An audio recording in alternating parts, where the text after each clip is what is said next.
Good evening, and welcome to the Quiet Nightmare. This is a space where silence speaks, and shadows tell stories. Every story you hear is completely uninterrupted, no ads, no distractions. If you enjoy this experience, you're always welcome to stay.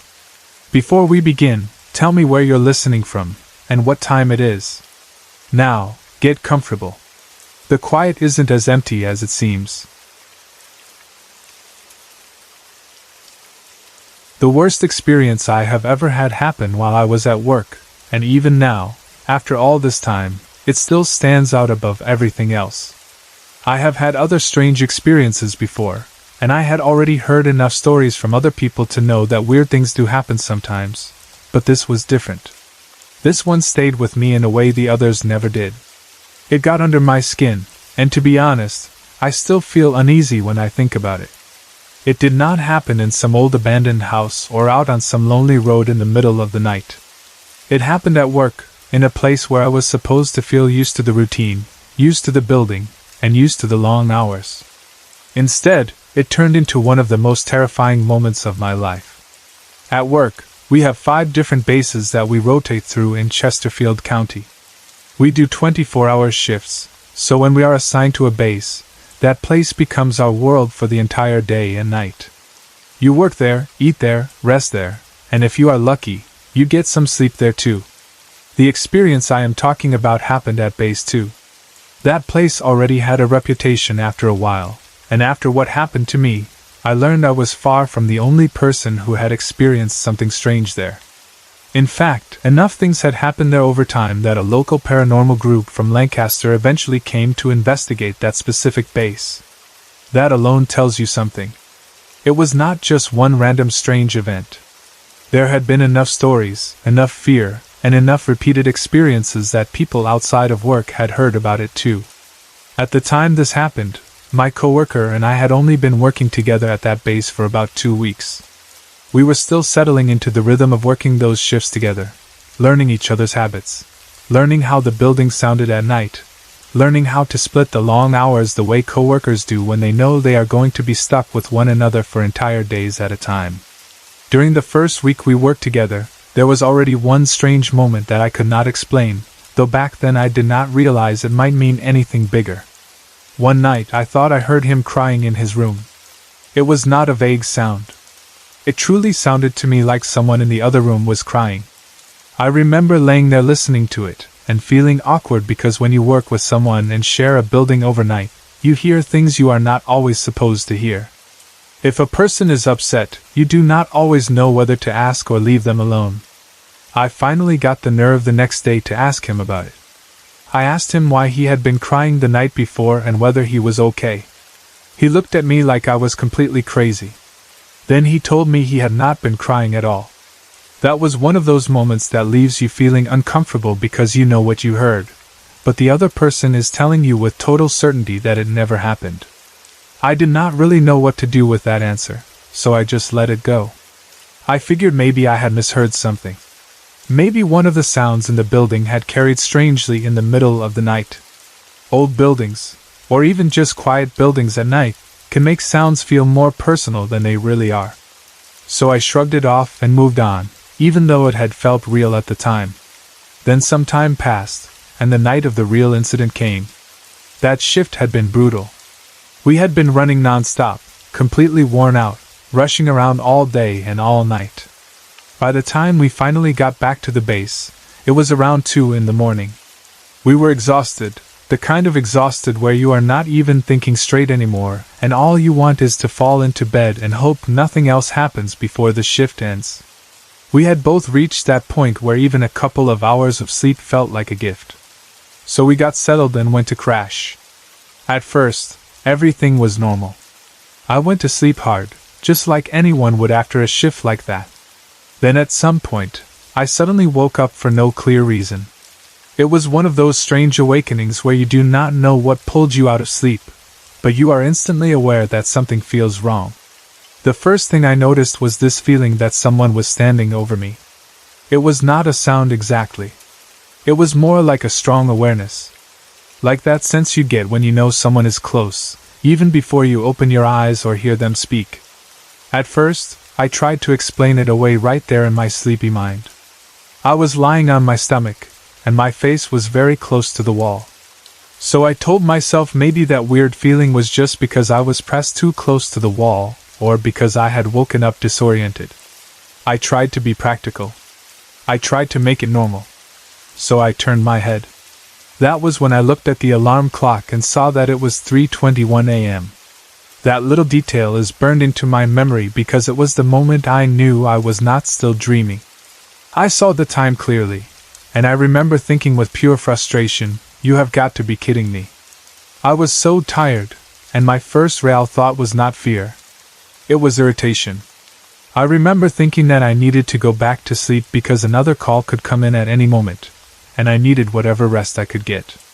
So with that thought in my head, I tried to turn over onto my back. And I could not move. That is the only way I know how to say it. I know it sounds strange, but I truly could not move. It was not like I was stiff from sleeping wrong or like I was only half asleep and sluggish. I was awake. I had seen the clock. I knew where I was. I knew what I wanted to do. But my body would not obey me. At first I thought maybe I really was still dreaming somehow. That was the only explanation my mind could come up with, because what else do you tell yourself when you are lying there fully aware and suddenly unable to turn over? So I looked at the clock again to make sure I was awake. I was awake. That certainty only made the panic start creeping in. I tried again to move. This time the sensation was even more terrifying because it felt as if someone was literally lying on my back and holding me down. Not lightly. Not like some vague pressure. It felt heavy. Intentional. Physical. Like there was a real body pressing against me, pinning me into the mattress and making sure I stayed exactly where I was. I could feel the weight of it. I could feel the force of it. And the more I realized I could not move, the worse the fear became. Then it got worse again. I reached the point where I could not even move my head anymore. That is when panic really took over. Up until then, part of me had still been trying to stay logical, trying to think maybe there was some explanation, maybe I was just waking oddly, maybe I was more asleep than I realized. But once I felt that much pressure and could not move anything, that little bit of logic started falling apart. I knew something was very wrong. I tried to call for my partner. Nothing came out. I was trying to speak, but no sound came from my mouth. I kept trying, harder and harder, but it was like my voice was trapped inside me. At that point I had started crying because I was absolutely terrified and did not understand what was happening to me. There is something especially horrifying about being trapped in your own body while fear is rising and the person you need is only in the next room, but you cannot make yourself heard. I kept trying, and kept trying, and finally, somehow, a scream came out. I screamed my partner's name as loudly as I could. Apparently, I screamed so loud that it scared him and he actually fell out of bed trying to get to me.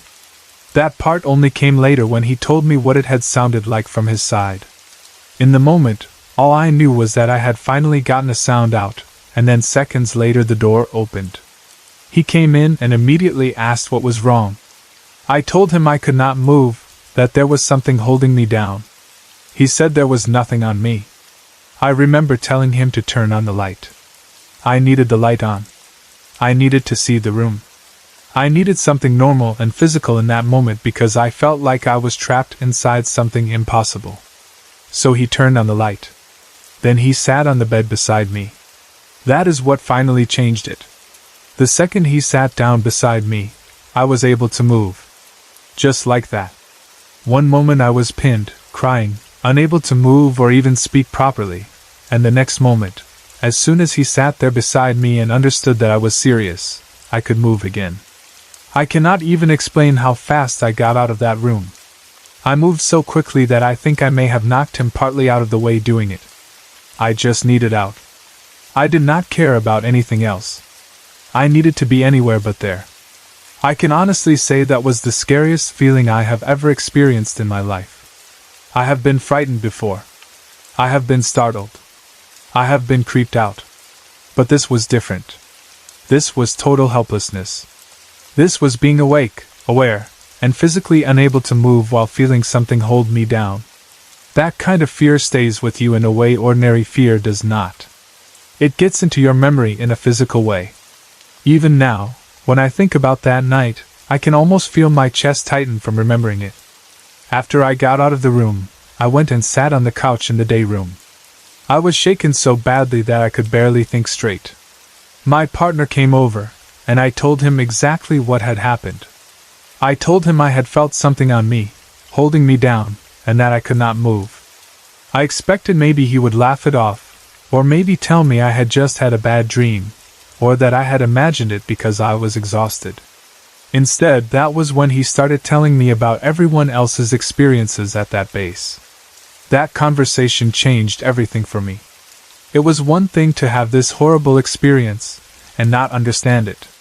It was another thing entirely to sit there, shaking and scared, while someone calmly tells you that plenty of other people have had strange experiences there too. He started telling me stories. Not vague little uneasy feelings, but real incidents. Other people had felt things there.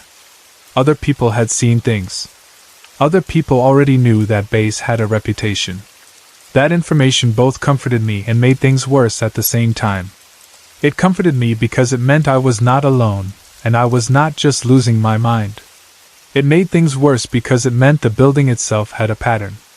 That night, I made him stay with me on the couch in the day room with all the lights on until 8 in the morning when our shift finally ended. I would not go back into that room. I did not care how tired I was. I did not care if I looked foolish. I was done. I needed the lights on, and I needed another human being beside me until daylight came and the shift was over. To this day, I still refuse to go into that room, even during daylight. That is how deeply that experience affected me. Usually people think fear fades with sunlight, that if something happened at night then the room feels safer once the sun is out. But not for me. That room changed for me permanently after that. I do not care if it is noon and bright outside. I still do not want to go in there. I know what happened to me there, and once a room becomes the place where your worst fear came true, daylight does not erase that memory. The truth is, hardly anyone sleeps in that room now. And that alone says so much. This was not just my private fear anymore. The room had its own reputation. People avoided it. People knew things happened there. There was so much going on in that whole building that it was amazing in itself. Base 2 had a way of collecting stories. The room where I had my experience was only one part of it, though it became the part one cared about the most because it happened to me. Now, I know what some people would say. They would say maybe it was sleep paralysis. They would say maybe I woke up before my body fully realized I was awake. They would say maybe the pressure on my back was only part of that strange state where the mind and body do not line up correctly for a few seconds. And yes, I did think about that. I did consider it. I even tried to tell myself that could be all it was because it would be easier to believe that than what my gut tells me. I know there is a condition where people wake up and feel unable to move. I know that exists. I know people describe pressure and fear and the sensation of a presence. I am aware of all of that. But my gut knows what happened. That is the part one cannot get away from. There was something about it that felt beyond any normal explanation. It was not only the inability to move.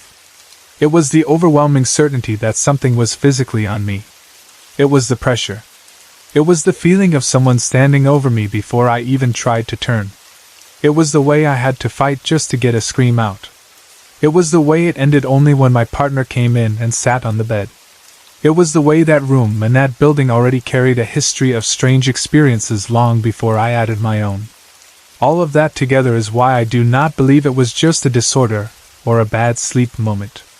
I know what my body felt. I know what my fear told me. And I know that sometimes your instincts understand something before your mind can make it neat and acceptable. After that night, I started looking at the whole base differently. I could not walk through it the same way. Every room felt more charged. Every strange sound meant more.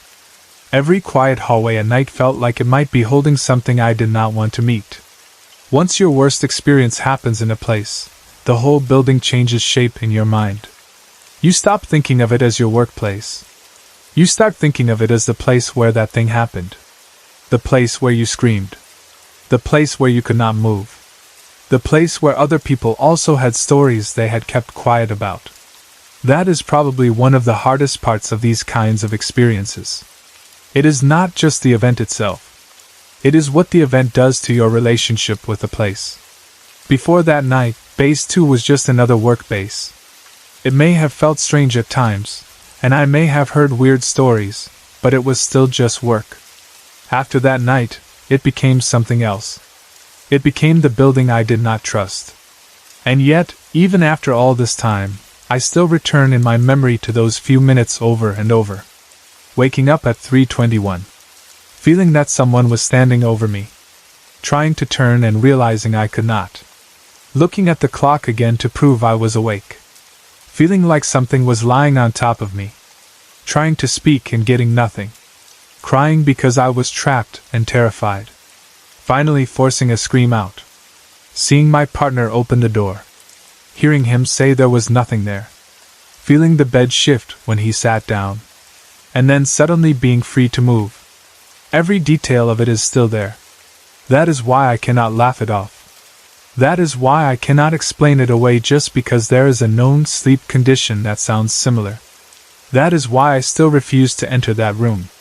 Because even if someone came to me with the most perfect scientific explanation in the world, my body would still remember what it felt like, and my instincts would still tell me that something in that room wanted me pinned down that night. And maybe that is the truth of experiences like this. Sometimes other people can offer categories and words and diagnoses, but the person who lived through it carries a different kind of certainty. Not certainty about all the details, not certainty about the exact nature of what happened, but certainty about the reality of the fear and the presence. I do not pretend I know exactly what held me down. I do not pretend I can name it or explain what it wanted. But I know there was something. I also think back sometimes to that first odd moment with my coworker, when I thought I heard him crying. At the time, it seemed separate. It seemed like one strange little misunderstanding. But now I wonder if it was all part of the same atmosphere in that building, the same energy, the same kind of thing that made people hear, feel, and experience things that were not easy to explain. Maybe the building had been trying to tell me from the beginning that it was not empty in the normal way. Maybe I just did not understand the signs yet. When he later told me about everyone else's stories, I remember feeling almost angry that no one had said anything sooner. Not because I wanted to scare myself ahead of time, but because maybe I would have listened more carefully to my own instincts if I had known. Maybe I would not have brushed off so many little weird feelings. Maybe I would have taken the room more seriously. Or maybe it would not have mattered at all. Maybe whatever happened to me was always going to happen, no matter what I knew beforehand. That is another thing that troubles me, how helpless I was in it. I could not fight. I could not get up. I could not even call for help at first. There is something deeply violating about that kind of helplessness. Even though nothing visible was there, and even though I was eventually able to move again, the experience still felt like something crossed a line.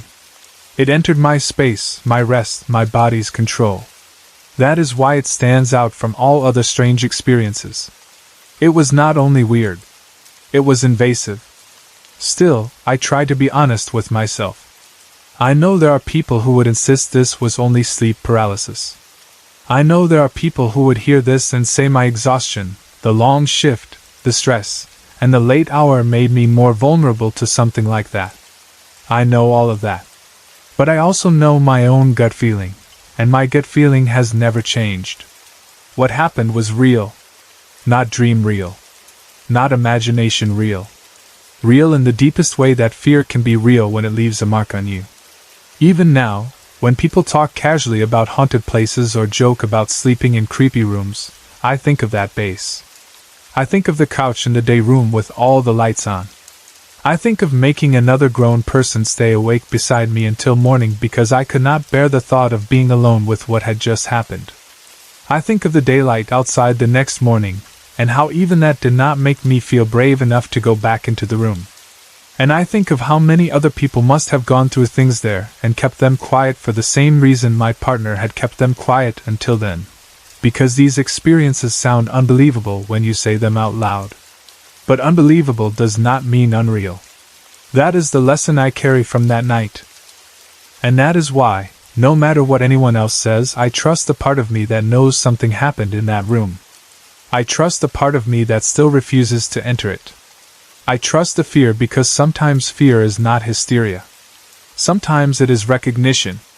And my gut has never once believed anything different. Sorry to interrupt. If you're enjoying the story, let me know in the comments and tell me where you're watching from. Don't forget to like and subscribe for more. My best friend, who I will call Anna, and I met when we were both in the same 4th grade class at a local private Catholic school. We became close very quickly, the way children sometimes do when they simply fit into each other's lives without effort. By the time we were in 5th grade, she was the person I spent the most time with. Anna was an only child, and she lived with her mother. At some point during that year, they moved out of the condo they had been living in and into a newer condo complex. The new place was built more like a townhouse than a flat apartment. It had 2 levels, 3 bedrooms, and 2.5 bathrooms. It was probably built sometime in the 1970s. From the outside, it looked like a normal enough place. There was nothing about it that screamed haunted or dangerous or even unusual. If you walked past it without knowing anything, you would probably just think it was another ordinary condo in a decent neighborhood. But the first time I ever stepped inside that place, I felt something that I have never forgotten. The condo was fine in terms of space and features. It was not falling apart. It was not filthy. It was not one of those ruined houses people describe in ghost stories. In fact, on paper, it should have been a pretty good place for a mother and daughter to live. But the second I walked inside, I noticed how wrong it felt. I was still a child then, so I did not have the language to explain that feeling properly. All I knew was that I did not want to be there. The inside of the condo felt dark in a way that seemed unnatural. It was not only that the rooms lacked light. It was like the house swallowed light. Even during the day, things inside felt heavier than they should have. Later on, my mother, who never fully believed everything that happened there, admitted that she had also found the condo creepy. That meant something to me, because my mother was not the sort of person who frightened easily or encouraged wild stories. The feeling of the place was hard to describe, and even now the best word I can find for it is ugly. Not ugly in appearance exactly, though that may have been part of it, but ugly in atmosphere. It felt mean somehow. It felt miserable. That feeling was so strong that it seemed to stretch beyond the walls of the condo and out onto both the front and back porches. You could stand outside and still feel it lingering there. It was not the same as feeling sad or depressed. It was more disturbing than that. It was like the house itself carried something deeply unpleasant, something sour and hostile that pressed into the air. Things began happening almost immediately after Anna and her mother moved in. One of the first things that happened involved Anna's cats. She had 3 of them, if I remember correctly, and not long after the move, all of them turned up missing. That was upsetting enough on its own, but one of the cats was later found dead after being hit by a car right in front of the condo. Even at that age, I remember thinking how strange that was. The front of the condo faced a parking lot, not a busy road, and there were speed bumps all over the place. It was the kind of area where people were forced to drive slowly. I always had a hard time imagining how someone would manage to hit a cat there in the normal way. It just felt wrong, like one more thing in that place refusing to make sense. Anna also had several pet cockatiels. They were loud birds, always chirping and making their little noises, and they were part of the normal life of the house at first. But then Anna and her mother became worried that the birds would die too, just like the cats. Something about the house had already begun to frighten them enough that they decided it would be safer to send the birds away. They ended up giving them to Anna's grandmother. That should have been the end of it. Once the birds were gone, their sounds should have been gone too. But they were not. After the birds had been removed from the condo, you could still hear them chirping from the room they had once been kept in.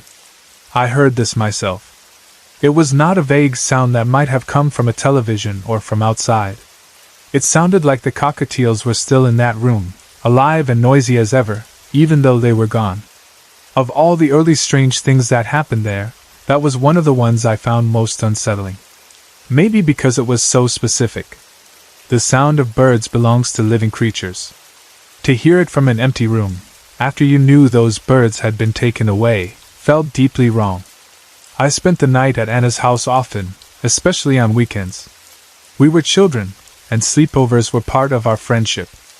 But unlike most girls our age, who would have loved to sleep in a bedroom together with snacks and games and silly conversations, we never wanted to be separated in that condo. Anna, her mother, and I all stayed in the same room together. Usually we slept in her mother's bed, all of us close together, because none of us wanted to be alone in different rooms. At night we would hear footsteps on the stairs. We would hear them going up and down, as if someone was moving through the condo with purpose.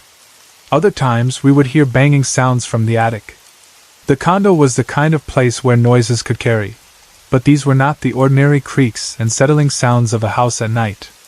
These were footsteps, clear enough that all of us noticed them. It was not just me imagining things. Anna heard them. Her mother heard them. We all knew what footsteps sounded like, and that was what we were hearing. But whenever anyone gathered enough courage to check, there would be nothing there. The worst place in the condo, at least for us as children, was the shower. The feeling of being watched there was almost unbearable. It was stronger than in any other part of the house. It was not a vague unease. It was almost nauseating. That is the only way to describe it. Standing in the shower made us feel exposed in a way that had nothing to do with normal embarrassment or childish fear. It felt as though something was right there staring, waiting, pressing into the room with its attention. Because of that, Anna and I started taking showers together while wearing swimsuits. That probably sounds ridiculous, but when you are a child and a place frightens you that much, you do what feels safer. We would go in together because neither one of us wanted to be in there alone. At night, things often got worse. Many times, Anna and I would wake from sleep to the sound of loud breathing and growling right by our ears. It is difficult to explain how frightening that is unless you have experienced something similar. It is one thing to hear a strange sound somewhere in a room. It is another thing entirely to wake up feeling as if something is right next to your face. The breathing and growling did not sound far away. It sounded close, immediate, personal, as if whatever was making it wanted us to know just how near it was. Those moments always came with that terrible shock of waking too quickly, of being pulled out of sleep by fear before your mind has time to make sense of anything. One evening, one of the clearest incidents happened while the three of us were in the living room watching television. The upstairs bathroom light had been left on, and Anna's mother asked us to run upstairs and turn it off. We never went anywhere alone in that house, especially at night. So Anna and I went together, the way we always did. She was a few steps ahead of me as we climbed the stairs, and I was following behind. When I reached the first landing, her mother called down to ask me something. I turned back to answer her while Anna kept going up the second flight of stairs toward the hallway. Then Anna screamed. It was not a little startled noise. It was a full scream, sharp enough that I instantly turned and saw her rushing back down the stairs toward me. I followed her down to the living room because clearly something had happened. She was crying hard, but what was strange was the reason. She kept trying to explain that it was not fear or emotion making her cry. It was pain. Her eyes were red and bloodshot and full of tears. She said that when she reached the top of the stairs and looked into the hallway, a huge and brilliant whoosh of light had suddenly rushed at her and burned her eyes. I did not see it myself. Because of that, at the time, I did not fully believe her. I was young, and part of me still wanted everything to have an ordinary explanation. But looking back now, the state she was in made it obvious that something had really happened. She was not pretending. Her eyes were red, her face was wet with tears, and she was in real pain. It was not just fear. It was physical. For some reason, instead of becoming more frightened, I felt something else. I felt exhilarated. That may sound strange, but it is true. I was nervous, yes, but also excited in that awful, curious way children sometimes become when something impossible happens nearby. Her mother told me not to worry about the bathroom light, but I wanted to see if there was anything up there. I told her I would be quick. Then I ran upstairs myself. I darted down the hallway toward the bathroom, and as I passed the guest bedroom, which had its door open, I glanced inside. There was a standing mirror in the room, and in the reflection of that mirror, I saw small bluish balls of light floating around. That image stayed with me because it was so unlike anything normal. They were not reflections of passing headlights or flashes from a television. They were there in the mirror, small and moving, almost delicate, and completely out of place. I only saw them for a moment because I was moving fast, but that was enough. They looked alive in a way light should not look. They drifted around in the reflected room like something suspended between the visible and invisible. There were many other strange things that happened in that condo over time. Some were small. Some were bigger. Taken together, they made the house feel like a place where nothing could ever be trusted to stay normal for long. At one point, a cyclone of garbage came out of the kitchen trash can. That is the best way I can describe it. Garbage did not just fall out. It seemed to swirl up and around in a way that looked impossible, almost like a tiny tornado had formed from trash. Anna also once described seeing a horrible face in a fan in her bedroom. The fan had been running on full speed when it suddenly stopped dead, and then the face appeared. There were also foul smells that moved through the house in ways that made no sense. The smells did not stay fixed in one area like a mold problem or something left rotting somewhere. They floated. One part of the house would smell awful, then later another part would. It was as if the smell itself moved. Anna's mother was not wealthy, so they could not simply pack up and leave the moment things started happening. That is another thing people sometimes forget when they hear haunted house stories. Not everyone has the ability to walk away right away. Sometimes people are trapped by money, by leases, by circumstance, by the slow pace of finding another place to live. So while she did eventually move out as soon as she could, in the meantime she had to try to live there and protect her child in whatever ways were available to her. The first place she turned, naturally, was the Catholic Church. Anna and I both went to Catholic school, and that was the spiritual world we knew best. The church did have an exorcist priest somewhere within the archdiocese, but from what I remember, the church was hesitant to get involved at first. That did not mean Anna's mother gave up. Anna began bringing holy water home from the church several times a week. The house became the kind of place where ordinary family life mixed with these repeated efforts at spiritual protection. But Anna's mother was running out of patience. Eventually, she asked a Baptist minister to come to the house and look into what was happening. The minister came, and while he was there, something happened that frightened him so badly that he literally ran away and never came back. As they sat in the living room, they suddenly heard what sounded like heavy footsteps crashing around upstairs. Then it sounded like something came through the ceiling and slammed onto the living room floor where they were sitting.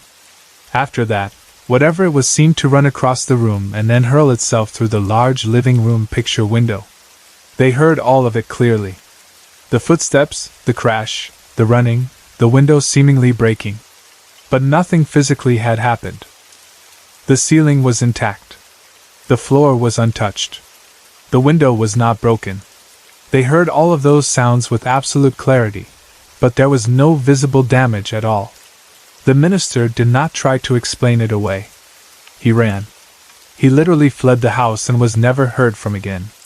That detail always stayed with me because adults, especially religious adults, are supposed to be the calm ones in stories like this.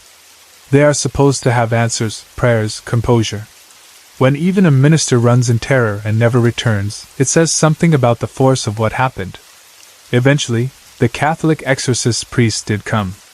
By that point, so much had already happened that the atmosphere around the house felt heavy all the time. While the priest was there, one of the most shocking incidents of all took place. Something grabbed Anna by the leg, yanked her out of her chair, and dragged her across the floor. The priest saw it. That detail mattered more than almost anything else because it moved the haunting out of the area of doubt. This was no longer just children being frightened, or noises in the night, or moving smells and flickering lights. This was physical force. And it happened in front of the one person who had been called specifically because the church finally took the case seriously enough to send someone. By then, Anna's mother had started learning more about the history of the condo. She heard that an old woman had once died there after being pushed down the stairs by her own daughter. Some neighbors also whispered that before the old woman had lived there, strange people used to gather in the house in the middle of the night. But none of those pieces of history ever fully explained what was happening. It was not one of those clean, satisfying revelations people imagine in movies, where everything suddenly makes sense because someone finds out about one terrible event from long ago. The history only made the condo feel more troubled. It did not give answers. At some point, the priest asked Anna's mother whether she had changed anything in the house when they moved in, or whether she had noticed anything unusual about the house itself, aside from the haunting. That question led to one of the strangest details of all. Anna's mother remembered a small metal plaque that had been hanging in the threshold of the front door when they first moved in. It had been in a language she did not recognize, so she had taken it down. I remember seeing that plaque too. It was about the size of a credit card, and the letters on it were raised. Anna's mother brought the plaque out, and the priest identified it as a Hebrew blessing. The priest spent time in the house after that, and eventually said that the condo was infested with something like 9 separate demons. Even now, writing that sounds unbelievable, but that was his conclusion. He then put the plaque back inside the door frame. Within about a week, the condo was formally exorcised by the Catholic Church. I do not know exactly what happened during the exorcism itself because only Anna's mother was present for it. Anna was sent to stay with her grandmother, which was probably for the best. The exorcism was mostly successful. After that, no more major incidents happened in the condo. The worst things stopped. The dragging, the violent sounds, the objects behaving impossibly, the overwhelming activity, all of that ended. But the house did not become normal. Even after the exorcism, it still had that same ugly aura to it. That miserable, hostile feeling never fully left. The foul smells lingered. The unnatural shadows remained.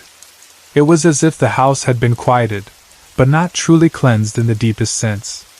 Anna and her mother moved out less than a year later. To this day, Anna does not like talking about what happened there when we were children. I cannot blame her. Some experiences are so intense that they become part of you in a way you do not want to revisit unless you absolutely have to. Childhood fear is powerful enough on its own. But when your childhood fear is tied to a place where adults also heard things, saw things, ran from things, and called priests to perform exorcisms, that kind of memory stays alive in a different way. It is not just a spooky story from long ago. It is a wound in memory. Looking back now, what strikes me most is how quickly all of us adapted to living in terror. That may sound dramatic, but it is true.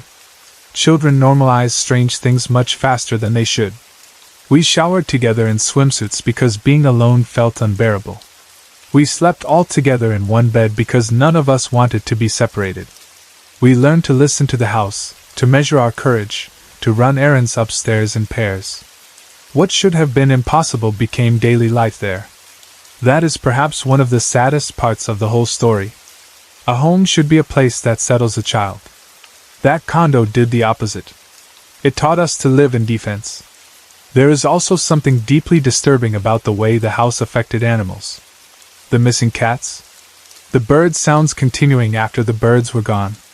Animals often seem to react to places before people fully do, and in that condo, it felt as if the house rejected life. That may not be literally true, but it felt that way. Pets disappeared or died. Their sounds stayed behind like echoes. The house seemed to hold on to things in the wrong way. The details that return to me most often are not always the loudest ones. Sometimes what I remember most clearly is the atmosphere. The unnatural darkness inside that condo. The ugly feeling in the air. The sense that even the porches outside were touched by it. Other times, it is one sharp image after another.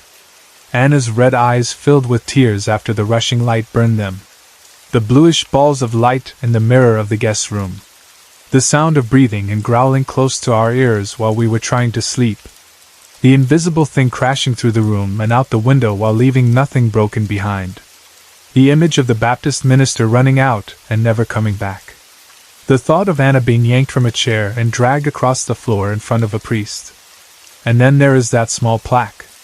That simple metal plaque with Hebrew writing on it, taken down because it was not understood, later identified as a blessing and placed back where it had originally been. I think about that often too. Whether it truly mattered in a supernatural sense or not, it feels symbolic. A house already troubled.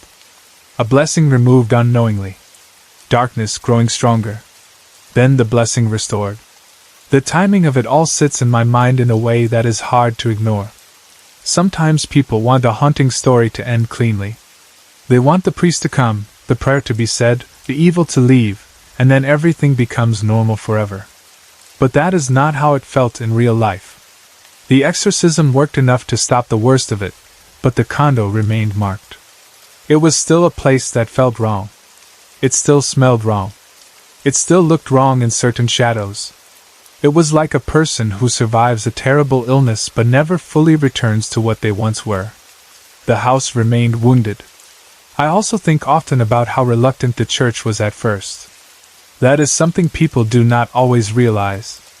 Institutions, even religious ones, do not rush toward these cases. They hesitate. They test. They doubt. They question. Maybe that caution is wise. Maybe it protects against hysteria. But from the point of view of a child living in that house, it felt like help took a very long time to arrive.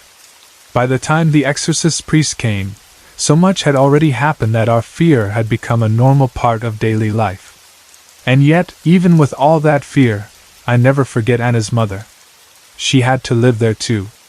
She had to hold on to money worries, protect her daughter, ask for help, and keep waking up in a house that no one else wanted to face for her. She was not rich. She could not solve the problem by moving immediately. She had to endure it. There is a kind of strength in that which I did not appreciate fully as a child but understand better now. When you are a child in a haunted place, you are mostly afraid. When you are the adult responsible for a child in a haunted place, you have to be afraid and practical at the same time. That is a terrible burden. To this day, I do not fully know what was in that condo. Maybe the priest was right. Maybe there were multiple things, layered together, feeding off each other, responding to the house, the history, the people who entered.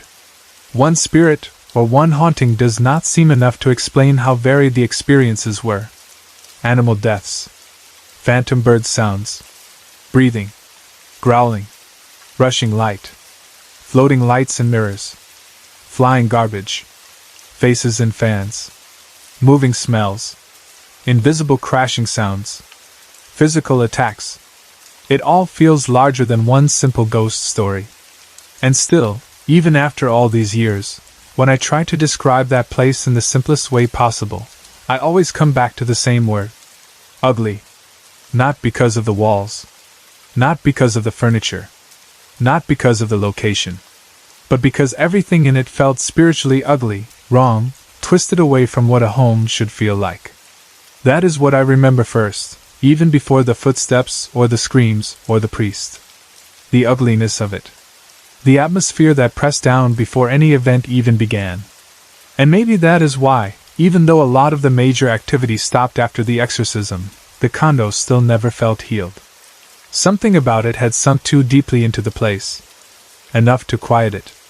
Not enough to make it innocent again. Anna does not like talking about it now, and honestly I understand completely.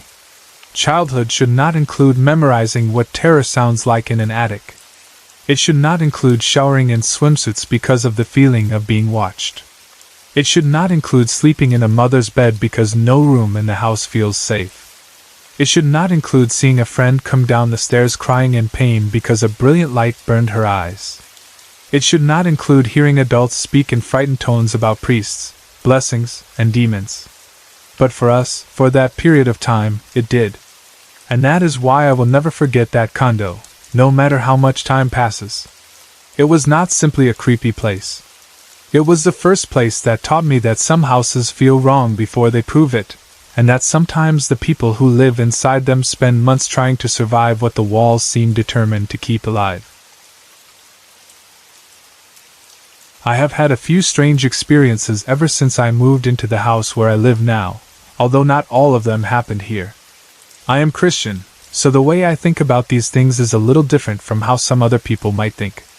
I do not really believe in ghosts the way many people talk about them. I believe more in demons, or in dark spiritual things that can appear in ways people do not fully understand. Still, I have to admit that sometimes even I doubt what I believe, because some of the things I have seen or dreamed about do not fit neatly into one explanation. They stay with me in a strange way, and the more I think about them, the more I wonder whether there is something real behind them or whether fear and memory and dreams can become mixed together until they feel like one thing. For a long time, I kept most of this to myself. I did not tell many people. Part of that was because it is hard to explain experiences like this without sounding dramatic or confused, especially when you are not even sure yourself what they mean. Another part was because once you say something out loud, it starts to feel more real. It stops being just a memory or a private fear and becomes a story that another person can react to. Some people laugh. Some people get scared for you. Some people try to explain it away. Some people make jokes. And somehow, none of those reactions ever really helps. So for the most part, I kept these things close to myself and only spoke about them a few times. The first experience happened a few years ago. I think it was maybe 2 or 3 years back, but I cannot remember the exact time clearly. I only remember how it felt. At that time, there had been a blanket hanging over my window. It was there because the blinds had needed fixing, and the blanket helped block out the light until real curtains could be put up. Then one day the blanket was taken down because they were finally getting ready to fix everything properly. That meant that for the first time in a while, my window was not covered in the same way. That detail matters because the whole room felt different with the window uncovered. Even during the day, an uncovered window can change the feeling of a bedroom. At night, it changes it even more. There is something vulnerable about sleeping with a clear view to the outside, especially when you are used to that space being blocked. It feels more open, but it also feels more exposed. At least that is how it felt to me.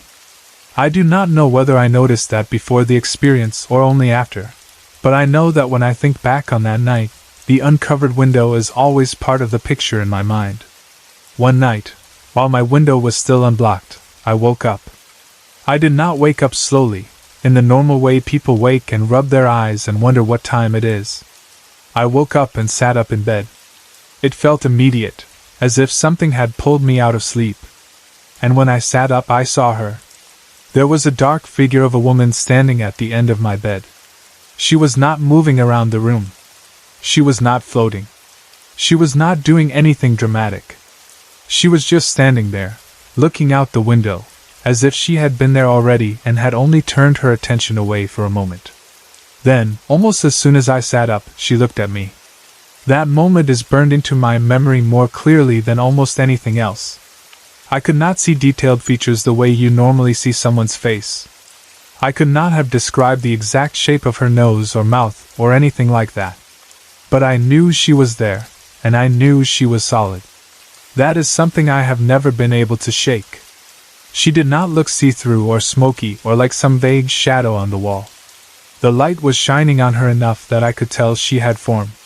The clearest thing about her, though, was her eyes. They were bright yellow, almost gold. The second I saw them, that was what I focused on. Those eyes are the strongest part of the memory. Bright, unnatural, impossible to miss. I remember being unable to look away from them. It was like the rest of her was darkness, shape, and presence, but the eyes were alive in a way that fixed all my attention on them immediately. The strange thing is that I did not scream. I did not jump out of bed. I did not call for my mother. And that has always been one of the most confusing parts for me, because if you ask me now how I think I would react to waking up and seeing a dark woman with gold eyes at the foot of my bed, I would say I would be terrified. I would think I would run or scream or at least pull the blanket over my head.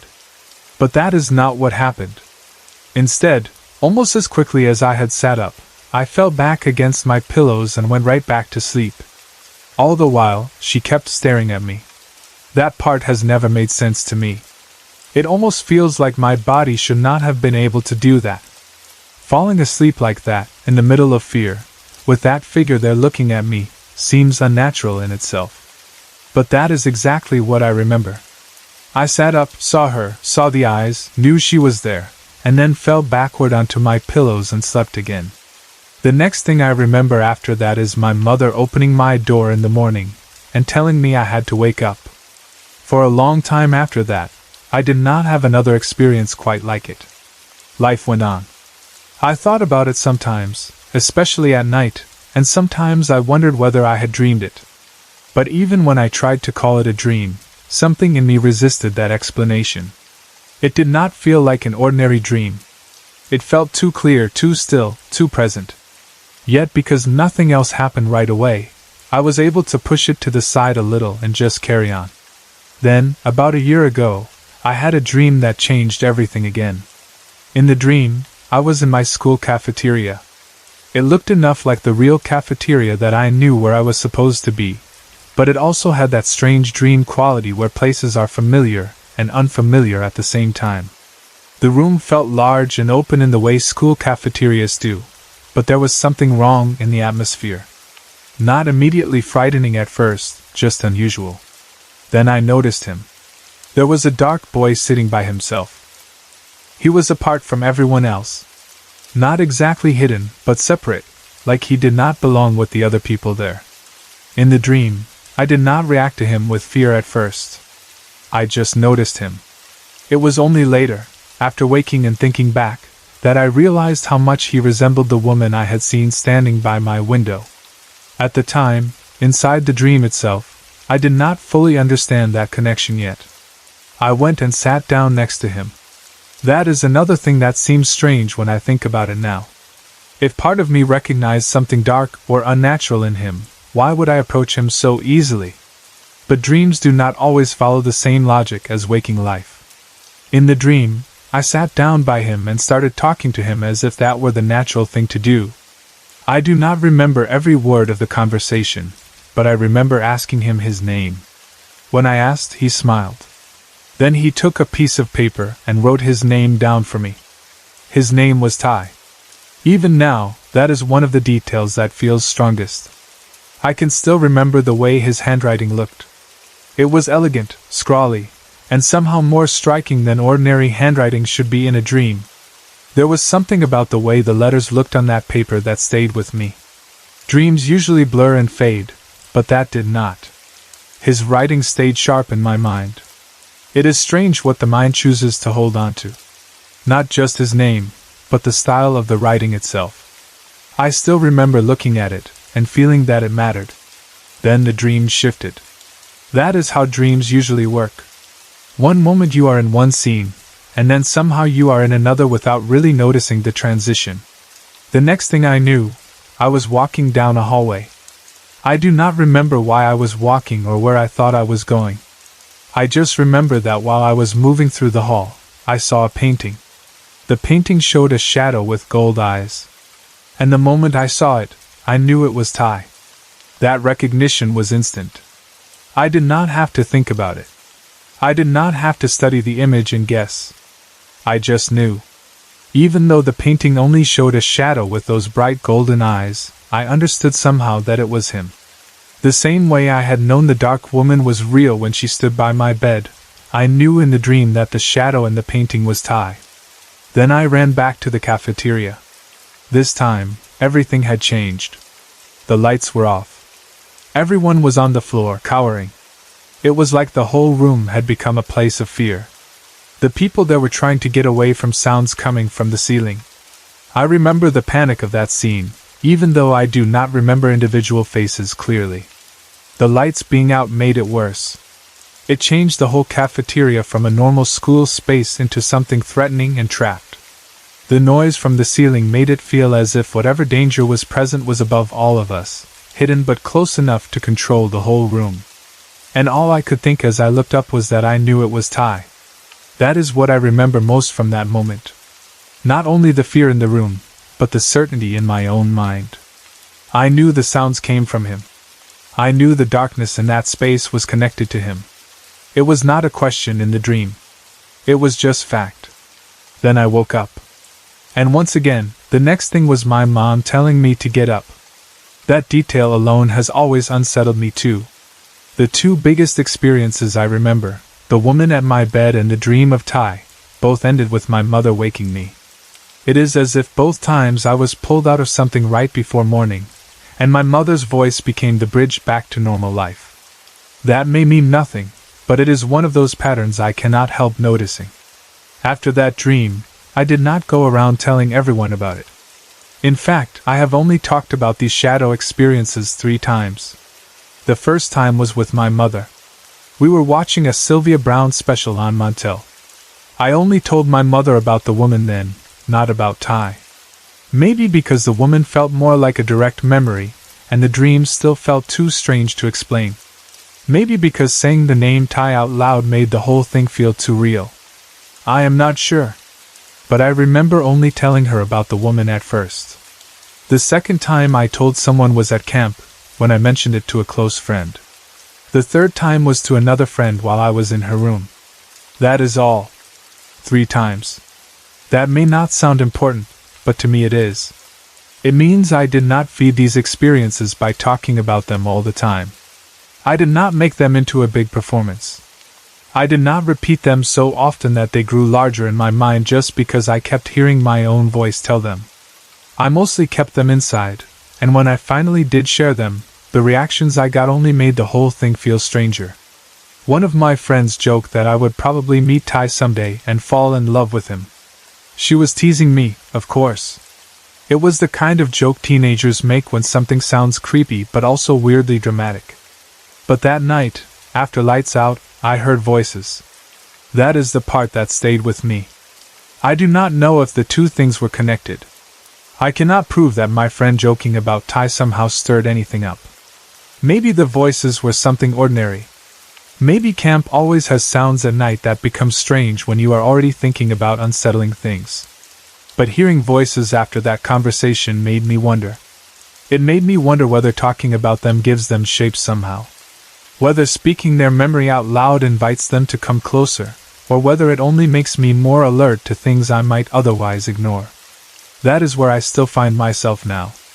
Curious and scared. Those are the two feelings that never separate completely for me.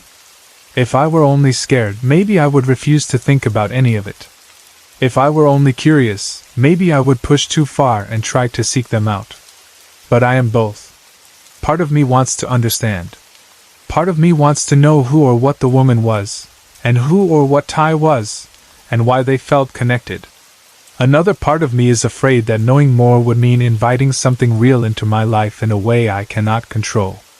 Because that is the real question that still troubles me. Are these shadows real? I do not mean real in the simple sense of whether I dreamed them. I know the experiences happened to me.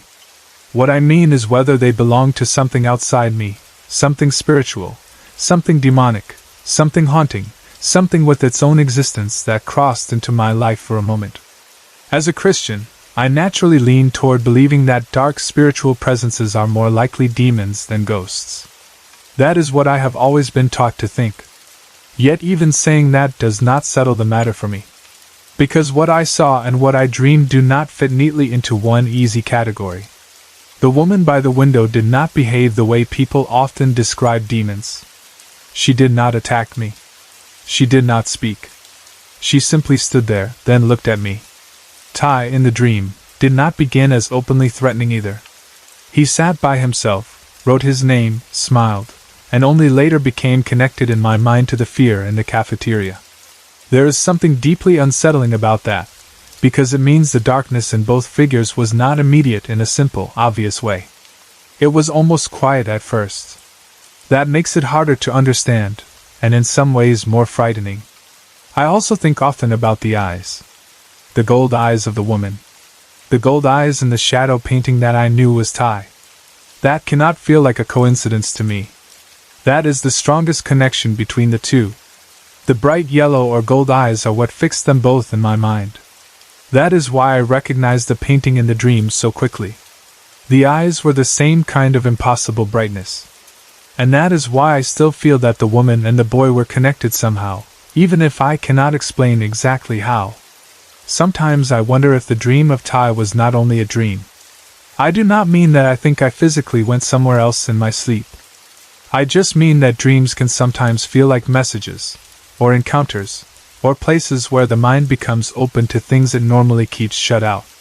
I know not everyone believes that, and I am careful with that idea because I do not want to start treating every dream like a supernatural event.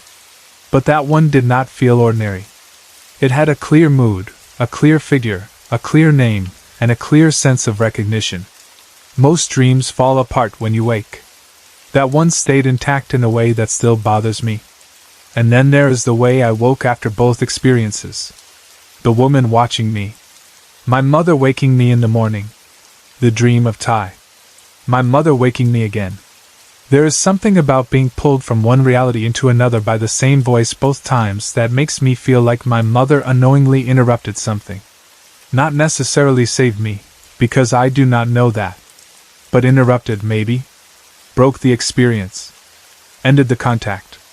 That might just be the way memory works, shaping itself around strong emotional moments. But it still stays in my mind. I have also wondered why I felt no complete panic with the woman.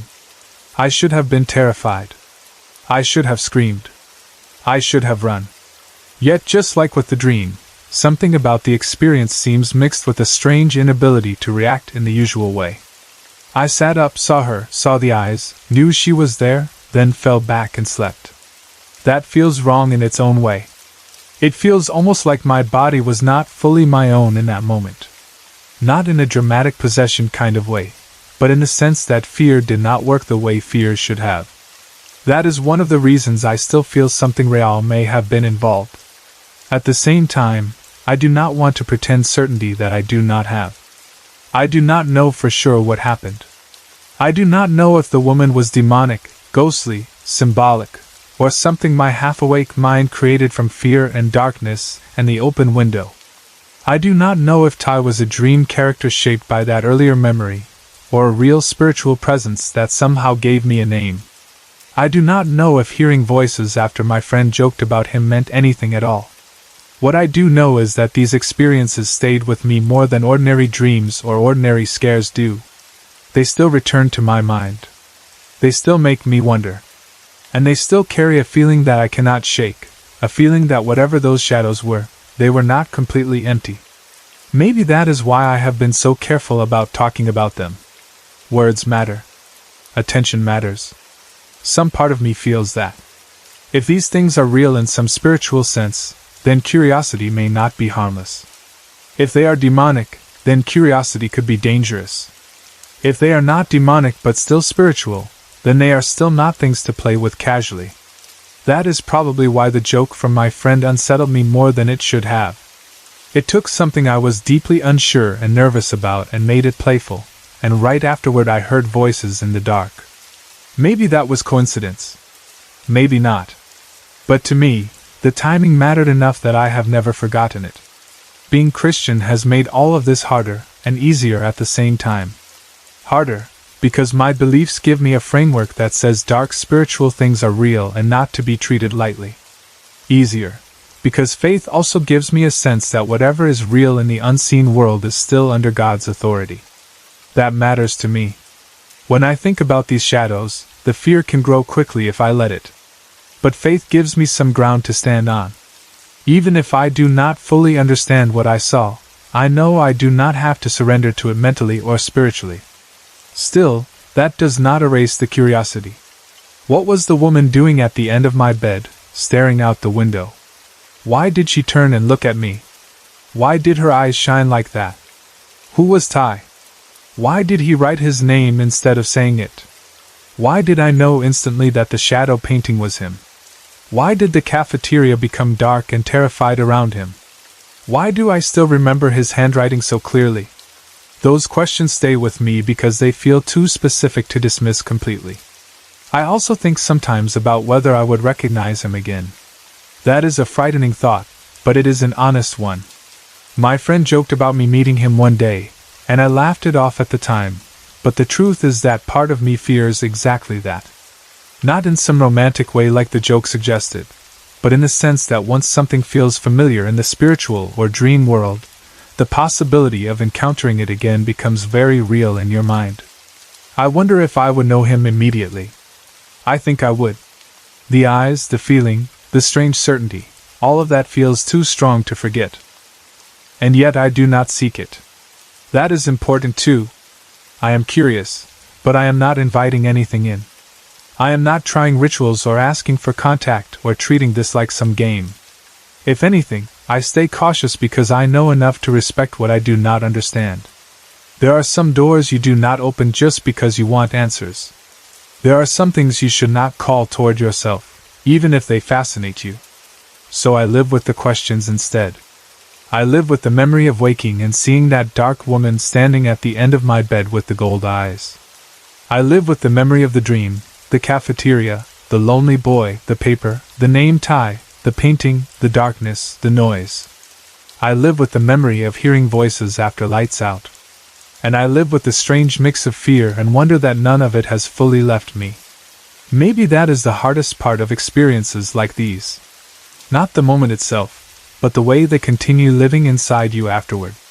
They change the way you think about the world when the lights are off. They change the way you think about dreams.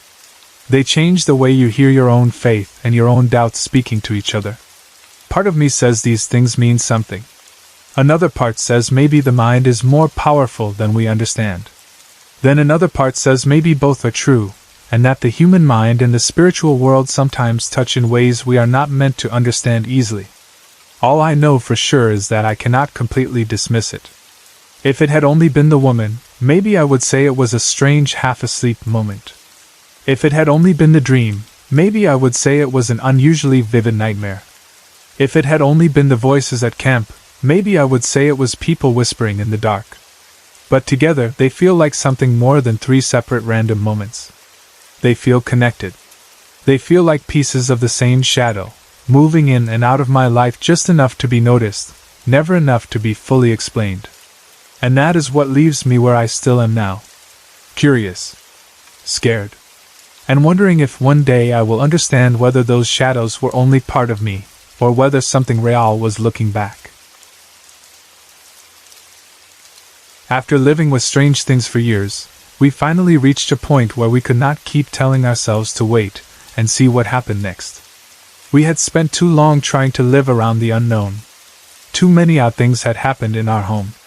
Too many moments had come and gone without explanation. Too many nights had been filled with sounds, movements, feelings, and shadows that did not belong to ordinary life. And the worst part was not even our own fear anymore. The worst part was watching our children live with it too. They had reached the point where they needed answers just as badly as we did. So at last, we decided to contact a local paranormal investigation team and ask someone to come to our home and tell us what was really going on. By the time we made that decision, I was worn down in a way that is hard to explain to someone who has never lived through years of unexplained activity. I did not care anymore whether the final answer was spiritual, psychological, environmental, or something else entirely. I did not care if someone told me we were dealing with spirits, demons, trapped energy, or even some strange form of group hysteria. I just wanted answers. I wanted something solid. I wanted a name for what we had been living with. More than that, I wanted my children to have something firm to hold on to. Our daughter especially needed that. She needed proof, something black and white, something she could point to and say, "See? I'm not making this up. I'm not crazy." That mattered to me more than I can say. So I sat down and emailed several paranormal teams in the area. I wrote to whoever I could find, hoping that someone would respond and take us seriously. Eventually I got in touch with a man who had recently begun branching out on his own. He had trained under another team that had helped him learn and build his experience, and now he was starting to create his own name, his own client list, and his own path.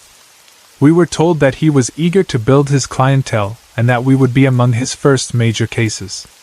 At the time, that felt like a blessing. He seemed willing to come quickly. He sounded eager. He sounded confident.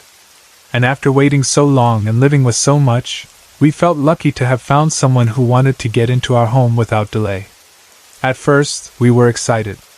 I honestly do not know who was more anxious, me or my daughter. I was desperate for answers. My daughter was desperate for validation. She wanted someone outside the family, someone who worked in this world, to tell her that the things she had seen and felt were real. She needed that in a way I could not provide for her on my own, because even though I believed her, I was still living inside the mystery too. I could not hand her certainty. I could only hand her love and trust. We both hoped this investigator would bring us something more concrete than that. Once the investigation was arranged, I wrote to several friends and gave them the information.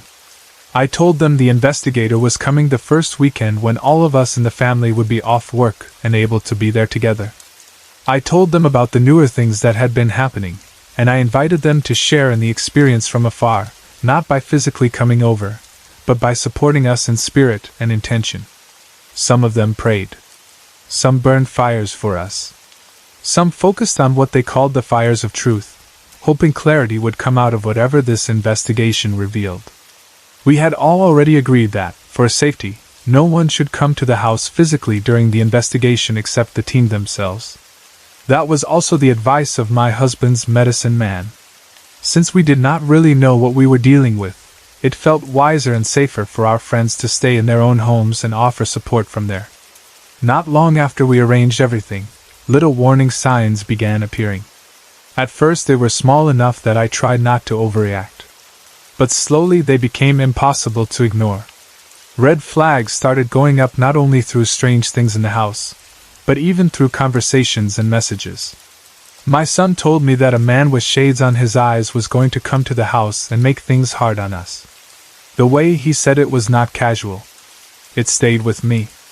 Around the same time, a newer friend of mine, a woman who was psychic and very knowledgeable in these matters, said something else that stuck hard in my mind.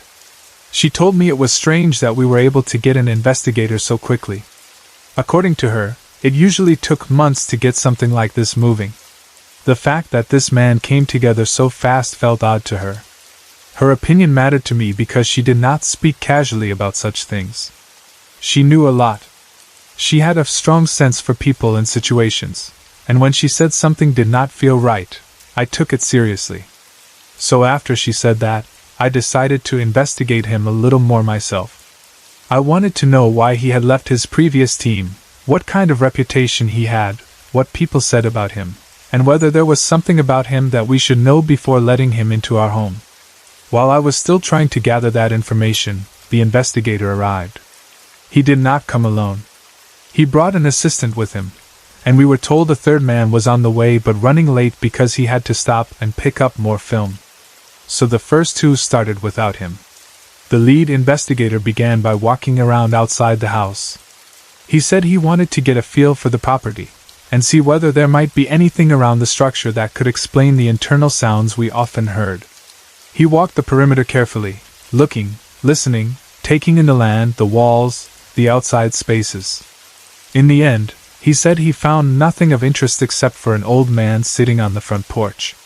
That little detail struck me even then, though at the time I did not know how much it would matter later. After that, he headed inside. I still remember how strange the whole scene looked from the outside. It was honestly almost amusing in a nervous sort of way.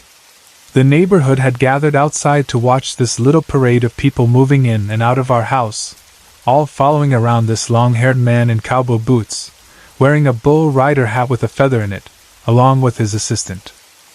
Our neighbors had seen us do plenty of unusual things already, and by then most of them were supportive, in their own quiet way.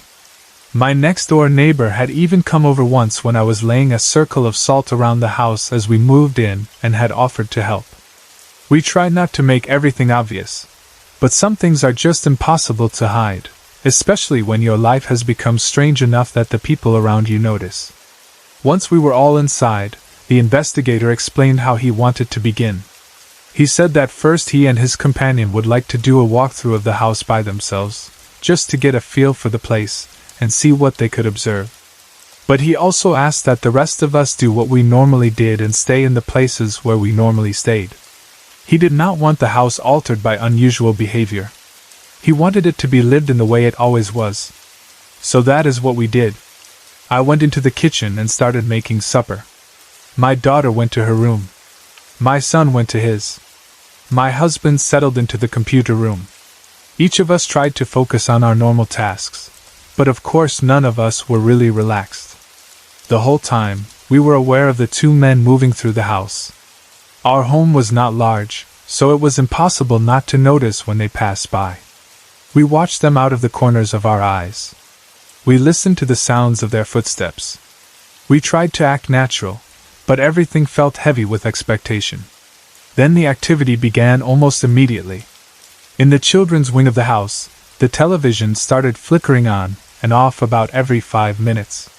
Their portable radio started running through stations on its own. My daughter's closet door was almost vibrating. It was not opening or closing. It was not swinging wide or doing anything dramatic. It was just moving, shaking faintly but noticeably, as if something behind it or around it was making it tremble. In my son's room, a blue light appeared in the corner of the ceiling, right on the wall that connected to his sister's closet. It seemed to change in strength, growing brighter and then dimmer again. Doing what we normally did, my daughter simply asked whatever it was to stop because she was trying to do her homework. That had become normal in our house by then.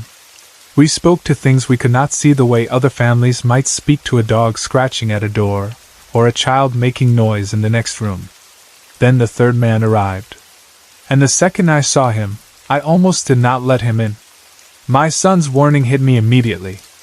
I looked through the sliding glass door and saw a young man standing there in sunglasses and a big cowboy hat. My son had specifically said a man with shades on his eyes would come and make things hard on us. Now here he was, standing outside my house asking to be let in. For a second I stood frozen with that warning filling my mind. Then the other two men came into the dining room behind me, saw who I was looking at, and quickly told me he was with them and that he was fine. So I let him in. Meanwhile, my husband had gotten onto the computer and had started reading through the messages I had received in response to my questions about this investigator and his break from his former team. What he was reading was not reassuring. In fact, it was the exact opposite. It was bad enough that if I had gotten all of that information before they arrived at our house, I honestly would have cancelled the whole thing. But by then it was too late. The men were already there. The investigation was already underway. So we kept going. When they finally left that day, they told us something that should have reassured us, but instead it left me uneasy. They said our place was active. That part one could believe easily enough, because we already knew strange things happened there. But then they said that when they came back, they would bring more equipment and start shutting a few doors, freeing those who were willing to go. They also said they believed some of the spirits might stay because they had developed a close connection to the children, and that removing them could be detrimental. That statement disturbed me deeply. How could that be right? How could being trapped here on Earth be better for anything than moving on into peace? And how could leaving that kind of attachment in place possibly be better for my children? The more I thought about it, the more wrong it sounded. It felt like the sort of thing someone says when they want to sound deep and experienced, but what it did to me was create more fear rather than comfort. I had wanted someone to come in and help. Instead, I felt like I was being told to accept that some of these presences might belong in my children's lives. After they left, everything got worse. And not just a little worse. The activity in our house exploded. That is the only word for it.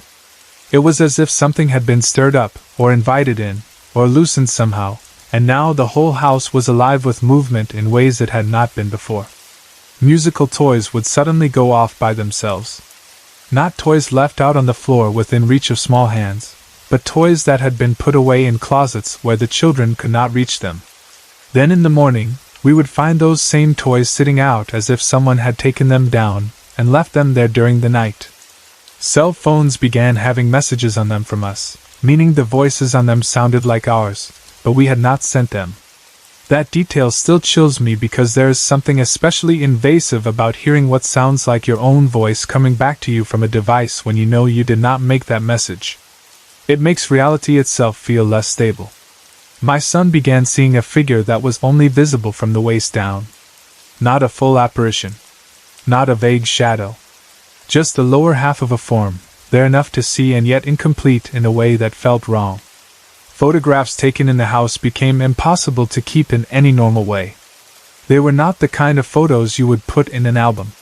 Something about them always came out wrong. The dryer door began opening and slamming shut in the middle of the night. My husband felt what he described as a little girl's hand softly resting on his forearm as he slept, and he heard her say, "I love you, Daddy." That was one of the most disturbing things of all.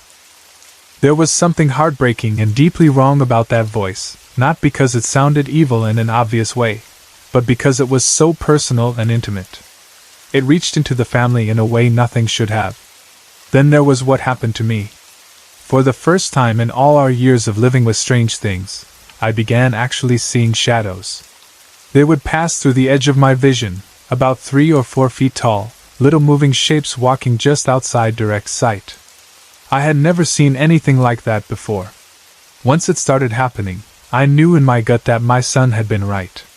Something bad had happened when those 3 men came into our house. At that point, we did everything we could think of to fight back. We smudged the home. We blessed it. We cleansed it. We chanted over it. We built more fires to smoke out what was there, and then we smudged the house again. The woman at the spiritual supply shop knew us by name by then because we had been coming in so often for sage, salt, candles, and anything else that might help. She had started recommending different things for us to try because our need had become obvious.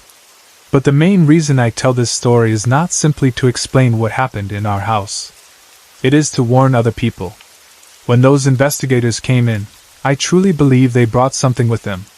Not just equipment, not just theories, not just curiosity. I believe they came carrying a whole train of lost souls behind them, or at least opened something that followed them into our home. For whatever reason, those spirits stayed. We have tried to release them. We have worked and prayed and burned and cleaned and blessed and pushed against them in every way we know how. But even with all that, the process is ongoing. So if there is one thing I want anyone reading this to understand, it is this.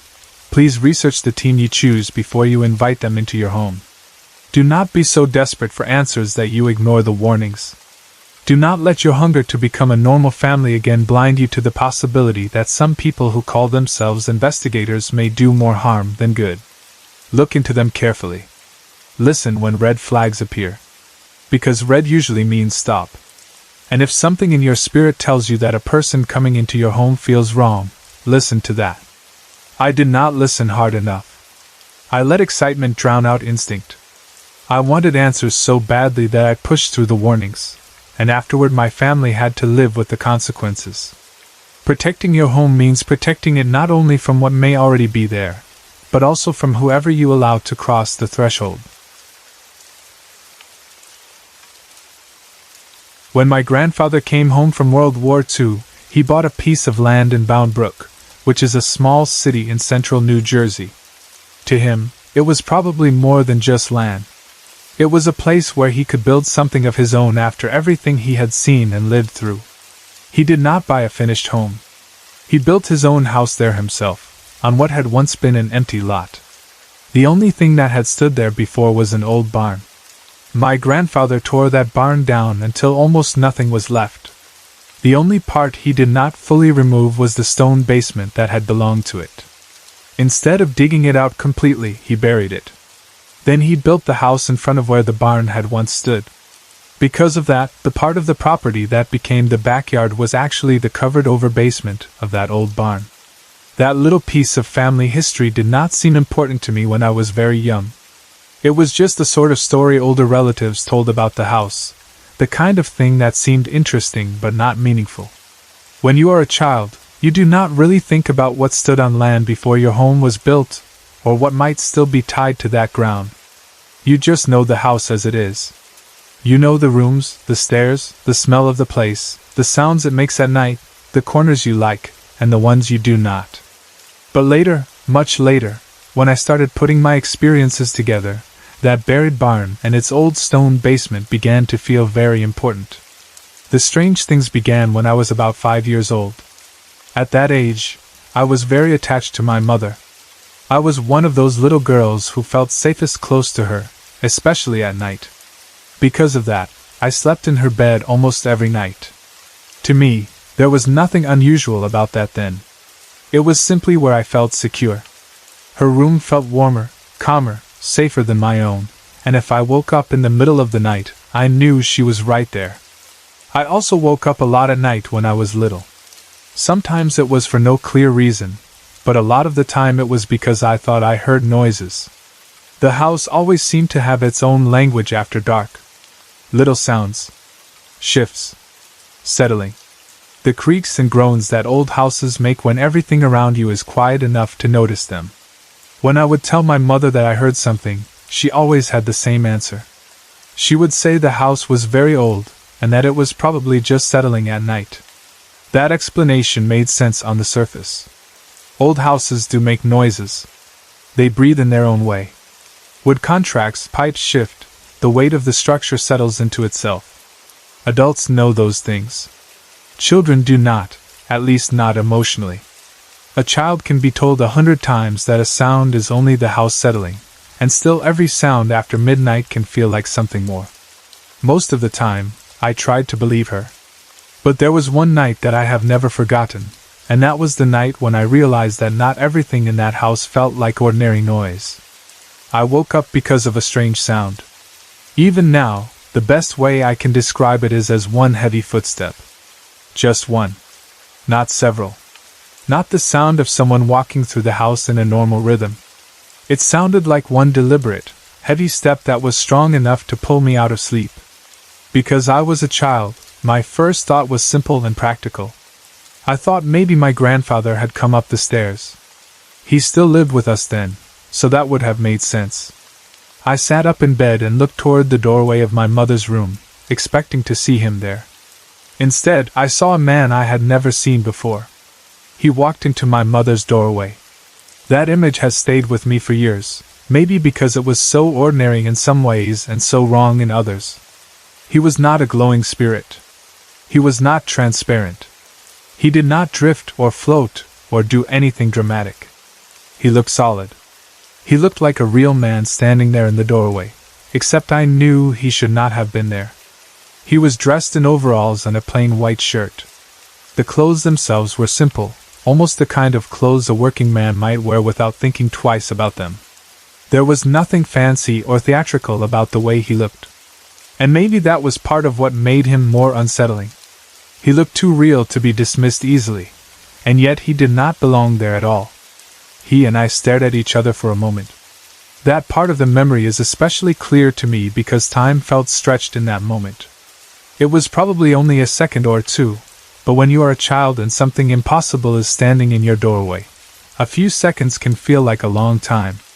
I remember being frozen, not knowing whether to scream, hide, or call for my mother.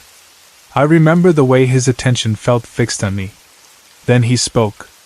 His voice was clear and deep. He told me to get out. That was all. Just those words, but they carried so much force that I still remember how they felt in the room. He did not sound confused. He did not sound friendly. He did not sound weak or faded or far away. He sounded strong, direct, and very sure of himself. He kept staring at me while he spoke, and that made the whole moment feel even more intense. Because I was a child, I responded the way a child responds. I did not reason it through. I did not test reality. I did not try to challenge him. I simply decided that if I put my head under the covers, he would leave me alone. That is such a child's answer to fear, and maybe that is why it still feels so sad to me now. A little girl sees a strange man in overalls standing in the doorway in the middle of the night, hears him tell her to get out, and her best idea is to hide under the blanket and hope that solves it. So that is what I did. I pulled the covers over my head and stayed there for a few moments, trying to wait out whatever was happening. I do not know exactly how long I hid under there. It felt like a long time, but it was probably only seconds. Eventually I raised my head again and looked. He was gone. That did not make me feel better. If anything, it frightened me more, because now he had disappeared in a way that made no sense. Still scared, I woke my mother and told her exactly what had happened. I told her about the man. I told her how he had looked. I told her what he said to me. She told me it was just a bad dream. She said I should forget all about it. At the time, that response hurt in the quiet way these things often hurt when you are young. I knew what I had seen. At least I felt I knew. But adults have a way of closing a door simply by calling something imagination, and when you are little, you do not always know how to argue with that. So I tried to accept what she said. I tried to think maybe it had been a dream, even though it did not feel like one. But some memories do not go away that easily. That night stayed with me. It stayed with me not only because it frightened me, but because there was something about the man that felt tied to the house in a deep way. Even before I had any larger explanation, some part of me felt that he belonged there more than I did. That may sound strange, but it fits with the words he said. Get out. As if I were the one who should not have been there. As if the room or the house was his in some way I did not understand. Years went by, but I did not forget it. When I was 16, I finally brought the memory up to my mother again. By then I was much older, and the old story had become one of those memories that hangs around quietly in the back of your mind, waiting for the moment when you decide to test whether anyone else remembers it the way you do. So I mentioned it to her, and asked about that night. The second I did, she became uncomfortable. That was the first real sign that there had been more to the story than she had told me when I was a child. You learn a lot by watching how adults react to old memories. She did not laugh it off easily this time. She did not immediately say it was a dream and move on. She hesitated. I had to keep pressing before she finally told me something of her own. Apparently, there were many nights when she would feel someone get into bed with her and hold her. That sentence alone changed everything for me. She said that it happened often enough that she had gotten used to reacting in one specific way. She would think it was me climbing into bed or shifting around beside her, because that would have been normal. Thinking I had come closer because I had a bad dream or wanted comfort, she would turn over to check on me, to make sure I was okay. And every time, there would be no one there. No one beside her. No one holding her. Nothing. That detail is so quietly horrifying to me. To feel the clear physical sensation of someone getting into bed with you, holding you, and then to turn and find empty space is the sort of experience that is hard to fit into any normal understanding of life. And yet she had kept it to herself. She had lived with that and still chosen to tell me that what I saw was only a dream. I understand now, as an adult, that she may have been trying to protect me. Maybe she thought if she treated it lightly, I would stop thinking about it and sleep better. But when she finally admitted what had happened to her, it meant that my childhood memory was suddenly no longer mine alone. So I asked her directly whether she believed I had seen the same presence that had been getting into bed with her. That was when she finally told me she believed I had. She said it had been much more than a bad dream. Hearing that was both comforting and disturbing. Comforting because it meant I had not been crazy or foolish or overly dramatic as a child. Disturbing because it confirmed that something truly strange had been happening in that house, and it had not only been affecting me. Later, before he died, I asked my grandfather about it too. My grandfather was not a superstitious man. He was not the sort of person who ran around telling ghost stories or attaching meaning to every weird little thing. That is why his response mattered so much to me. He did not laugh at me. He did not dismiss me. He did not say it was impossible. Instead, he told me that while he might not have had all the answers, he did not doubt that my mother and I had experienced something real. Then he told me something else. He said that many times, when he was in the backyard, he had the feeling that someone was there with him. That may sound subtle compared to the other things, but anyone who has ever felt an unseen presence close by knows how powerful that can be. He said it happened repeatedly, enough that he noticed the pattern and remembered it. It was not just a single odd moment. It was something tied to that backyard in a way that stayed with him. Then he told me something from when I was much younger, too young to remember it myself. He said that many times, when I was little, I would come running in from the backyard crying about something scary out there and refusing to go back. That piece of the story hit me hard because it connected my fear to something older than my conscious memory. It meant that even before I could form clear memories of what frightened me, I had already been reacting to whatever was there. My body, my instincts, my child self had already known that the backyard was wrong somehow. That was the moment when he told me again about the barn. He reminded me that before the house was built, there had been an old barn on the property. He had torn it down, stripped it almost completely away, and buried the stone basement before building the house in front of it. The covered-over basement of that barn had become the backyard. And he said that he believed whatever it was had come from there. That idea settled into me more deeply than I expected. Once he said it, the whole place began to feel connected in a different way. The strange man in overalls. The feeling of someone in bed with my mother. The presence in the backyard. My childhood fear of going out there. All of it seemed somehow tied to what had been buried beneath that patch of land. The clothes the man wore matter more to me now than they did when I first saw him. Overalls and a plain white shirt do not sound unusual until you think about them in relation to a barn, to labor, to older rural work clothes, to a man who might once have belonged more to the land than the house. I do not know if he came from the barn literally or symbolically or spiritually or in some way I do not understand, but the connection feels too strong to ignore. And the thing is, whatever was there never fully stopped. Up until the day we moved, I can still remember waking in the middle of the night to noises. Not every night, and not always in the same way, but often enough that it became part of living there. The house never felt entirely settled to me, no matter how many times my mother explained that old houses make sounds at night. Even if some of the noises truly were only the house settling, not all of them felt that way. Some of them felt watched, directed, personal. The backyard never became comfortable either. Even as I got older, even as I understood more about the property and the buried barn, that discomfort stayed. Some places just refused to feel normal no matter how many times you tried to claim them as part of home. That backyard was like that for me. It never felt like a safe, open place where children should have been able to play without thinking. It felt older than the house and wrong in a way I could never put into ordinary language. The feeling was not always dramatic. That is important to say. Not every haunting, if that is what this was, looks like a horror movie. Sometimes it is quieter than that. Sometimes it is years of waking to sounds you cannot explain. Sometimes it is a child who avoids the yard without understanding why. Sometimes it is a mother feeling someone get into bed who is not there. Sometimes it is one man in a doorway, in overalls, looking at you like he has every right to stand there and tell you to leave.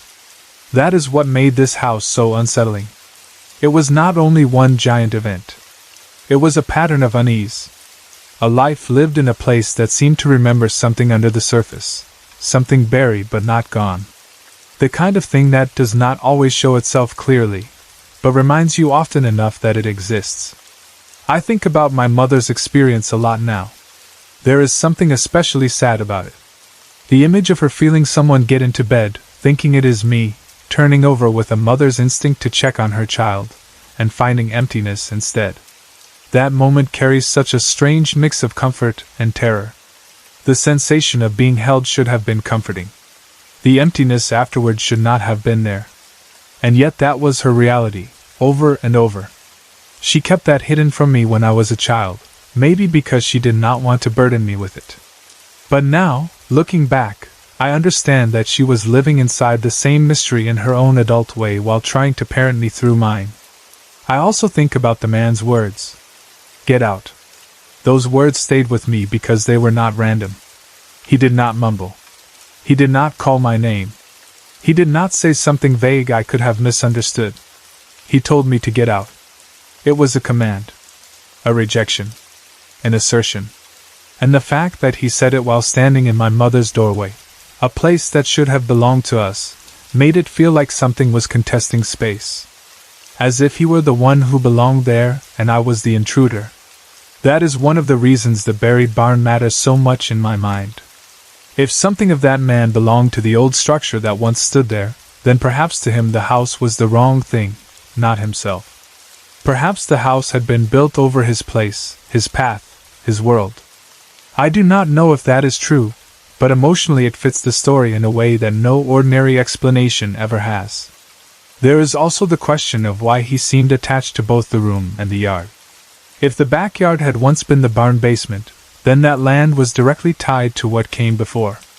But the bedroom was inside the newer house. So why appear there? Why get into bed with my mother? Why stand in the doorway? Why address me? Perhaps whatever was there had moved from the buried place into the living one because the house had been built over his world, not separate from it.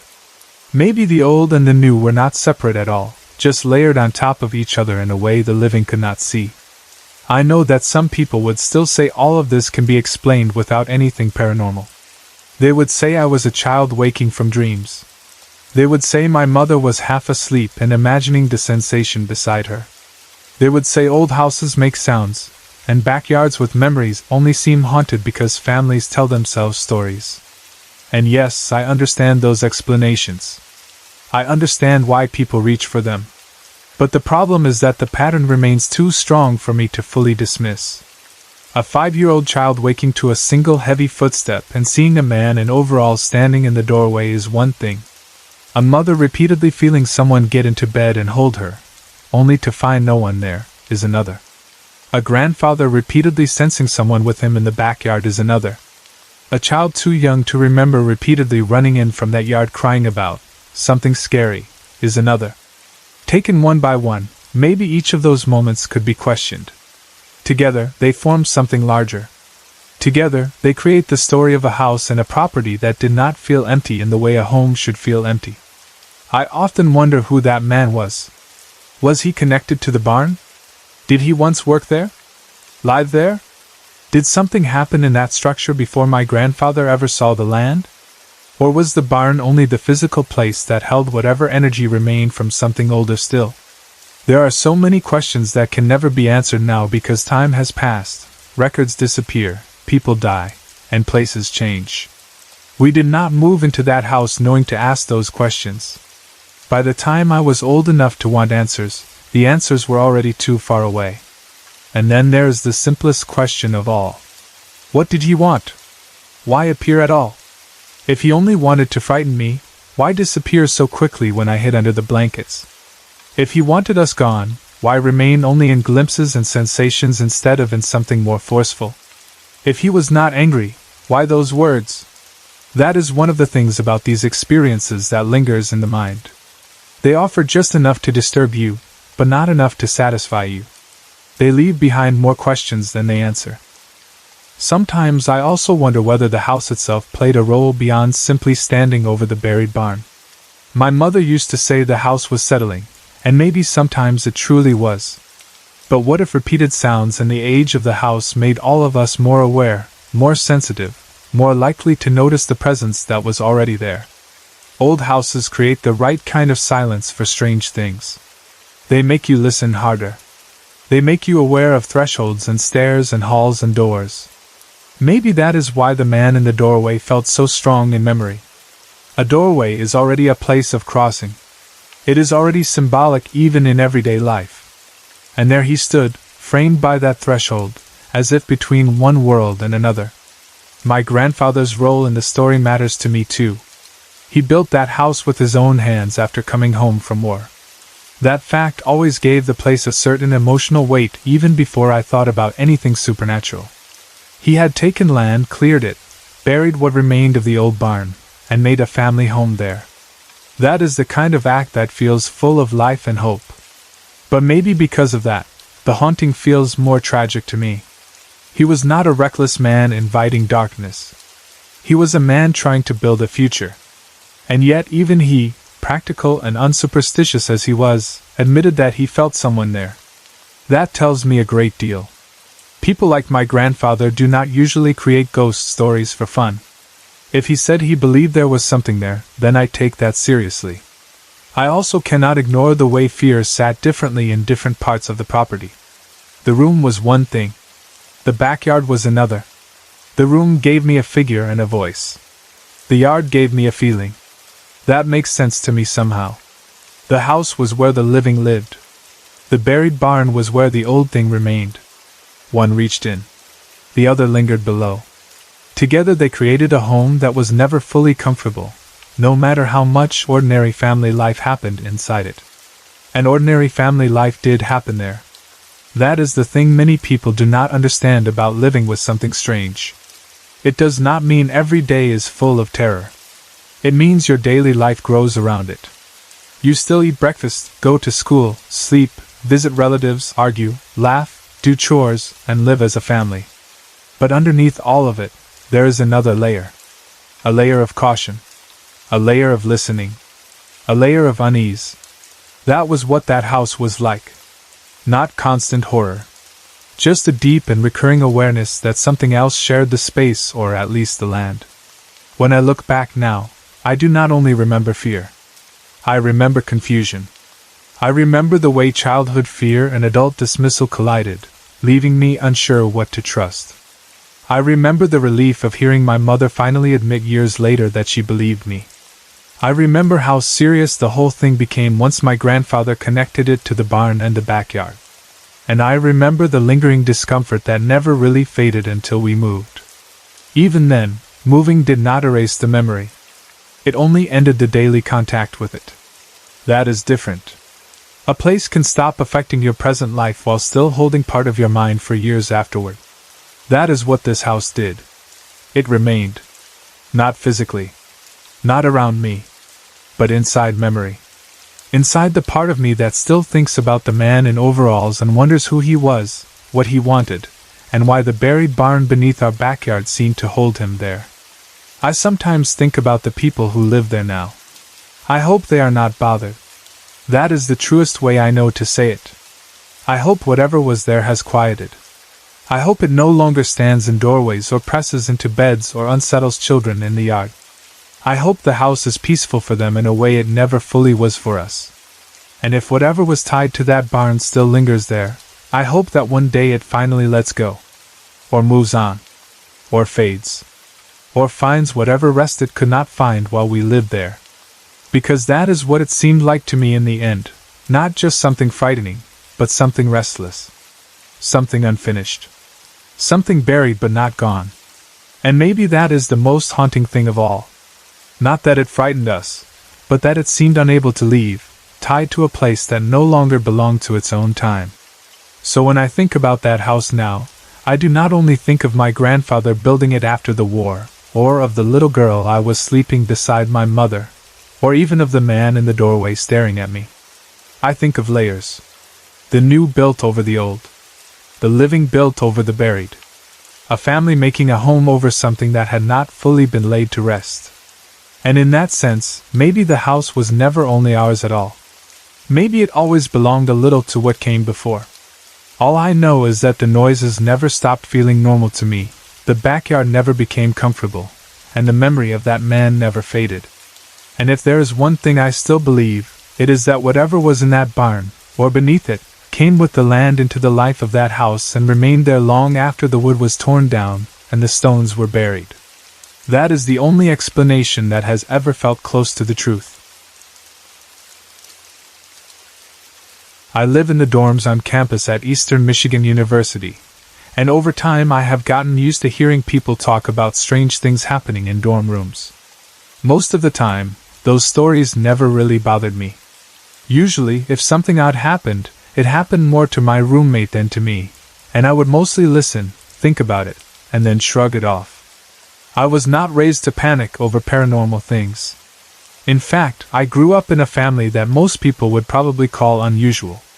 We were not the sort of family that dismissed every strange feeling or every unexplained moment. My family was very open to the idea that there are energies, presences, and spiritual things in the world that not everyone notices. Some members of my family were especially sensitive, and because of that, I was raised with a very different attitude than most people have. From a young age, I was taught not to fear the paranormal, but to respect it. That difference mattered a lot. Fear makes you feel helpless. Respect makes you stay careful, aware, and prepared. I was taught that if something unseen was around me, the answer was not always to scream or run or act like the world was ending. Instead, I was taught how to protect myself. Over the years, that became almost second nature to me. Things like building energetic shields around myself, using simple spoken protections, or doing small rituals to clear a space were not strange to me. They were normal. I did not think of them as dramatic or extreme. They were simply tools, the sort of things you know how to do because you were raised with them. Because of that, I had never really felt deeply threatened by any presence around me before. Strange things had happened in life, yes. Weird feelings, yes. Moments that made me pause, yes. But true fear, the kind that settles in your body and makes you question your safety, was something I had not really felt from these things. Until recently. This happened during Christmas break. The timing of it matters because dorms feel very different when most people have gone home. During the normal school year, dorm buildings are full of life. Doors open and close, people talk in the halls, music leaks through walls, footsteps move back and forth, friends knock on each other's rooms, and there is always some kind of background activity. Even when you are alone in your room, you are not really alone in the building. But during break, all of that changes. The building becomes quieter in a way that feels almost unnatural after months of constant activity. The silence is not peaceful in the same way silence is at home. It is emptier than that. A dorm is built to hold movement, noise, routine, and youth, so when almost everyone leaves, the stillness feels noticeable. My roommate had gone home the day after her classes ended. I was used to being in the room alone for short periods, so I did not think much of it. I had slept there by myself before, and I was planning to leave the next day too, so in my mind it was not a big deal. It was only one night. One quiet night, and then I would be gone for break too. There was no reason to make anything of it. But when I went to bed that night, something felt different. It was not something I could point to physically. Nothing in the room looked wrong. The lights were normal, the furniture was in place, the door was where it always was, and there was no obvious source for the feeling. It was more like a shift in the atmosphere, the kind of subtle change you only notice when you are used to paying attention to energy. I tried to shrug it off. I told myself I was probably overtired. End of semester exhaustion can make everything feel strange. You go through finals, stress, packing, schedule changes, and the emotional shift of leaving campus. It would have been easy to blame the odd feeling on any of those things, so that is what I tried to do. I climbed into bed, settled in, and closed my eyes. The moment I did, I got an image in my mind that was so clear it jolted me. I saw an older man standing a few feet away from my bed. He was not just some vague shape or blurry suggestion in my head. The image was sharp and immediate. He stood there glaring at me, and the intensity of it was what made it so unsettling. It was not like a random thought floating through my mind before sleep. It was not like the harmless, strange mental pictures people sometimes get when they are tired. It felt more direct than that. Still, I tried to stay practical. Mental images were not something new to me. I had seen similar things before, and not all of them meant anything. Sometimes the mind does weird things. Sometimes you close your eyes and your imagination offers you images that make no sense at all. I have had mental flashes before that ranged from people I had never met to completely absurd things, like elephants in tutus. So yes, this older man glaring at me was unsettling, but part of me still wanted to classify it as one of those strange mind images and move on. So I opened my eyes. I counted sheep for a while, just to clear my thoughts and settle myself down. Once I felt a little calmer, I tried again to go to sleep. But the problem was not only the image. It was the feeling in the room. I still could not sleep. There was something near the foot of my bed. That was how it felt. Not a general sense of unease, not a random nervousness, but a specific feeling that something was standing there, in the doorway area of my dorm room, close enough that my body remained aware of it. That feeling became stronger the more I tried to ignore it. It was as if the room had gained another presence, and I was lying there pretending it had not. Then I remembered that I had not locked the door. That realization immediately made the feeling worse. In an ordinary situation, forgetting to lock a dorm room door is just an annoying oversight. You get up, lock it, and get back into bed. But that night, the idea of standing up and walking through the space between my bed and the door felt almost unbearable. The problem was not the door itself. The problem was that the place I had to walk through felt occupied. It felt like there was something in that exact stretch of space that I wanted no contact with at all. I stayed in bed for a moment, gathering my nerve. Then I forced myself up, crossed the room quickly, locked the door, and almost threw myself back into bed. I did not linger. I did not look around.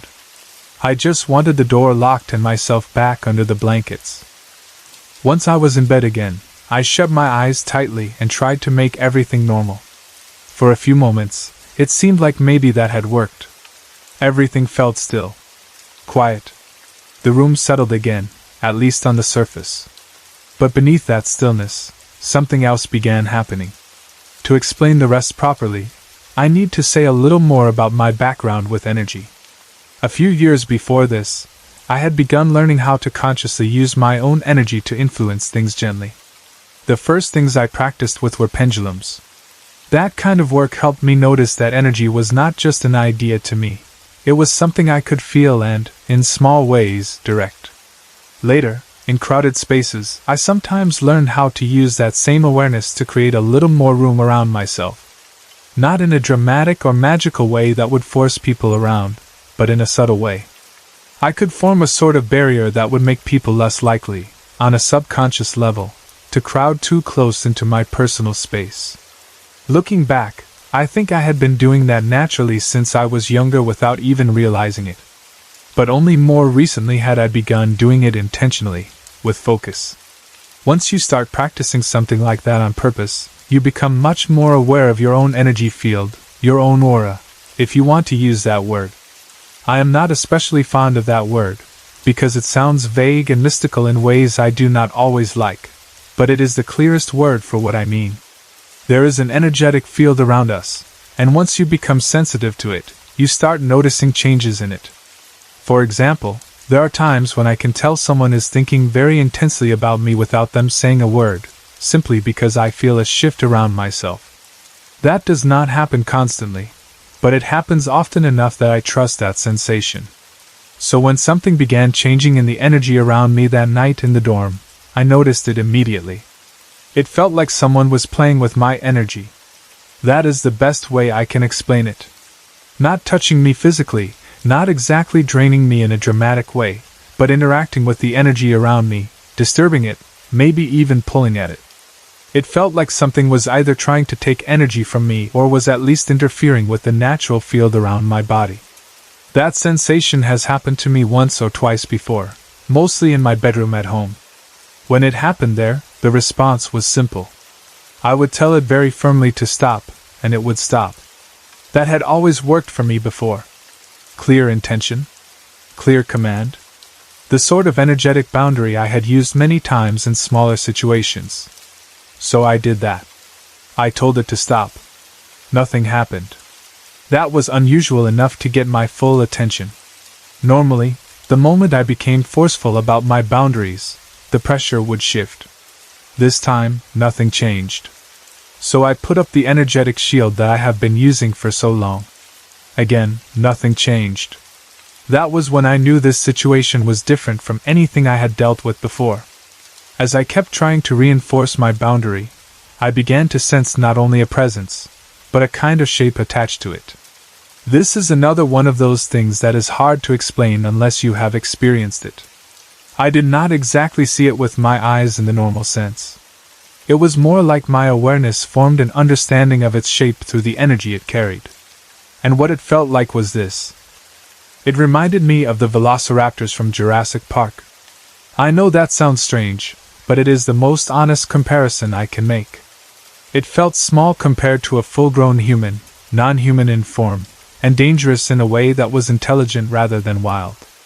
It had that same sense of quickness, predatory focus, and unnatural sharpness. Not large and overwhelming. Not ghostly and soft. Something compact and dangerous. That comparison came to my mind instantly, and once it did, I could not shake it. At that point, my fear became more focused. It was no longer only the older man image, or the sense of something by the door. It was the realization that whatever was interacting with my energy did not feel human to me. It felt like something else entirely. So I changed my approach. Instead of only pushing against it, I imagined an energetic explosion.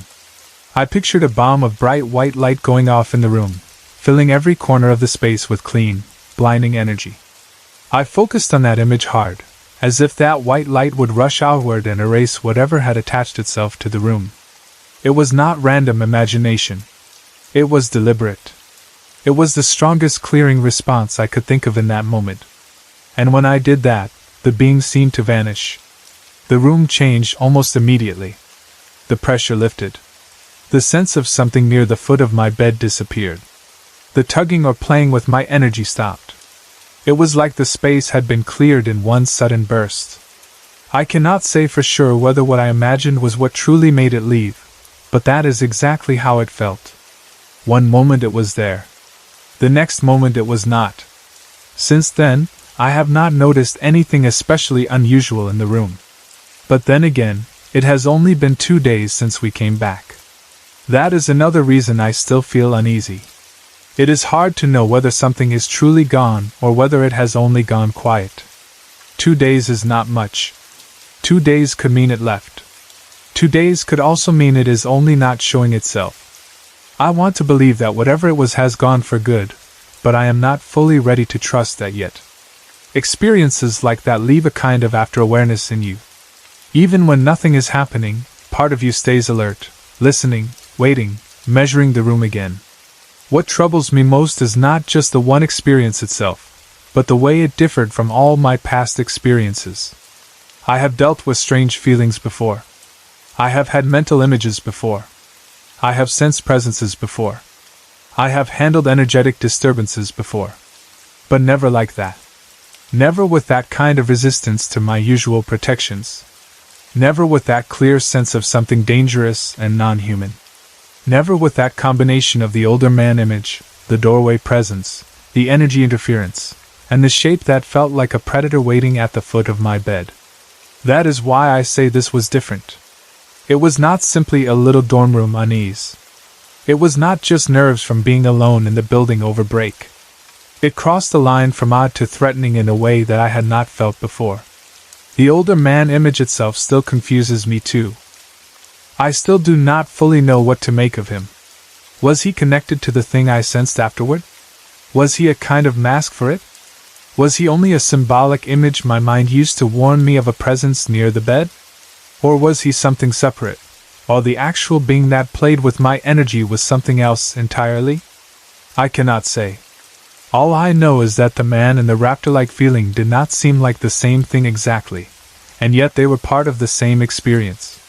That creates a kind of layered unease in me. The older man glaring from near the bed felt human enough to be disturbing in one way.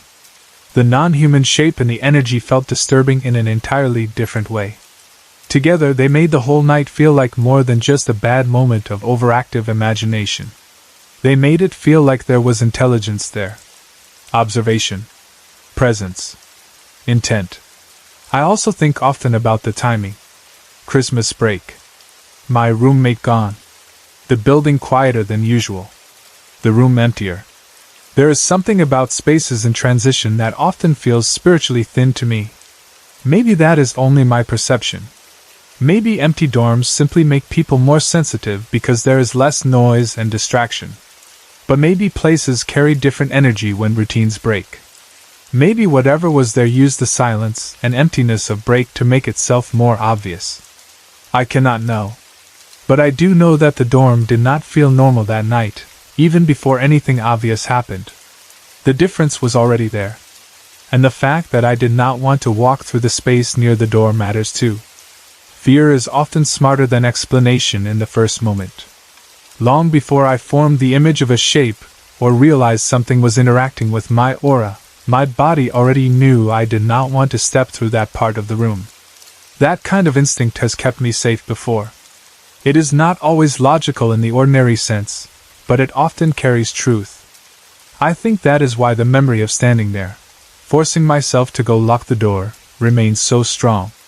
It was the moment I physically crossed into the part of the room that felt occupied, and even though nothing visible happened then, the dread of it was real.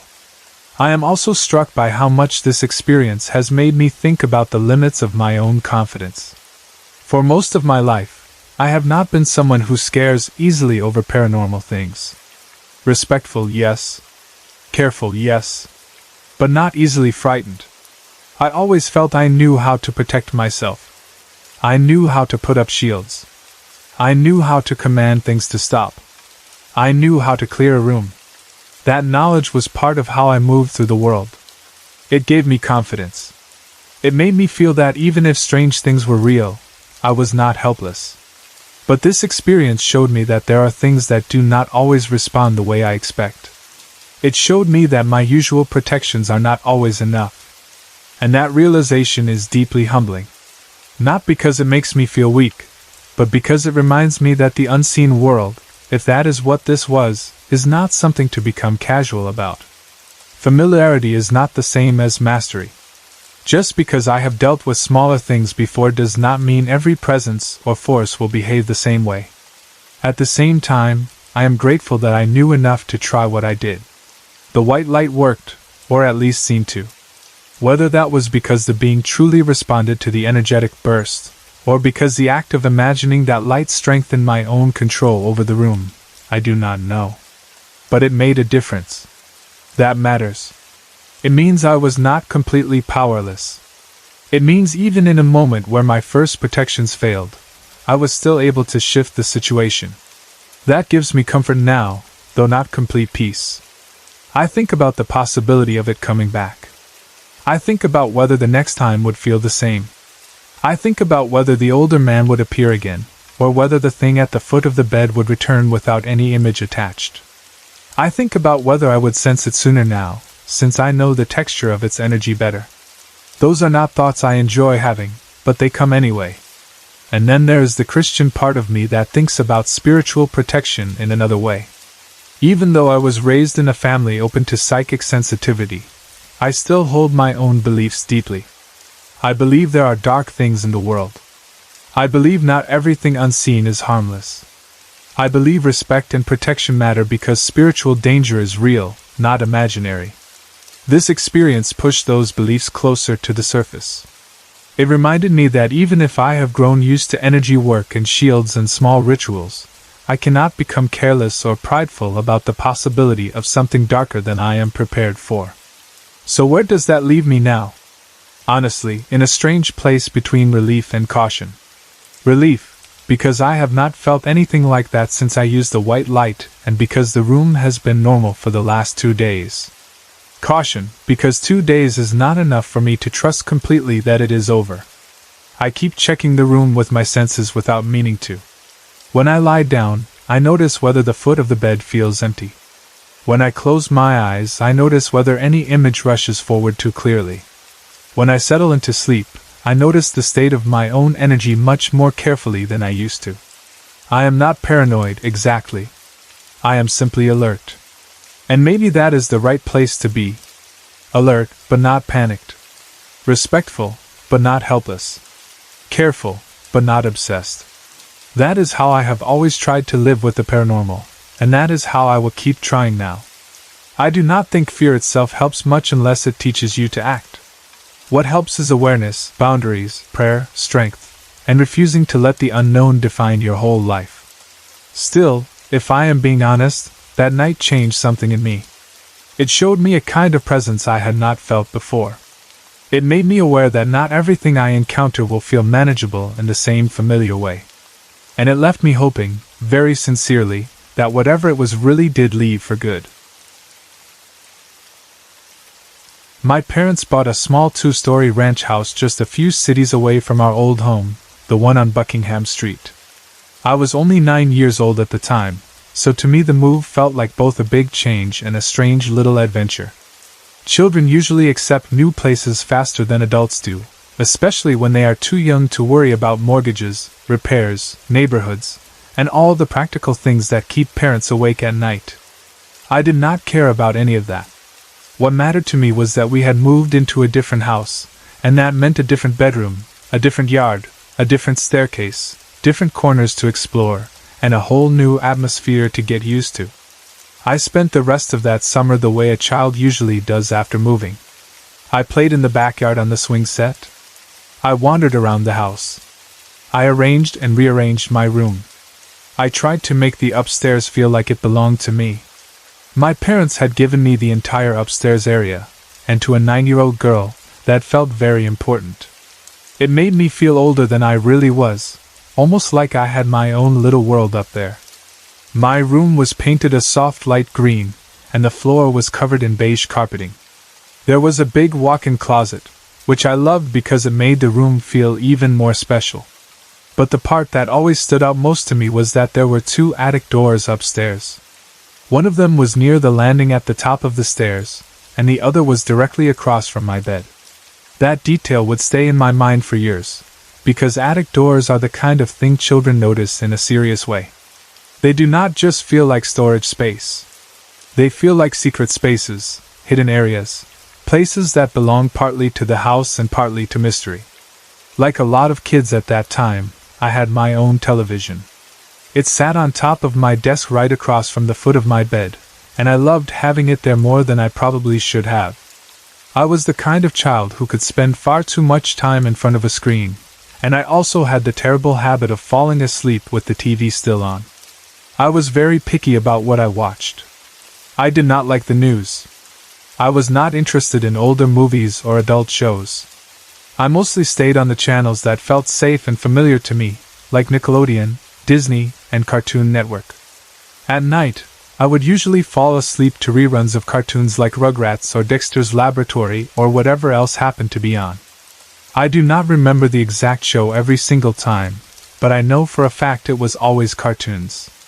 That was my comfort. That was my routine.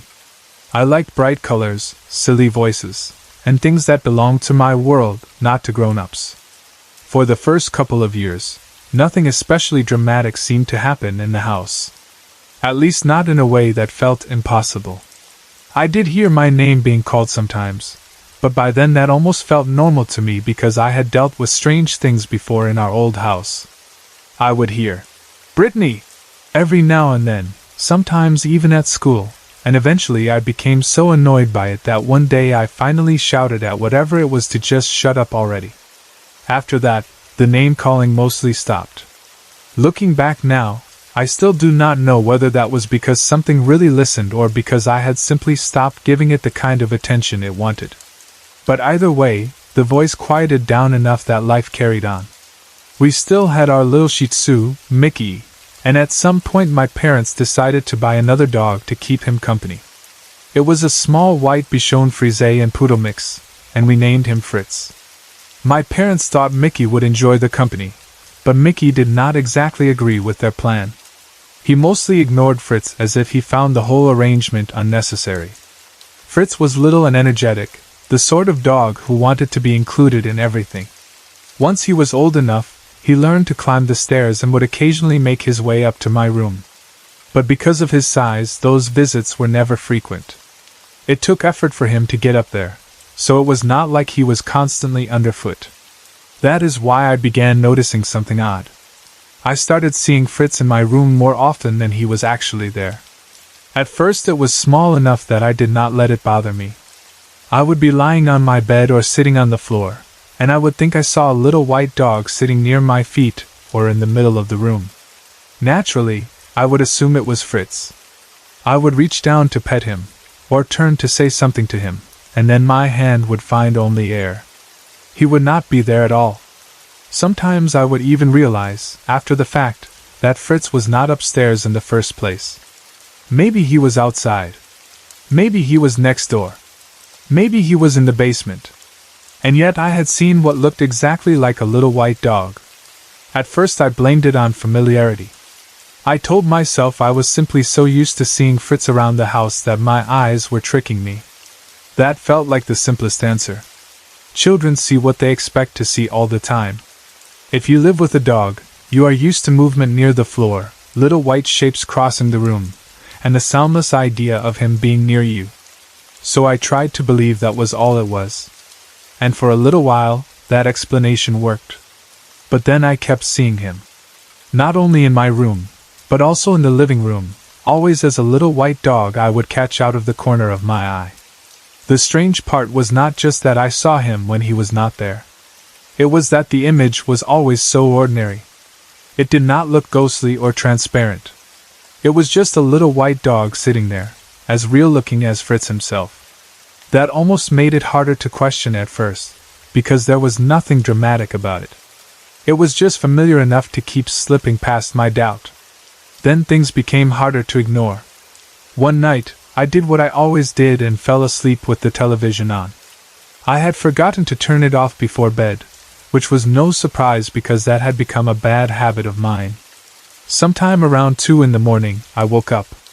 What woke me was not a noise from the house, not a voice, not a creak.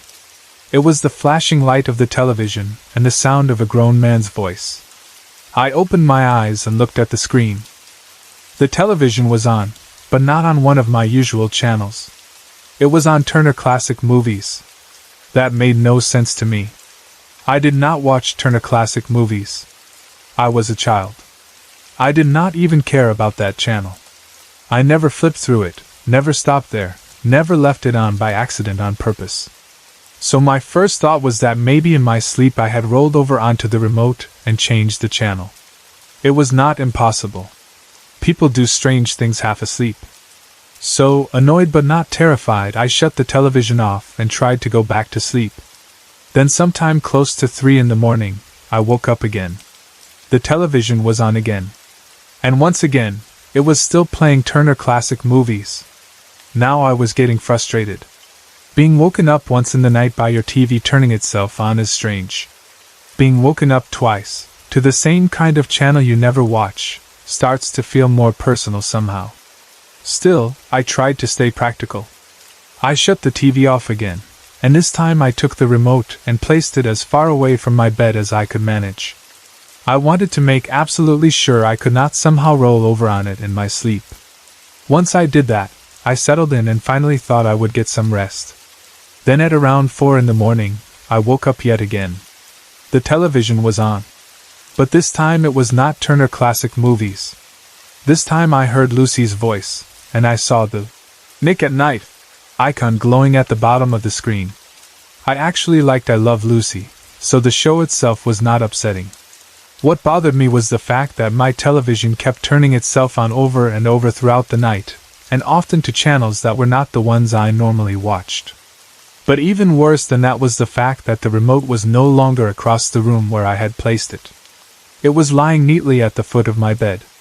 That was the moment the whole thing stopped feeling like some silly sleep accident. The remote had not just somehow rolled closer. It had not fallen off the desk. It was placed neatly on the bed, close enough that I could not ignore the oddness of it. So I shut the TV off one last time, grabbed the remote, and shoved it under my pillow.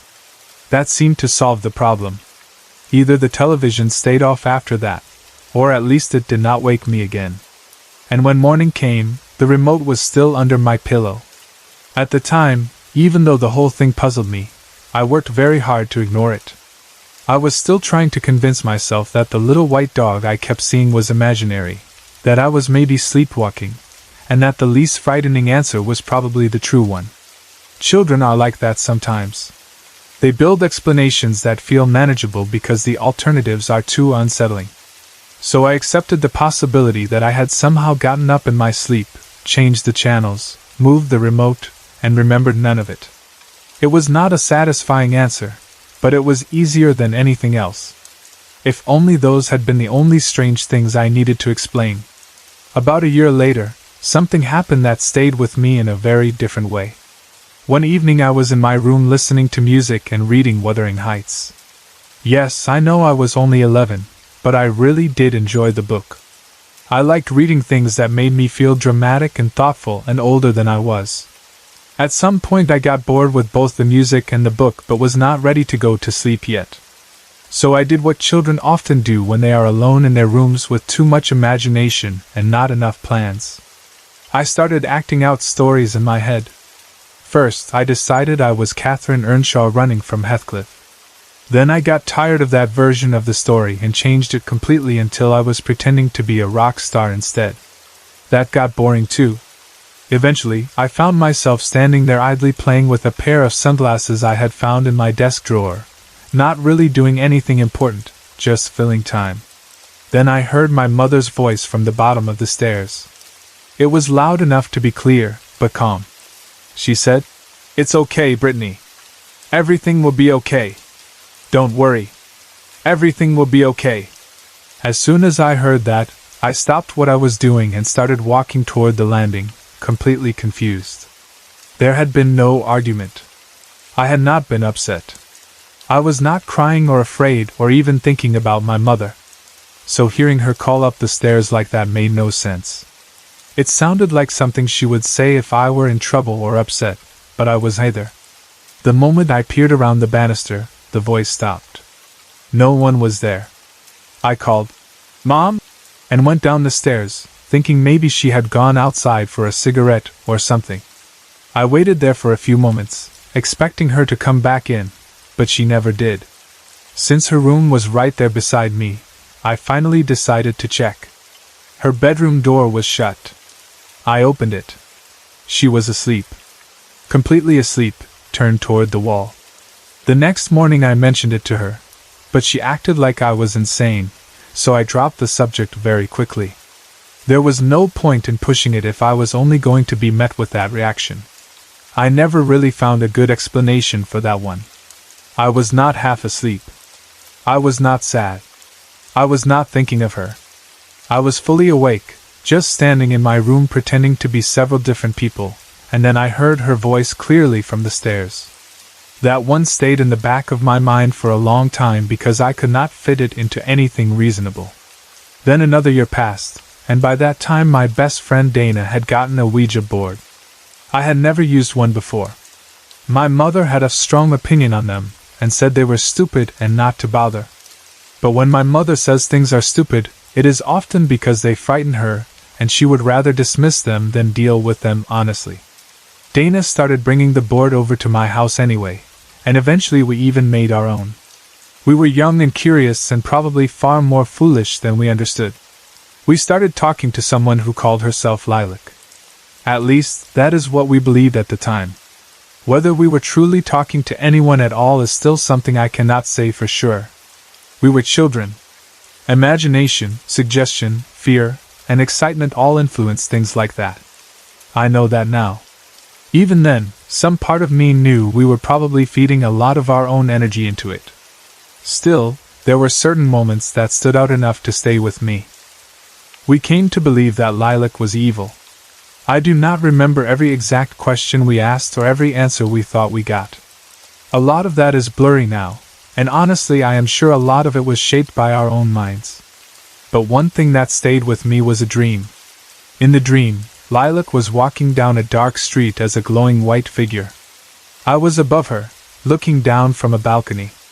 The whole setting felt warm and strange, almost like something straight out of Aladdin, with that dreamlike night air and that distant glow over everything. At first I was only watching her. Then suddenly, without warning, she was beside me on the balcony. She grabbed me around the neck and was trying to choke me. The shift in the dream was so sudden and violent that I woke up with the feeling of it still in my body.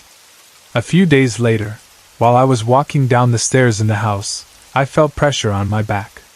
It felt like someone pushed me.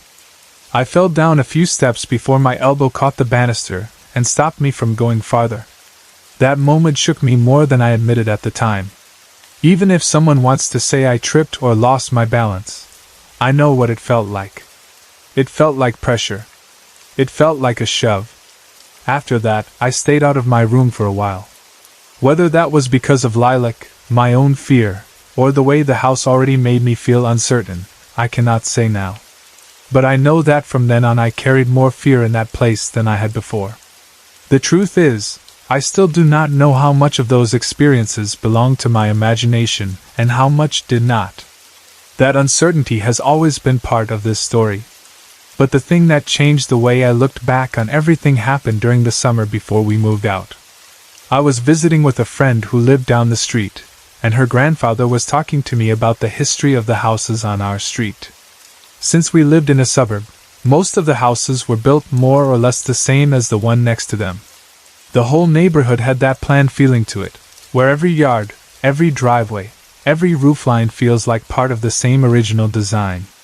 My friend's grandfather had been one of the first people to buy a house there, so he knew a lot about the earlier families who had lived on that street.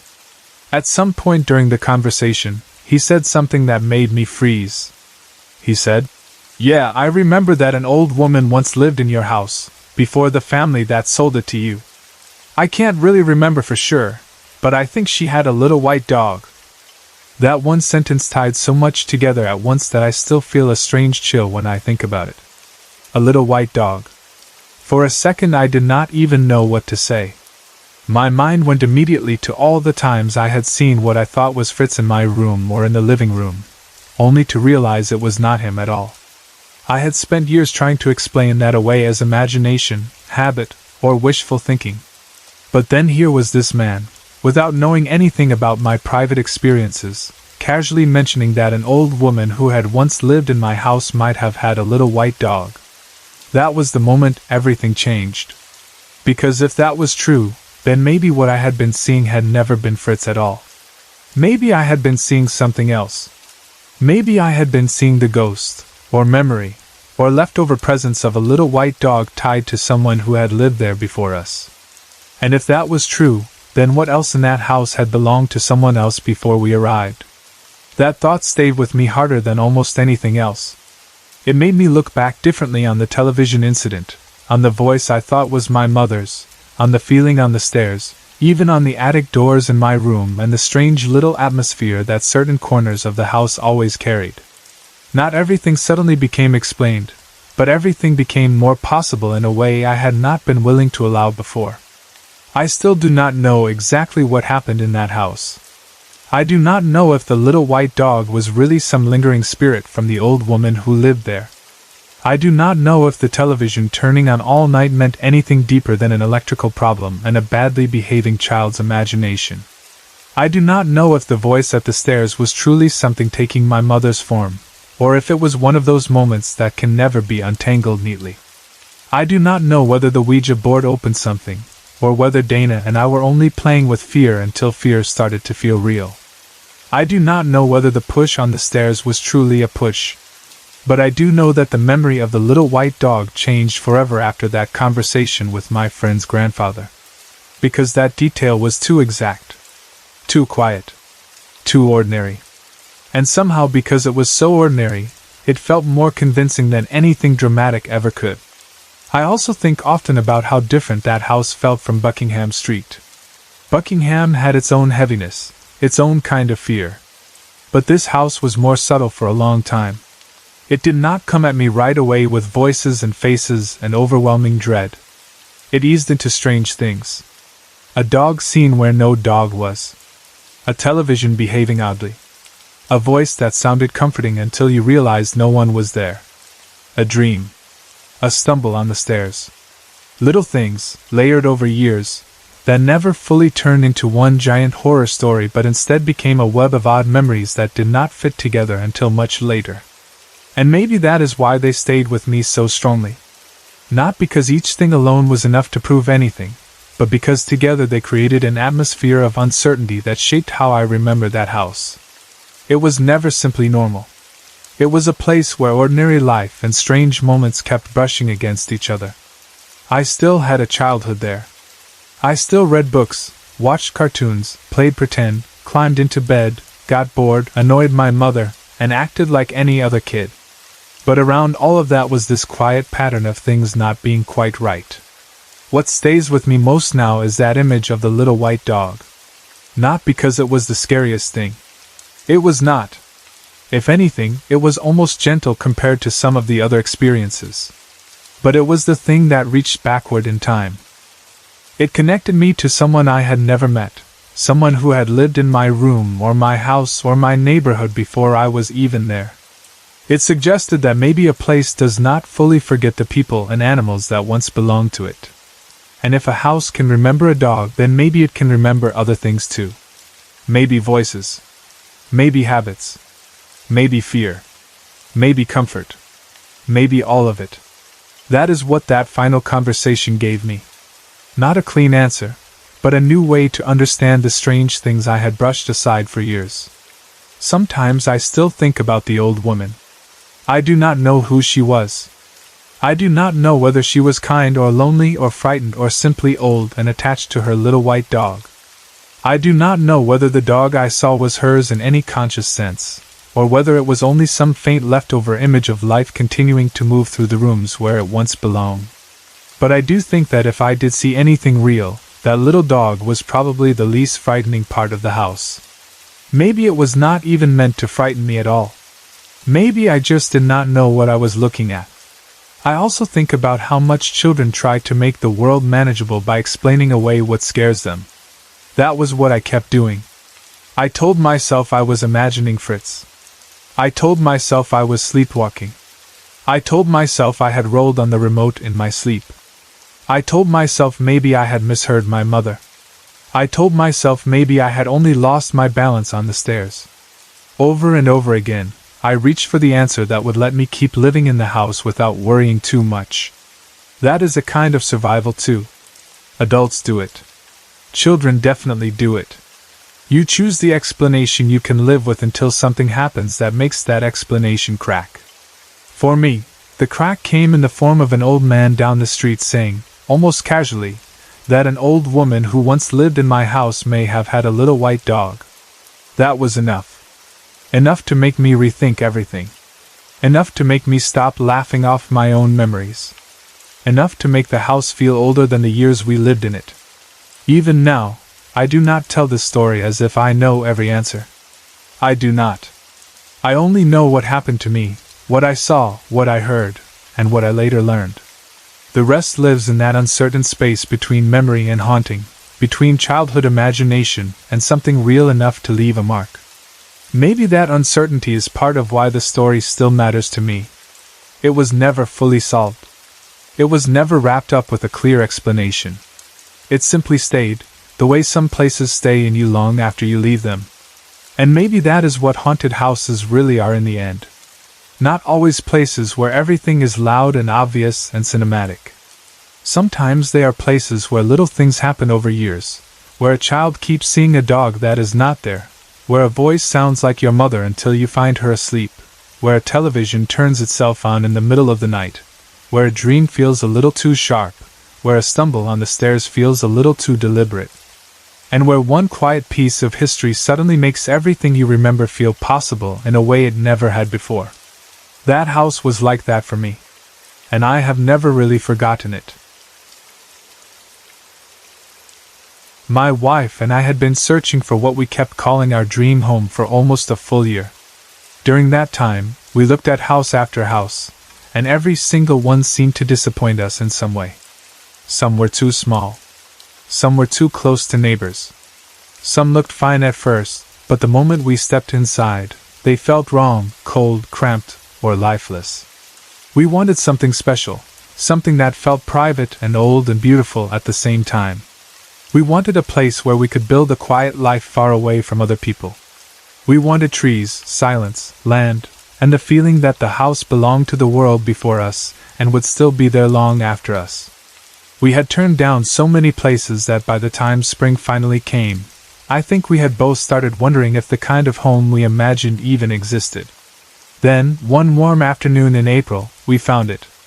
I still remember that first drive as clearly as if it happened yesterday. The house was located near a small town not far from Haddam, Connecticut.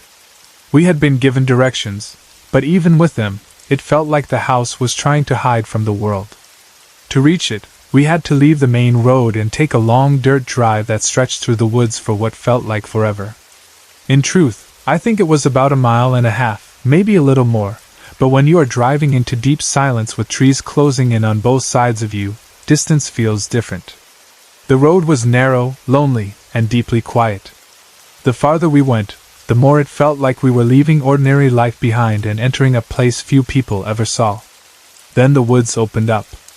There, in the clearing, stood the house. It was enormous compared to what we had expected. An 11-room, 3-story house, standing almost proudly despite the years of neglect it had suffered. Even from a distance, it had the kind of presence that makes you stop speaking for a moment. It looked like the sort of house people imagine when they talk about old New England homes, large and dignified and full of history. At the same time, it was obvious that it had been empty for quite a while. The grass around it had gone brown and untended. An old Chrysler sat rusting in the driveway as if it had simply been forgotten one day and never touched again. Around the back of the house there was a pond, murky and still, the kind of pond that did not sparkle in the sunlight so much as absorb it. And yet none of that put us off. If anything, it made the house more appealing to us at first. It looked like a place waiting to be brought back to life. It looked lonely, but not ruined. It looked abandoned, but not broken beyond saving. We could see the neglect, yes, but underneath it we could also see the beauty. The bones of the place were still grand. It had strength. It had character. It had the exact kind of isolation we had been dreaming about. Miles from anyone. No close neighbors. No traffic. No street noise. Only woods, land, and the house. We learned that the house had only been vacant for about 3 years. Before that, it had belonged to an elderly woman who had lived there until she entered a nursing home.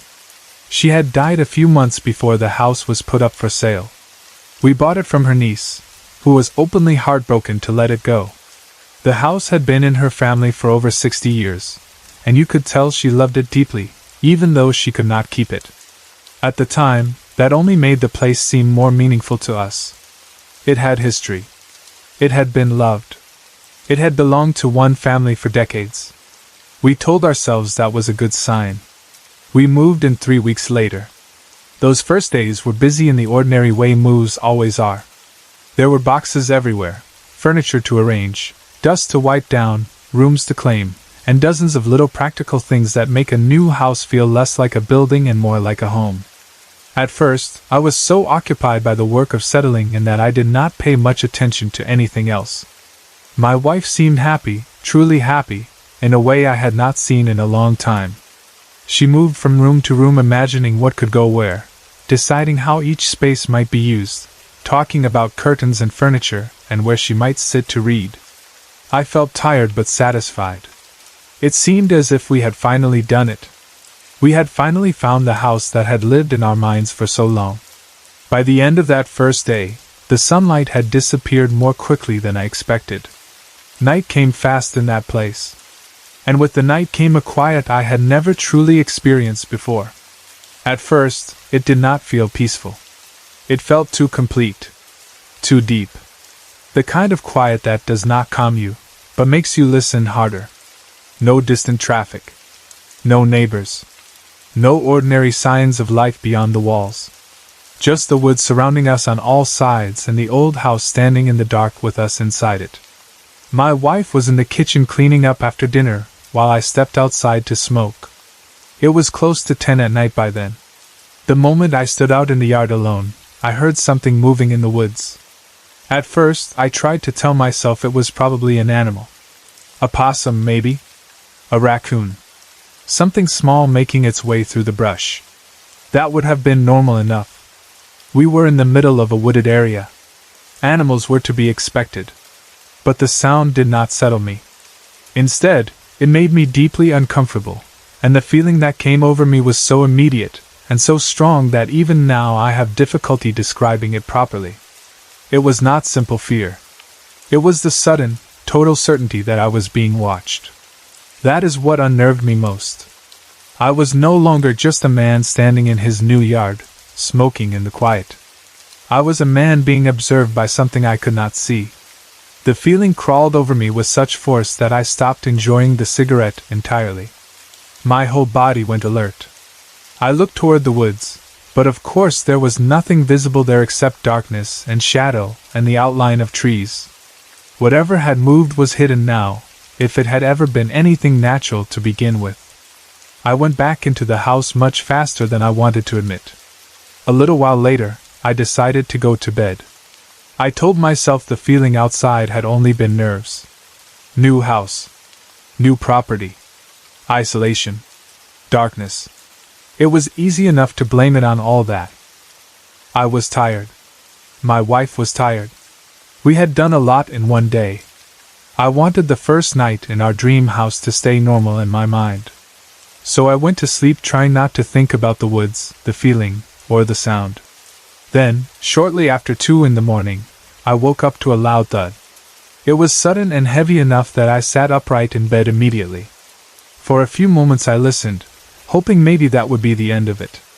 Old houses make noises, I told myself. Pipes, walls, settling beams, odd little sounds that seem larger at night. But after a short stretch of silence, I heard something else. It sounded like something being dragged across the floor above me. Not a light sound. Not the scurrying of a mouse or the shift of something loose.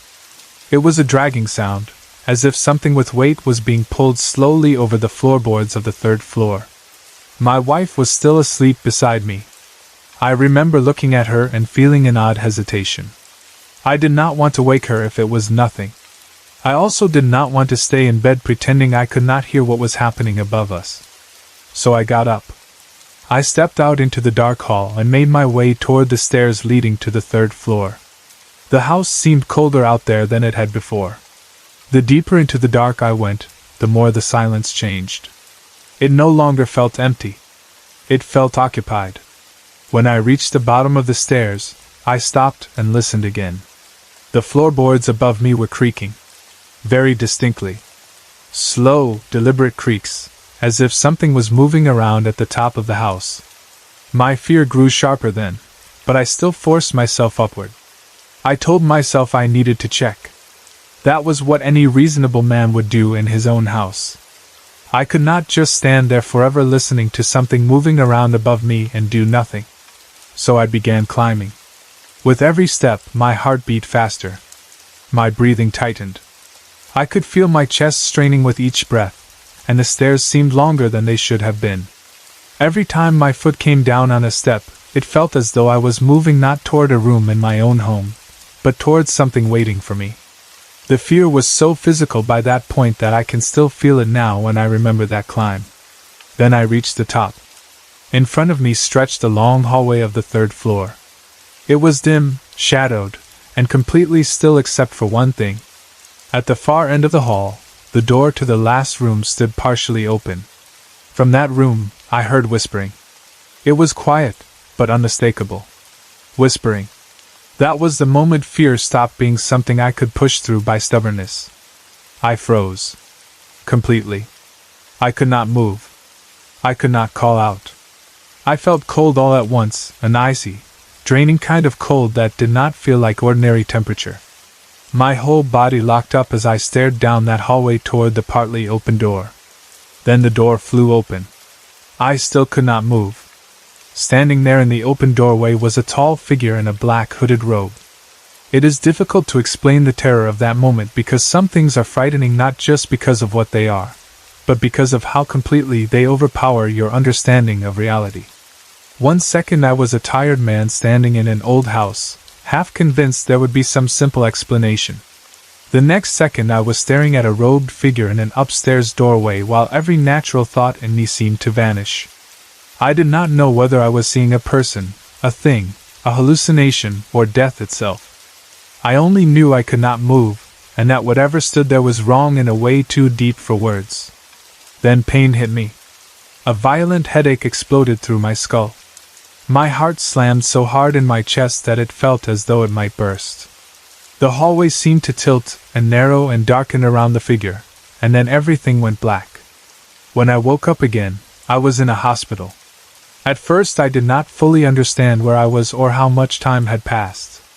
Then the pain made everything clear enough. I had a fractured skull, 2 broken ribs, and a shattered knee. The doctors and nurses explained what they believed had happened.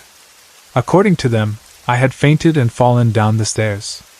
The crash of me tumbling down had woken my wife, and she found me at the bottom.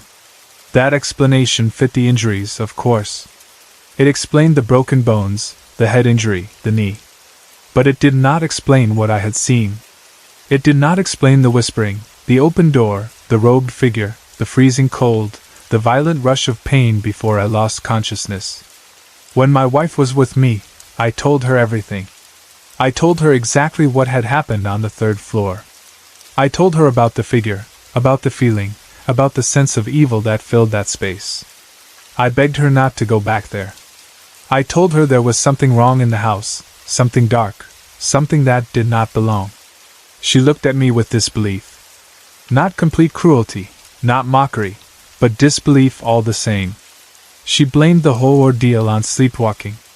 I had done that in the past, though not for years, and so to her it felt like the simplest explanation. In her mind, I had sleepwalked into a nightmare, gone upstairs, panicked in my sleep, fallen, and injured myself. That explanation made enough sense to her that she clung to it. I knew what I had seen. But I was hurt, exhausted, vulnerable, and alone in what I believed. So when my hospital stay ended, I went back to the house because there was nowhere else to go, and my wife helped convince me, or tried to convince me, that perhaps she was right. Maybe it had been a nightmare. Maybe the old house and the quiet and my nerves had created something vivid and terrible in my mind. Maybe I had only been sleepwalking. So I returned. Reluctantly, but I returned. At first, the house seemed calm again. The boxes were unpacked. Things were arranged. The place looked more lived in. My wife seemed content, almost relieved to have me home and to have the house settling into routine. She told me she had set up her sewing and reading room on the third floor, and she insisted that nothing unusual had happened there. That should have comforted me, but it did not. In fact, hearing that she had chosen the third floor for her quiet space disturbed me. It was the one place in the house I had wanted to avoid forever, and she was making it her own. She told me I needed to get over it. To her, it had been a dream. To me, it had been a warning. Over the next few weeks, I began to notice changes in her. At first I tried not to read too much into them. People change a little after moving. Stress shows itself in odd ways. A new house can bring tension. But what I saw in her went beyond ordinary tension. She became short-tempered in a way that did not feel like her. Little things set her off. Tiny annoyances turned into sharp words. Then sharp words turned into full, violent tirades. She broke things for almost no reason. Objects would be smashed, thrown, or knocked over in moments that should never have grown that intense. And it got worse. She began spending more and more time on the third floor in that sewing and reading room. Most nights, she would stay up there late. Eventually, she seemed to sleep there often too. The longer it went on, the more withdrawn she became. She hardly spoke to anyone.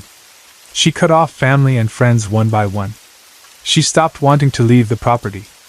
In fact, she rarely left the house at all, except when she went for long walks in the woods. Those walks frightened me more than I can say. Not because walking in the woods is strange by itself, but because of the way she did it. She would disappear for long stretches, almost silently, as if drawn out there by something. When she came back, she seemed even farther away than before. It was as if the house and the land together were swallowing her piece by piece. She was not simply depressed or angry. She was changing in front of me into someone harder, more distant, more unreachable. The only creature she still seemed to care about openly was a stray dog that began coming by every evening. She fed it with a devotion that felt out of place beside how cold she had become to everyone else. That dog seemed to be the only thing in the world she felt softness for anymore. It was one of the last traces of ordinary feeling she had left, and even that was strange because the dog belonged to no one we knew. It simply came, and she cared for it like it had always been waiting for her there. Meanwhile, I still heard things in the house. Noises. Movements. The sense of something nearby. The same awful awareness that I was not alone, that the house contained a presence too dark and too near to ignore. But whenever I mentioned it, my wife would become enraged. It was as if even speaking the possibility aloud provoked something inside her. I stopped bringing it up after a while because every conversation became a fight. Our marriage began falling apart under the strain of it all. I no longer felt safe in my own home, and worse than that, I felt as though I was watching my wife slip farther and farther away from herself while the house drew her deeper in. Eventually, I stopped coming home most nights. I would stay with a friend instead. It was easier to sleep elsewhere, easier to breathe, easier to think. The house had become unbearable to me, and not only because of what I feared was in it, but because of what it seemed to be doing to her. Every time I returned, the place felt more hostile, more wrong, more charged with something I could not fight. I had barely even begun to tell the full story then. What happened afterward became even stranger, even darker, and I knew even then that it could not all be told in one piece. But the most important thing, the thing that mattered more than anything else to me, was this: I wanted my wife out of that house. More than answers, more than explanations, more than proof, I wanted her to leave. That house was no longer our dream home. It had become something else entirely. A trap. A place with teeth buried inside its beauty. A place where silence was never peace, where the woods watched, where the third floor waited, and where a dark thing in a hooded robe had already nearly killed me. It had taken the dream we had chased for a year and twisted it into something rotten. And worse than all of that, it was taking her too. My name is Andrea, and I am a single mother to a little girl who is now 2 years old. When I first moved into the house where all of this happened, my life looked very different. That was 8 years ago. At the time, I was engaged to the man who later became my husband, and who is now my ex-husband. Back then, I thought I was stepping into a normal future. I thought I was moving into a home where I would build a family, create happy memories, and live an ordinary life. I did not know that the house itself would one day become part of a story I would never forget. The neighborhood had been there a long time, and some of my older neighbors told me a little bit about its history not long after I moved in. They explained that the community had originally been built in the 1950s. The houses were made as affordable homes for war veterans returning to the United States. I always found that interesting, because it gave the area a sense of age and history. It made me think about all the lives that had been lived in those homes before mine, all the families, all the worries, all the love, all the loss. At the time, I did not think much more about it than that. It just made the neighborhood feel older and more settled than newer developments.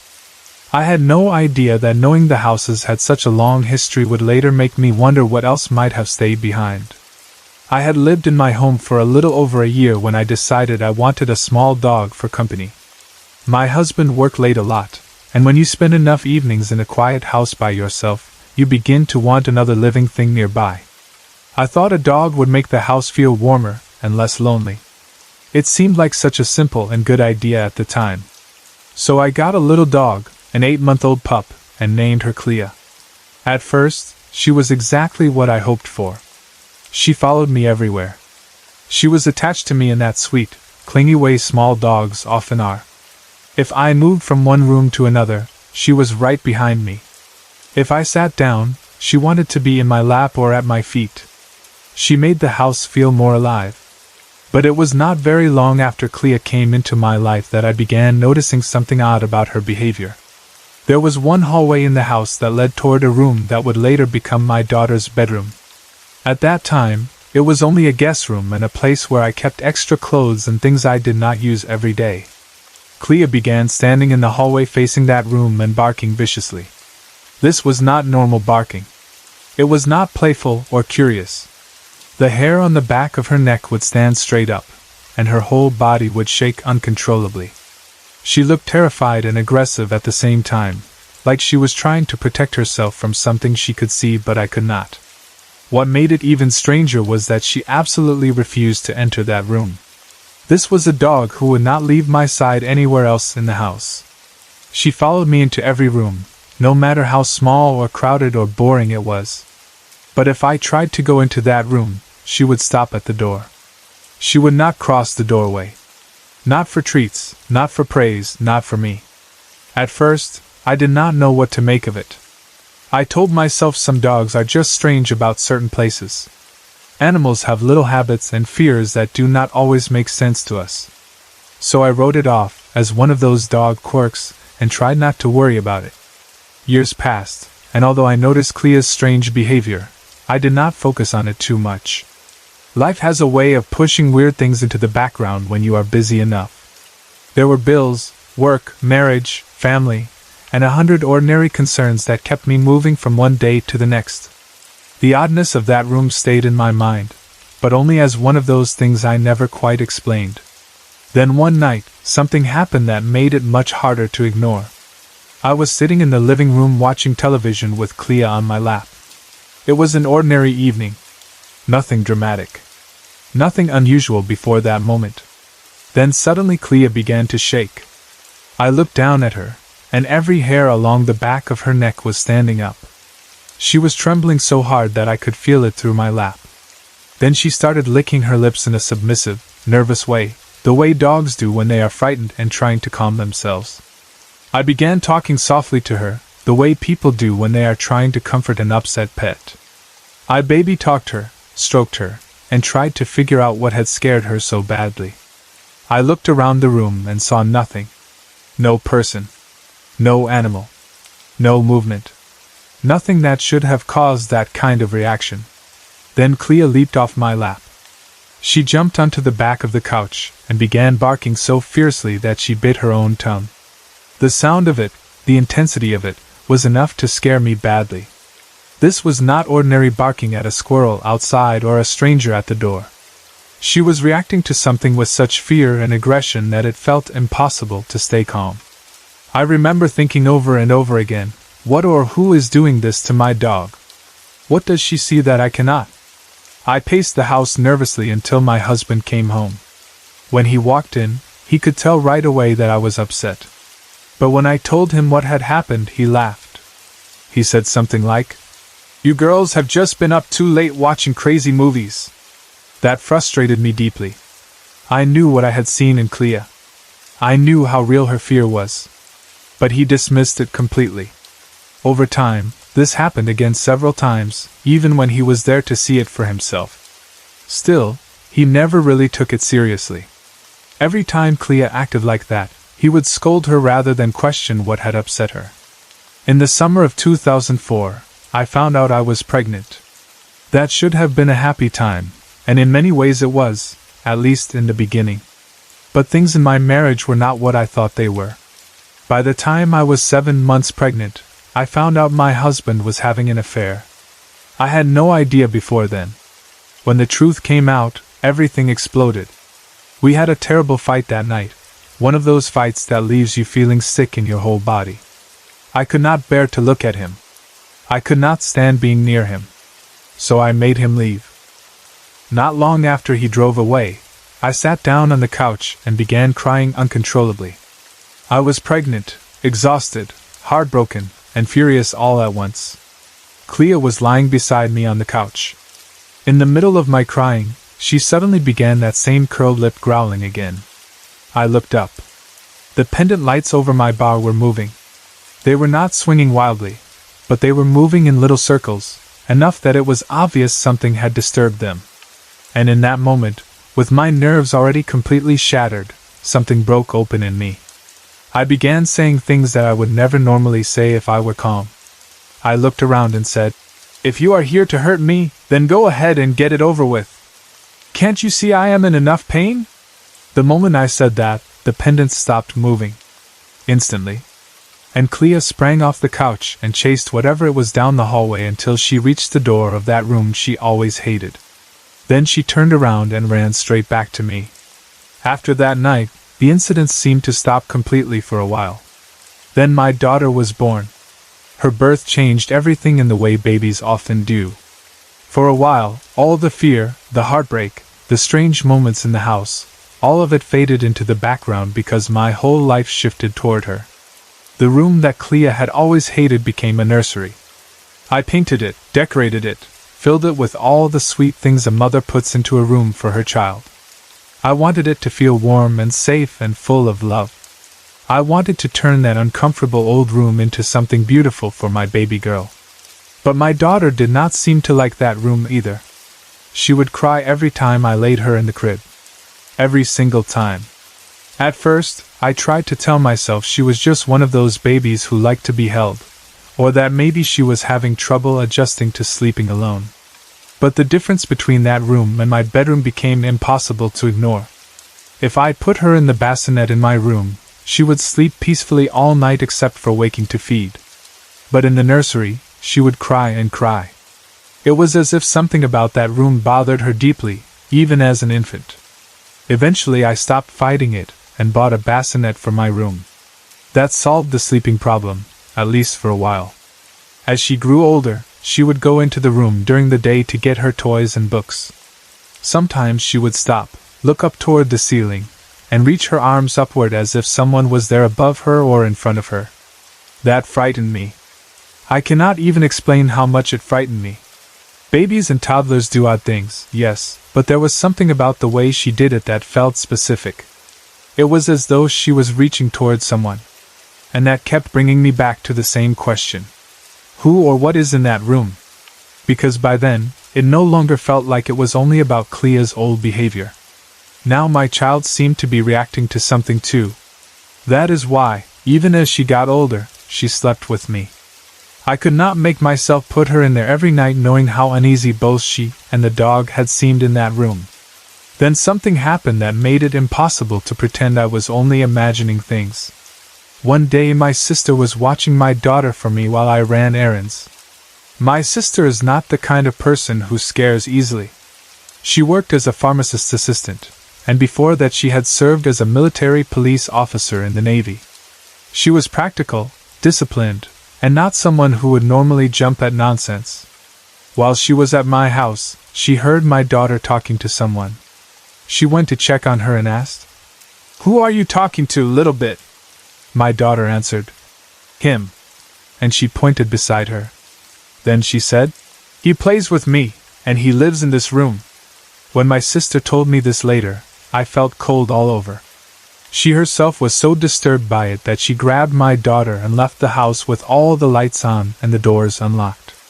That was how badly it rattled her. This was a woman with military training, and she did not stick around to investigate. She got out. Still, even after that, the worst incident had not happened yet. The reason I finally began telling this story to other people was because of what happened just a couple of days earlier. My cousin was over at my house with her son, who is only about 2 months older than my daughter. We were sitting in the living room, talking as usual, while the kids played. My daughter was in her room when suddenly she started screaming at the top of her lungs. Not whining. Not crying. Screaming. She came running into the living room and held out her arm. It was red and raised in welts. I stayed as calm as I could and asked her what happened. She said, "Mom, he told me to stay out of my closet and that I couldn't have my blue scarf." At first I asked her who she meant, because her cousin had been with us the whole time, and there had not been any adult in there with her. She looked at me and said, "No, Mommy, the man that lives in my room. He said I can't have my scarf because I wrapped it around my neck too tight last time and you put me in time out." The moment she said that, I felt like my heart had jumped straight into my throat. Because that meant the presence in her room knew something private. It knew something that had happened in our household. It knew that I had scolded her for wrapping a scarf around her neck too tightly, something I had told her not to do because she could strangle herself. It knew enough to repeat that back to her in its own words. That detail shook me worse than almost anything else. This was not just some vague imaginary friend. This was something that understood our home, our conversations, and my child's behavior. My cousin was as upset as I was. She would not let her son play in that room after that. Not at all. They left soon afterward, and even while she was still there, I could see in her face that she did not know what to say. She had come over for an ordinary visit and left with the feeling that something deeply wrong was attached to my daughter's room. Then the next day, my cousin came back. I am a nurse's assistant, and she needed to stop by for her weekly shot. Her son went into the playroom while we were occupied for a few minutes. Then we heard him talking. My cousin reacted immediately and ran down the hallway. When we got there, her son was standing in the middle of the room, laughing and talking as if someone were teasing him and playing with him. But he was looking away from us, toward a spot in the room where nobody stood. My cousin left again soon after that, with a look on her face I will never forget. Later that night, she called me and told me what her son had said. He wanted to come back and play with the man in my house. That was one of the most disturbing things of all. My daughter was frightened by him, but her cousin seemed entertained, almost drawn to whatever was there. And both children, both under the age of 3, had reacted to the same unseen presence in the same room. Children that young do not create that kind of matching story by accident, especially when they are not being coached or encouraged to do so. They are too small for that. They simply speak from what they see or feel. By then, I could no longer pretend this was just a series of odd little events. I had to face the possibility that there really was something in that room. And that possibility terrified me. I do not believe, at least from everything I have seen so far, that whatever is there is openly evil in the way people describe demons or dark entities. It has not physically harmed us in a serious way. It does not seem to attack the adults. But I also do not trust it. Not when my daughter has become afraid of the dark after never being scared of it before. Not when my dog reacted to that room for years. Not when 2 very young children both describe a man living there. I keep asking myself what exactly he is. Who is he? Why is he in that room? Why does he seem attached to the children? Why did my dog know he was there long before I understood anything? And what am I supposed to do about it? The strangest thing is that whatever this presence is, it does not seem to bother us all the time. It does not spend every moment in the house causing chaos. It is almost as if it stays mostly in that room and lets itself be known when it wants to. That somehow makes it worse, not better, because it feels intelligent. It feels aware. It feels like it chooses when to interact and how. I also cannot stop thinking about the old history of the neighborhood. These houses were built for returning war veterans. Families have lived in them for decades. That means so many people have passed through this place before me. Husbands, wives, children, grandparents, grief, illness, arguments, love, death. A home holds all of that. It absorbs the ordinary life of those who live in it. And sometimes I wonder if something or someone became attached to this house a very long time ago and simply never left. My little dog Clea has sadly passed away now, and I miss her deeply. Looking back, I realized that she knew about him before any of us did. She knew something occupied that room. She knew there was something in the hallway. She knew something was moving around the house when I could not yet see or understand it. Animals know things. They feel things we brush away. And all those years when she stood trembling and barking down that hallway, I should have paid closer attention. Now I am trying to find answers in a more practical way. I have started looking for the original owners of the house, or anyone who might know more about who lived here before me. I want to know if there was a man who stayed in that room, or a child, or someone who died in this house, or anything at all that might explain why this presence seems so tied to that one space. I do not know whether I will find anything, but I have to try. At this point, not knowing feels worse than whatever truth I may uncover. So yes, I am scared. I admit that honestly. Not only for myself, but for my daughter. She is so little, and I cannot stand the idea that something unseen is sharing space with her, talking to her, correcting her, or frightening her. At the same time, I am trying to stay calm. I do not want to fill the house with panic. I do not want her growing up in fear. I need to understand what is going on before I decide how to handle it, because right now all I have are experiences, reactions, and a room full of questions. The one thing I know for sure is that this did not start with my daughter. It started years ago. It started with a small dog barking at a room she refused to enter. It grew into strange incidents in the living room, moving lights, and a dog chasing something down the hall. It continued when my baby could not sleep in the nursery. It deepened when she began reaching into empty air. And now it has become impossible to ignore because children too young to invent it are speaking about the same man. I wish I had answers already. I wish I could say exactly who he is and what he wants. I wish I could say whether he is harmless, lonely, confused, attached, or dangerous. But right now, all I can say is that something is in that room, and I am determined to learn as much as I can before it gets any worse.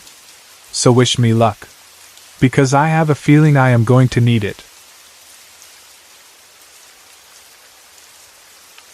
I work as an in-home companion for a well-known retirement community.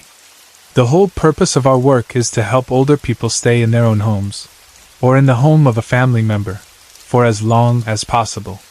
We try to keep them from being pushed too quickly into the system and eventually into nursing homes if there is still a way for them to live with comfort, dignity, and support in familiar surroundings. Every day, people like me go into different homes and help with whatever our clients can no longer do alone. Sometimes that means cleaning. Sometimes it means cooking. Sometimes it means just sitting with them and talking so they do not feel lonely. Sometimes it means reading their mail to them, helping them get dressed, making sure they take medicine, or simply being there so a son or daughter can step out of the house without fear. There are 1,000 little needs in these homes, and our job is to meet those needs with patience and kindness. Because of confidentiality, I will call my client Sophie. I had never met Sophie before the night I was sent to sit with her. Her daughter and son-in-law were going to a concert, and I was hired to stay with Sophie until they got back home.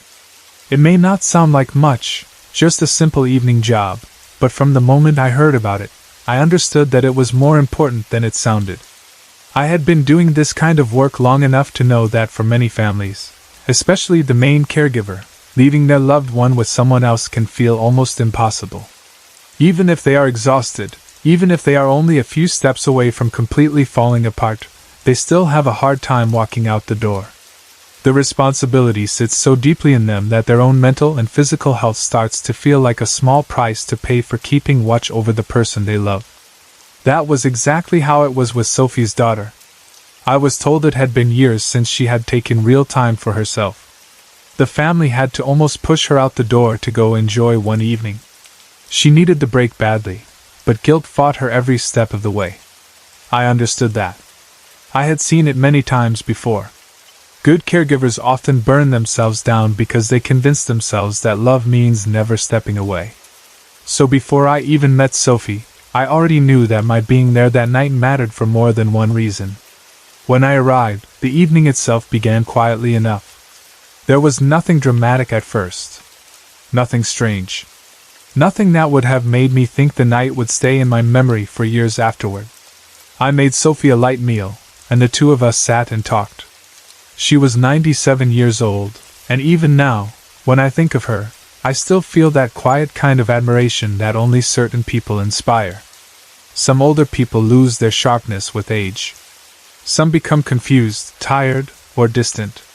Sophie was not like that at all. Her body had slowed, yes, and she needed care, but her mind was still keen and alert. She carried years inside her like chapters she could still open whenever she wanted. Every answer she gave me led to another question, because the life she had lived pulled at me like a magnet. There are some people whose age makes them feel almost like living libraries, and Sophie was one of them. At her request, I read to her from the Holy Bible. That was important to her. She wanted to hear scripture, and there was something peaceful about doing that for her. The room felt calm then. It felt like the kind of evening I had expected all along. I would read a little, talk a little, help her settle for the night, and then leave when her daughter returned. But after I read to her, our conversation moved in a direction that I still have trouble bringing myself to repeat in full. Some parts of what she told me belong more to her than to me, and even now I hesitate to put every word into a story.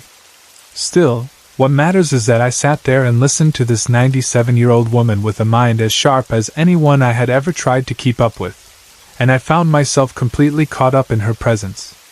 Then Sophie told me something that changed the whole way I understood why I was in that house that night. She said that when the family brought her the list of possible caregivers who might stay with her that evening, she had not just looked at it and picked a random name. Instead, she placed the list on her stomach while she was lying in bed, put her hand over the names, closed her eyes, and tried to empty her mind completely until one name came to her. She said she waited in stillness until the right name rose up. But what came to her was not a first name. It was a last name. And it was not my married name. That may not sound unusual until you know one very important thing. My application, the one my employer had on file, only showed my married name. The name Sophie chose was my maiden name. When she said this, I felt an immediate chill go through me. The family had apparently called my manager and explained that Sophie would not allow anyone but the caregiver with that last name to stay in the house with her alone. They even apologized because they understood how odd that sounded. The daughter needed the evening badly, but Sophie would not bend on that point. She wanted the caregiver whose name had come to her, and no one else. My manager had been upset and confused because there was no one with that name on the payroll. At first, they apparently tried to think of ways around it. They even considered simply letting someone go and telling Sophie that person had the chosen name, just to calm her and make the evening possible. Then the next day, my manager told me that I would not be going to Sophie's house after all because of this strange problem. She mentioned the name Sophie wanted, and I had stared at her. Because it was my maiden name. The name no one at work knew. The name not listed anywhere on my work papers. The name Sophie could not possibly have known through ordinary means, having never met me before. So in the end, I was sent after all. Even as I sat there with Sophie that evening, hearing her tell me this story herself, part of me still struggled to make sense of it. I am a practical person by nature. Working in people's homes teaches you to stay grounded. It teaches you to deal with daily life as it is, not as you imagine it. Yet there I was, sitting in a quiet bedroom beside a woman almost a century old, being told that she had reached past the list in front of her, and somehow come directly to a name from my life that no one there should have known. That alone was enough to leave me shaken inside. Still, the night went on. Toward the end of the evening, I stepped away to prepare her a light snack and get something to drink for her bedside table. I was only out of her sight for about 20 minutes. I kept peeking in from time to time to make sure everything was still fine, and it was. Nothing looked unusual. Nothing sounded strange. When I returned and stood in her doorway to ask if she needed anything else before getting ready for bed, she looked at me and asked why I had walked out on her earlier. At first, I did not even understand what she meant. I told her I had just been in the kitchen getting her things ready. But she insisted that a little while before I came back, someone dressed in light-colored clothing had been in the room with her, visiting with her. For a second, my mind tried to make easy sense of it. I wear a light green scrub suit to work. Maybe she was remembering me from a few minutes before and had mixed the timing up. Older clients can do that sometimes. Time blurs a little. Conversations overlap. So I tried gently to explain that maybe I had simply stepped out during a conversation and that I was sorry if it felt abrupt. Then I got her ready for bed. I helped her change into her night clothes and took her through her usual nighttime bathroom routine, then brought her back to her room. After that, I took her dog outside for a short walk. When I came back inside, I checked on her again. And she asked me the same question a second time. Why had I left in the middle of a conversation? This time, the feeling in me changed. I knew for certain that it had not been me she saw while I was out walking the dog. I had been outside. I had not been in the room. I had not spoken to her. And yet Sophie was calm and certain that someone dressed like me had been sitting with her. I did not know what to say. I could feel myself moving from simple confusion into something much deeper and colder. Still, I tried to calm her the best I could. I told her perhaps I had gotten distracted, perhaps I had thought the conversation was over, and I apologized again, even though in my own mind I knew that explanation was not true. I began telling myself maybe Sophie was just stressed. This was the first time in a long while that someone other than her daughter had stayed with her. Maybe all the emotions around that had unsettled her more than anyone realized. Maybe she was feeling fragile and confused in ways that showed themselves through this idea of me coming and going. I wanted that to be true. I wanted the night to remain something I could place in the normal world. So I tried to make the room gentler for her. I stood in the doorway and asked whether she would like me to turn on the overhead light instead of leaving only the Christmas lights glowing. She loved those little lights and had them all through the home because she liked their soft, warm glow. They made the house feel peaceful to her, and she preferred them to harsher lights. The moment I asked, everything changed. Sophie shuddered so violently that for one terrible instant I thought she was having a seizure. It was not a small tremble. Her body jerked with a force that made my heart jump. Then she whipped her head sharply to the left, not toward me, but toward the outer window of the room. I ran to her side and grabbed her hand. She would not look at me. She would not turn back toward me. Her attention stayed locked on something else. I asked her what was wrong. I asked her what I could do. She did not answer those questions directly. Instead, she slowly lifted her right arm, pointed out into the hallway beyond her room, and asked me, "What do you see out there?" The chill that went through me then is hard to describe. It ran over my whole body, up and down my spine, through my arms, into the back of my neck. Every instinct in me resisted the idea of turning around to look. I did not want to see anything. I did not want to confirm that there was something there. I did not want to find out that while I had been taking her dog outside, someone or something had entered the house and moved into that hallway. I stood there with her hand in mine, and for a brief, shameful moment, I thought about everything I had not done yet in my life. I wanted to call my family and tell them I loved them. I wanted to make right every stupid, unfinished thing I had left hanging in the day. I wanted one more chance to fix all the small wrongs of ordinary life. That is how strong the fear was in that moment. But stronger than my fear was something else. It was the instinct to protect her. Something in me shifted from fear into a kind of fierce tenderness. This was a 97-year-old woman looking at something in the hall and asking me what I saw. Whatever was there, I was not going to abandon her to it. I was going to stay by her side if it was the last thing I ever did. So I forced myself to look.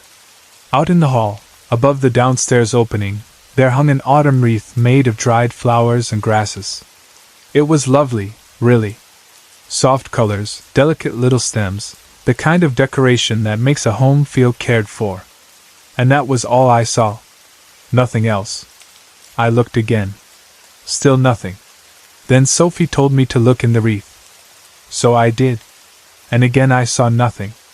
At that point I handed her glasses, thinking perhaps maybe she had mistaken some shape or shadow because she could not see clearly.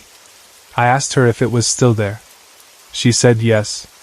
Then I asked her to describe it. Her hand tightened around mine, and in a voice filled not with fear but with wonder she said, "He looks lovely. More like a country sunset makes you feel than anything else wondrous." That answer took me completely by surprise. I had braced myself to hear about some dark figure, some intruder, some terrifying thing. Instead she spoke of it as something beautiful. She did not sound frightened. She sounded almost moved. And that made the whole thing even stranger. Because now I was not only dealing with fear. I was dealing with the possibility that Sophie was seeing someone or something I could not see, and that whatever it was had come with peace rather than menace. A little while later, still holding my hand, she drifted to sleep. I stayed by her side. I kept glancing into the hallway over and over, even though I still saw nothing there but the wreath and the dim light. As her breathing deepened, I found myself speaking out loud. I did not plan the words. They simply came. I said, "If you are here to scare Sophie, I have to ask you to leave. We do not want you here. If you are here to take Sophie, I am afraid I cannot stop you, but please do it in peace." I do not know why I said it exactly that way. Perhaps because by then I knew in my heart that whatever was there was not for me. It was for her. And if it had come for her, then I wanted only one thing, that it be gentle. The next morning, my manager called me. She told me that Sophie had passed away several hours after I left her home. She had died in her sleep with a smile on her lips and a content little sigh. When I heard that, everything from the night before rearranged itself inside me all at once. The name. The mistaken visits from someone dressed like me. The violent shudder. The refusal to look away from the hallway. The beauty she saw in the wreath. The wonder in her voice. The peace in the room after she fell asleep.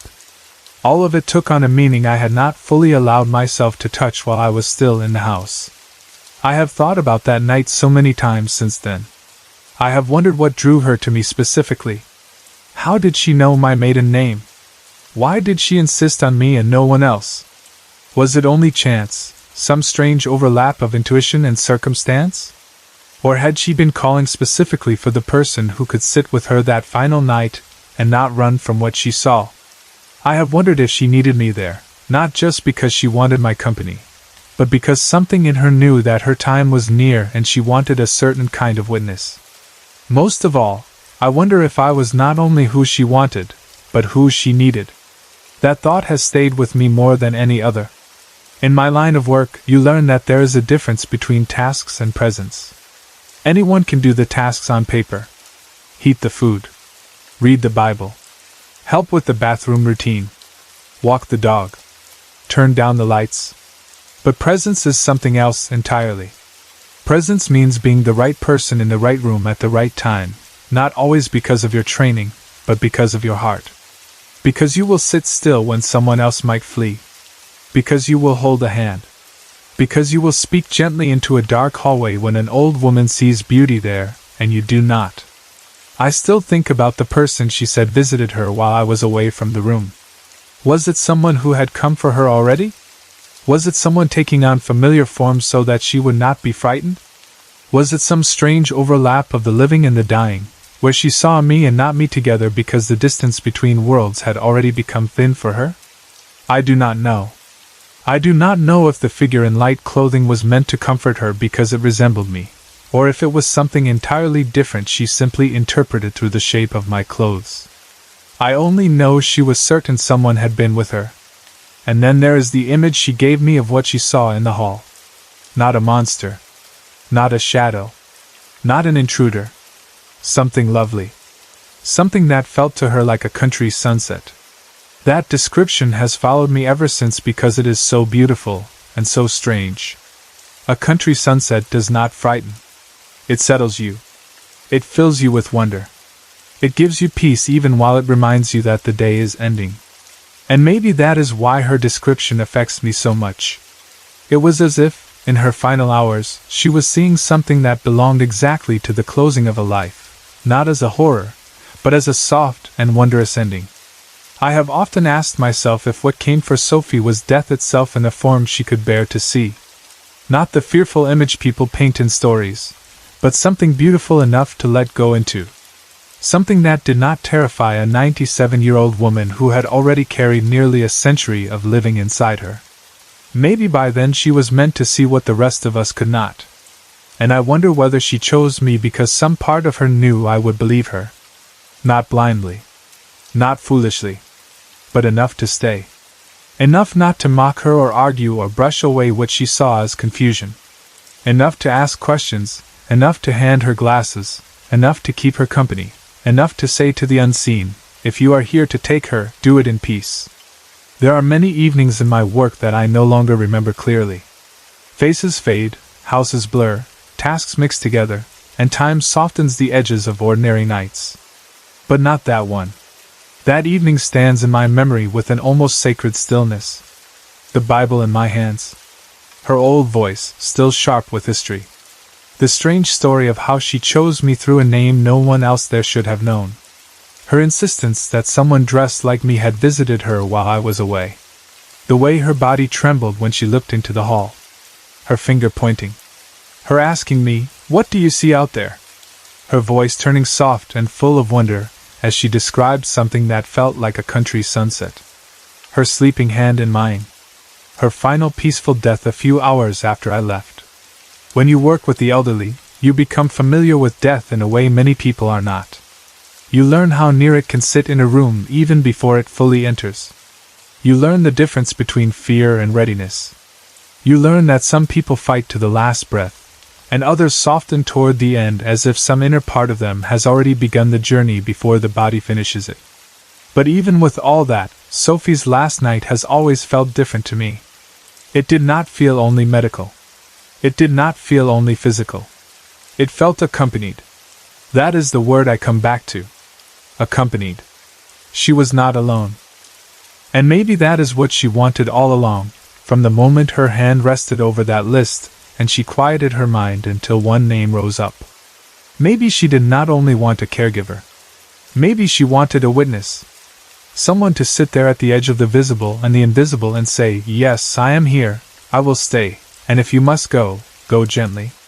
There are times I still wonder if I failed her in some way because I could not see what she saw. Should I have seen it? Was there something there in the wreath, some brightness, some figure, some shape that my eyes were not ready for? Or was it never meant for me at all? Maybe being with her was enough. Maybe I did not need to see what she saw. Maybe my role was not to witness the being itself, but to witness her meeting with it. To make sure she was not alone while she crossed whatever threshold had opened in that little room. I also think about the fear that went through me before I turned to look. People often imagine courage as the absence of fear. But that is not what it felt like. I was full of fear. My body was shaking inside. My mind was racing. Yet still I turned. Not because I was brave in some heroic sense, but because there was an old woman in bed beside me who needed someone to answer her question. Sometimes courage is that simple. Not grand. Not glorious. Just refusing to leave when someone needs you to stay. And in the end, maybe that was enough. I do not know whether Sophie knew she was dying that night. Part of me believes she did. Not in a dramatic, spoken way, but in the deep, instinctive way people sometimes know when their time is near. Maybe that is why she chose me by name. Maybe that is why she wanted someone there who would read scripture to her and talk with her, and not leave her alone in those last hours. Maybe she had already begun to sense whoever was coming long before the shudder, the pointing, and the sunset description. Or maybe she only knew in the moment itself. Maybe that was what the shudder was. Not fear, but recognition. Maybe that is why she would not turn her head back toward me. Because by then, her attention belonged to something on the other side of the room, something already more real to her than the lamp, the bed, the walls, or me. I have never been able to shake the mystery of how she knew my name. That detail stays with me almost as strongly as the moment in the doorway. My maiden name. A name hidden from the people arranging care for her. A name she should not have known. And yet that was the name her hand found. The name she would accept, and no other. It is one of those things that never settles into a neat answer. Was it intuition? Was it guidance? Was it coincidence so specific that it no longer feels like coincidence at all? I do not know. But the question itself has stayed alive in me all these years. Most importantly, though, I keep returning to the question of whether I was what she needed. Not because I think I did something extraordinary, but because sometimes what a person needs in the last hours of life is not medicine, not perfect words, not explanation. Sometimes they need a calm hand, a quiet witness, a little courage beside them, and someone who will not argue when they say they see something beautiful waiting in the hall. If that is what Sophie needed, then I am grateful I was there. Grateful, too, that whatever came for her seemed to come in peace. The world has enough harsh endings. Enough fear. Enough lonely deaths. But Sophie did not leave like that.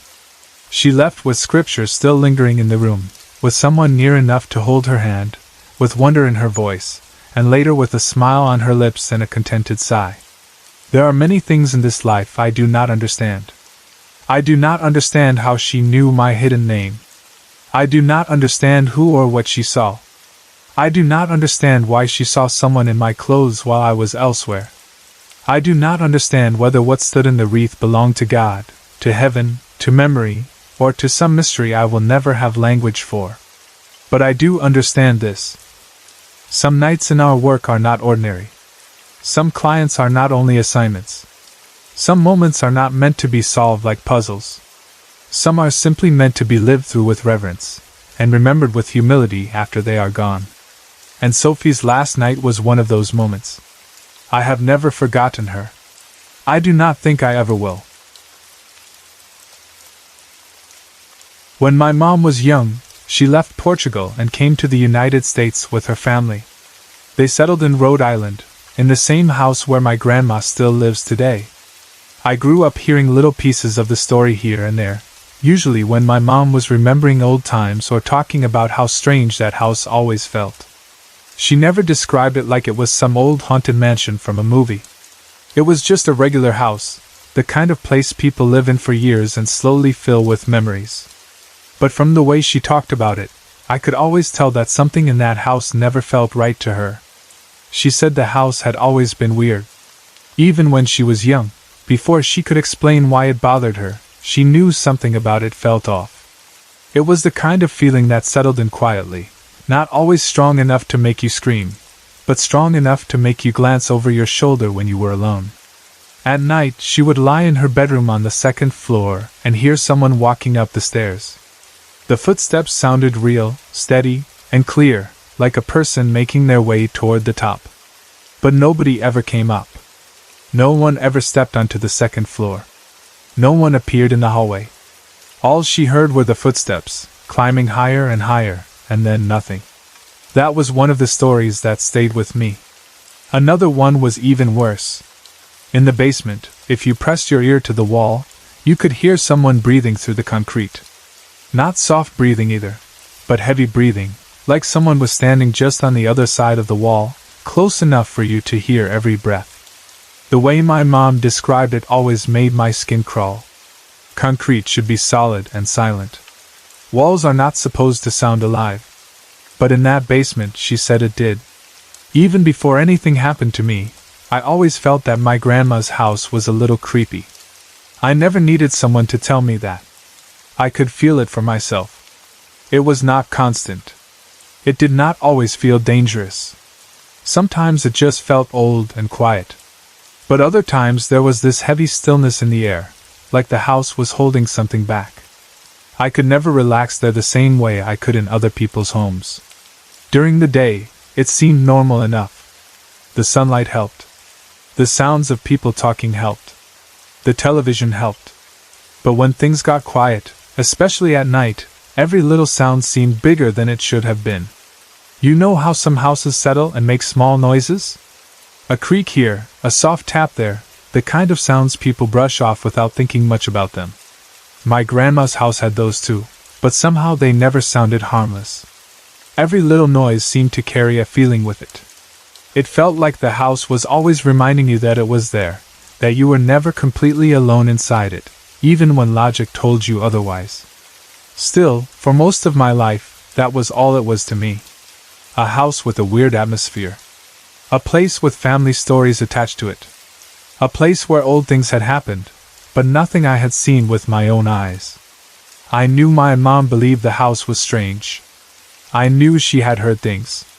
I knew the stories about the stairs and the basement. But until that summer, it was just that to me, stories. Then the summer came when everything changed. My younger sister, Victoria, and I decided to sleep over at my grandma's house one night. It was toward the end of August, just before school was about to start again. Summer was almost over, and that time of year always has a certain feeling to it. The days are still warm, but there is already something different in the air, like the season is starting to turn without fully admitting it yet. It was one of those nights where everything should have felt normal. We were just spending time with our grandma before life got busy again. Even so, both of us were nervous about sleeping there. We never said it in a dramatic way. We did not sit around talking about ghosts all night. But we both knew that house made us uneasy. We both felt it. Maybe it was because of all the stories we had heard. Maybe it was because the place really did carry a strange energy. Maybe it was both. Whatever the reason, either of us liked the idea of being in the dark there. That night, when it was time to sleep, I decided to leave the television on. The light from the screen made the room feel less empty, and the low sound helped cover up the silence of the house. It was not bright enough to keep us fully awake, but it was enough to make me feel like the darkness had been pushed back a little. Victoria seemed more relaxed with it on too. We settled in and eventually fell asleep. The night itself passed quietly. At least, nothing happened that woke me up. No footsteps, no strange sounds, no voices, nothing obvious. We slept through the night, and when morning came, everything seemed fine. That almost made it worse later, because there had been no warning at all. The next morning felt ordinary in the way that many frightening memories begin. We ate breakfast. We watched television. We moved through the morning like any normal family would. My grandma had to go to work soon, so we knew Victoria and I would be leaving not long after. There was no tension in the air, no dramatic setup, no reason for me to think the day was about to become one of the creepiest memories of my life. At some point, I went upstairs to gather my things. I remember that part so clearly because of how normal it was. My backpack was upstairs, and I wanted to get everything together before we had to leave. I went up alone. The second floor of the house is not very large. There is a bathroom, 2 bedrooms, and a small living room area with the door to the attic nearby. It is not the kind of place where someone could easily hide without being noticed. That detail matters, because I checked. I went into the room where my things were, grabbed my backpack, and set it on the bed. I started putting my stuff inside. I was looking down as I packed, focused on what I was doing, but I could still see the doorway from the corner of my eye. It was one of those casual, half-aware moments where you are not paying direct attention to anything except your hands, but your mind is still taking in the room around you.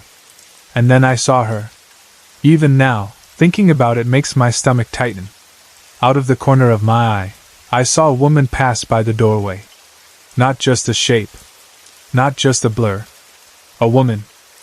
She was very pale, pale in a way that did not look natural. Her hair was white, and she wore a white nightgown.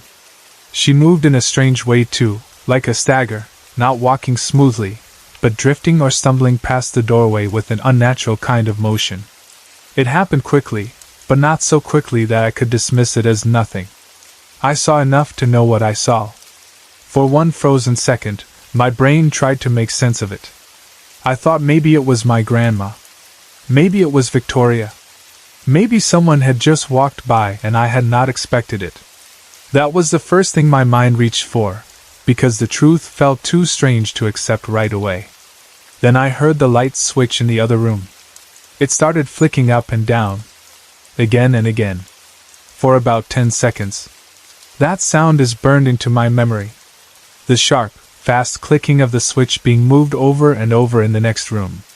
Up and down. Up and down. It was not one click. It was not a single accident. It was repeated, deliberate, and impossible to ignore. The sound was so clear that it left no room for doubt. Something was in that room, touching that switch. I stood there waiting. I remember holding my breath, expecting someone to come out. My grandma. My sister. Anyone. I waited for that normal explanation to appear, because I still wanted one. I wanted to laugh at myself. I wanted to realize I had overreacted. But no one came out. The clicking stopped. The room went silent. And still nobody appeared. That was the moment when fear really hit me. Not a sudden loud panic, but a deep cold feeling that spread through me all at once. I knew I had to look. I did not want to, but I had to. Because if I did not check, my imagination would run even worse. So I stepped into the other room. Nobody was there. I looked everywhere on that second floor. Every room. Every corner. The bathroom. The bedrooms. The small living room area. I checked quickly and nervously, but carefully enough to know I was not missing anyone. There was nowhere for a person to go without me seeing them. It was just me up there. Me, and whatever had walked past that doorway. I cannot explain the feeling of that moment in a way that fully does it justice. It was not just fear.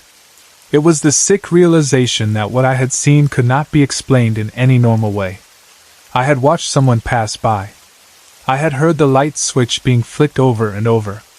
And then I found nothing. No footsteps. No person. No reason. The second floor suddenly felt completely different.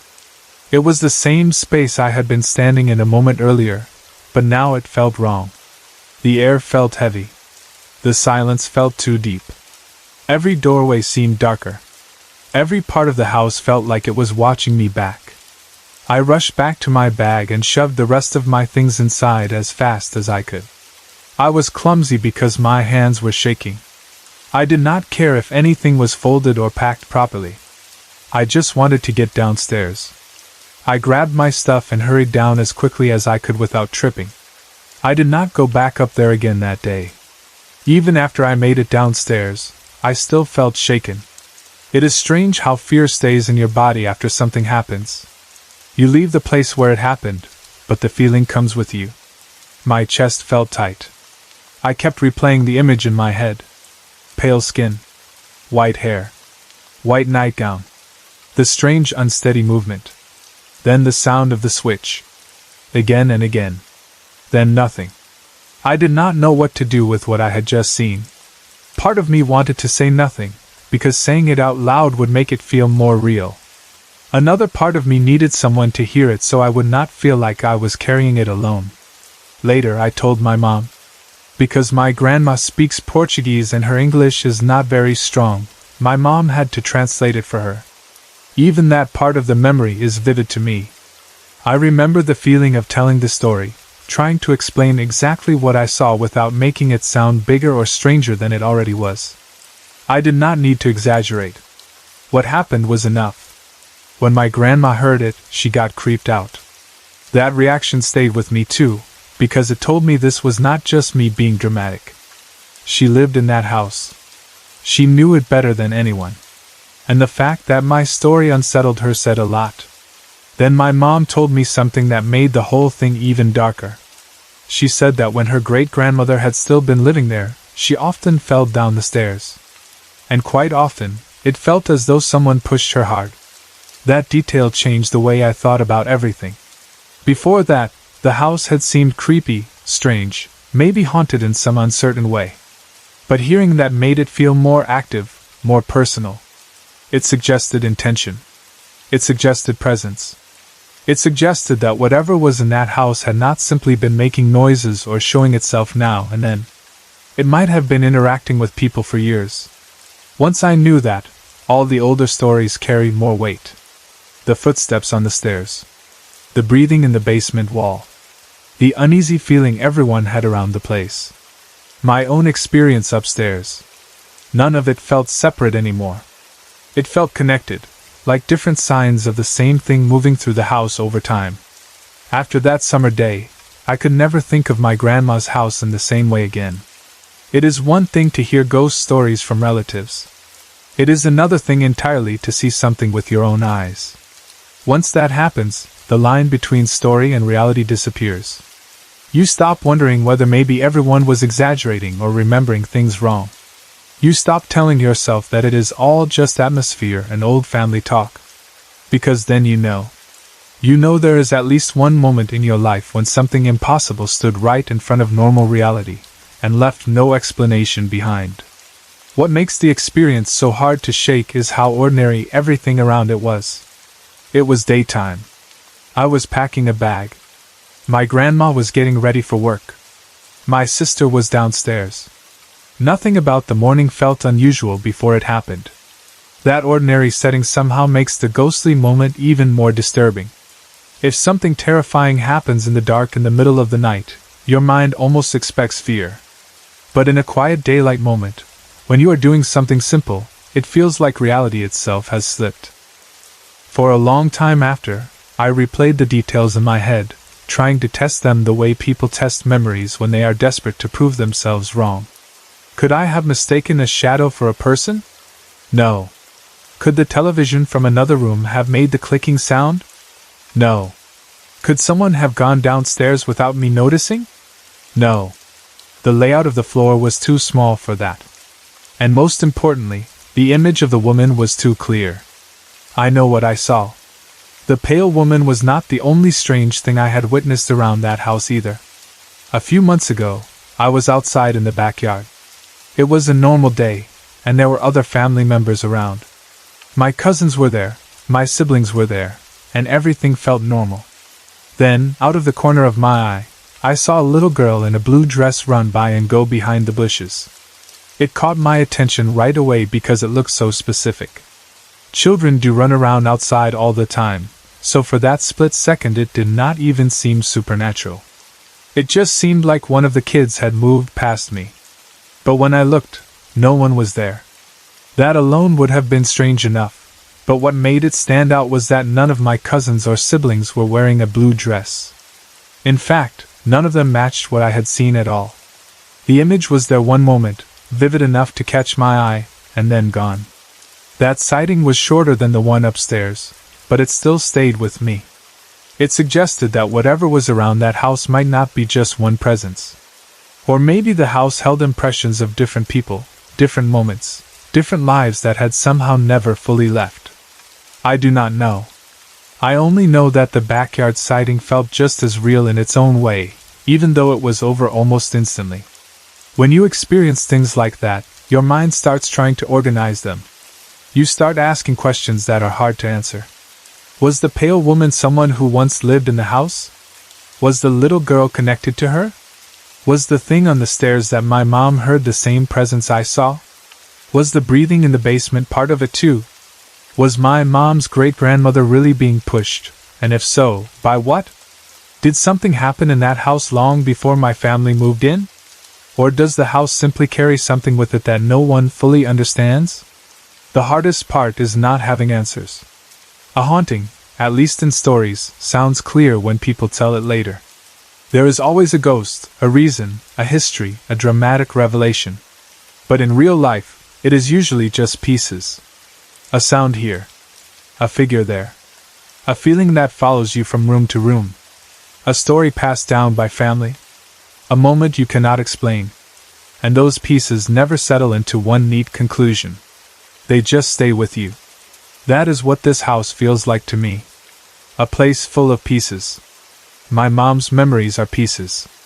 The footsteps that climbed the stairs at night but never arrived. The breathing inside the basement wall. The general feeling that the house was never quite empty. My experience is a piece. The pale woman in the white nightgown, moving past the doorway. The violent clicking of the light switch. The empty room that should not have been empty. The story about my mom's great-grandmother is a piece. Falling down the stairs over and over, with the terrible feeling that someone had pushed her. The little girl in the blue dress is a piece. A quick motion in the yard. A child where no child should have been. Maybe each one on its own could be questioned. But together, they form something harder to ignore. What also makes it feel real is that none of us were trying to create some spooky legend around the place. My family is not the type to sit around inventing dramatic ghost stories for fun. The stories came out over time, usually in quiet conversations, usually in the tone people use when they are remembering something that still unsettles them. There was no performance in it. No one was trying to impress anyone. That honesty is part of why it all stays with me. I have often thought about the woman I saw and what she looked like. Pale. White hair. White nightgown. The image has never changed in my memory. It has faded a little at the edges with time, as all memories do, but the main details remain clear. The colorlessness of her. The old-fashioned look of the nightgown. The awkward, staggered movement. There was something fragile about her appearance, but also something deeply unnerving. She did not seem like a normal old woman walking through the hall. She seemed wrong in a way I felt before I fully understood it. Sometimes I wonder if she could have been connected to my mom's great-grandmother, especially since she had lived in the house and had fallen on those stairs so many times. I do not know what she looked like in enough detail to say. I do not know if the ages would match or if the image I saw meant anything like that at all. But the thought has crossed my mind more than once. When you have no answers, even small family details start to feel important. Other times I wonder whether the house itself has a history my family never learned. Houses stand through many lives. People move in, people move out, families change, stories get lost. A house can keep secrets simply because no one bothers to look for them. Rhode Island is old, and so are many of its neighborhoods. There may have been families there long before mine, events that no one in my family ever knew about, sadness or illness or accidents that never fully left behind the walls. If I could, I would really like to know the history of that house. I think about that a lot. Not because I want to prove some dramatic theory, but because I want context. I want to know if anyone else ever reported strange things there. I want to know who lived there before my family. I want to know if there were deaths in the home, accidents on the stairs, elderly women who wore white nightgowns, children who might explain the little girl in blue. Even if none of that produced a perfect answer, it would feel like a start. At the same time, part of me wonders whether knowing the history would make it better or worse. Sometimes uncertainty is frightening, but sometimes facts can make things far more real. If I found records that matched what I saw too closely, I do not know how I would feel. Relieved, maybe, because there would finally be some kind of explanation. Or more disturbed, because then the impossible would feel even harder to deny. There is also a strange loneliness in seeing something like that and knowing not everyone will understand. People who have never had an experience like this often want clean explanations. They want to say it was the light, stress, imagination, a trick of the eye, anything that fits into the normal shape of the world. And I understand that. I probably would have done the same before it happened to me. But once you know what it feels like to see something impossible and then find nothing there, you stop needing other people to fully believe you. You know what happened, even if you cannot prove it. That does not mean it gets easier to talk about. In some ways, it gets harder. When I tell the story, I can still feel that same chill moving through me. I can still picture myself standing by the bed with my backpack open. I can still hear the clicking from the other room. I can still feel the dread of stepping into that space and finding it empty. I remember how fast my body moved afterward, how badly I wanted to get downstairs, how I refused to go back up there that day. Fear can be immediate like that. It strips everything down to one simple need: leave. And yet, even with all that fear, part of me is curious. That is the strange thing about experiences like this. They frighten you, but they also leave you wanting to understand. Fear and curiosity live side by side. I was terrified in that moment, but afterward I wanted to know more. Who was she? Why there? Why then? Why did she walk past the doorway only to vanish? Why the light switch? Why had the house seemed active for so many years? Why had my family felt it before I ever saw anything? Maybe that curiosity is the reason I still think about the house so often. It is not just the fear of what happened. It is the fact that it opened a door in my mind that has never fully closed. Before that day, the world felt more settled. Afterward, it felt larger and stranger. I also think about Victoria sometimes and how both of us had been nervous the night before, enough to leave the television on while we fell asleep. There had already been a feeling in us, even before anything happened. Maybe it was just childhood nerves. Maybe we were reacting to stories we had heard. Or maybe people pick up on things more than they realize. Maybe houses carry moods. Maybe places remember things. I do not know. But looking back, it feels like we sensed something before I ever saw it. There is something especially haunting about family homes. Hotels, old buildings, abandoned places, they all make sense as settings for ghost stories. But a grandmother's house is different. It is supposed to be safe.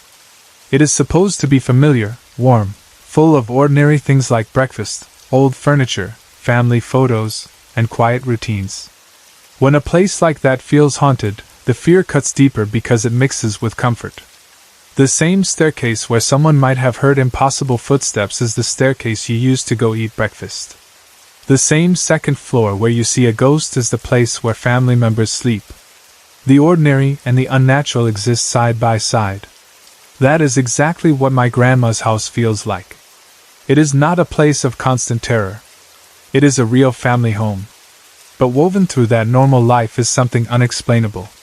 Even now, when I imagine the house, I do not only think of the ghostly parts. I think of summer mornings, television sounds, family conversations, people coming and going, the simple rhythm of a house that has held generations. And somehow that makes the haunted parts feel even more disturbing. Whatever is there is not separate from the house.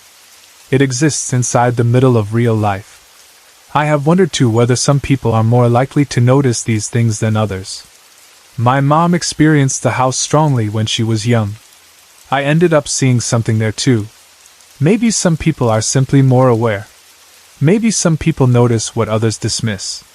Or maybe the house shows itself only at certain moments, when something lines up just right and the boundary feels thin for a second. I wish I knew. What I do know is that my first ghost was not some vague shadow in the dark where I could later convince myself I imagined it. It was a pale woman in a white nightgown crossing a doorway in daylight. It was a sound that followed immediately after, so direct and physical that it seemed to confirm what I had seen. It was an empty room where someone should have been. It was fear so strong that I still feel it when I tell the story now. And that is why I believe someone definitely haunts that house. I believed the house was strange before. I suspected it held something. But after that day, belief was no longer the right word. Experience was. I did not just inherit a family story. I became part of it. Maybe one day I will learn the full history of the place. Maybe I will find records that explain who lived there before my family. Maybe I will discover an old photograph that shows a pale elderly woman with white hair, or hear from someone else who knew stories about the property long before us. Maybe I will find out nothing at all, and the house will remain what it has always been, a place with unanswered questions. Until then, all I have are the memories, my family's stories, and the certainty that what I saw was real. Whenever I think back on that morning, I always return to one small detail. I was just packing my bag. That simple act makes everything feel so sharp. I was not searching for ghosts. I was not trying to see anything. I was not in the dark, half asleep, or worked up from hearing stories. I was just getting ready to leave. Then something passed the doorway and changed the way I looked at that house forever. The older I get, the more I realize that the scariest experiences are not always the loudest or most dramatic ones. Sometimes they are quiet. Sometimes they last only a few seconds. Sometimes they leave no proof at all, only a feeling that stays with you for years. That is what happened to me in my grandma's house. A pale woman in white. A light switch flicking on and off in an empty room. A house already full of stories. And the chilling knowledge that when I stepped forward to look, I was alone. At least, I was the only living person there. My parents bought an old Victorian house in Columbus, Ohio in the early 1990s. It was the kind of house that looked beautiful from the outside, the kind that made people slow down when they passed it just to look at it for another second. It had the charm that older homes often have, with tall windows, deep corners, narrow staircases, and the sort of quiet presence that makes a place feel full of history. Houses like that can seem warm and welcoming in the daytime, especially when a whole family is living inside them, filling the rooms with voices, footsteps, and ordinary life. But they can also carry something heavier with them, something that does not show itself right away. My parents moved into that house with all of us children, and not long after we settled in, strange things began happening. At first, the unexplainable events seemed focused on only a few people in the family. My mother noticed things. My father had his own experiences.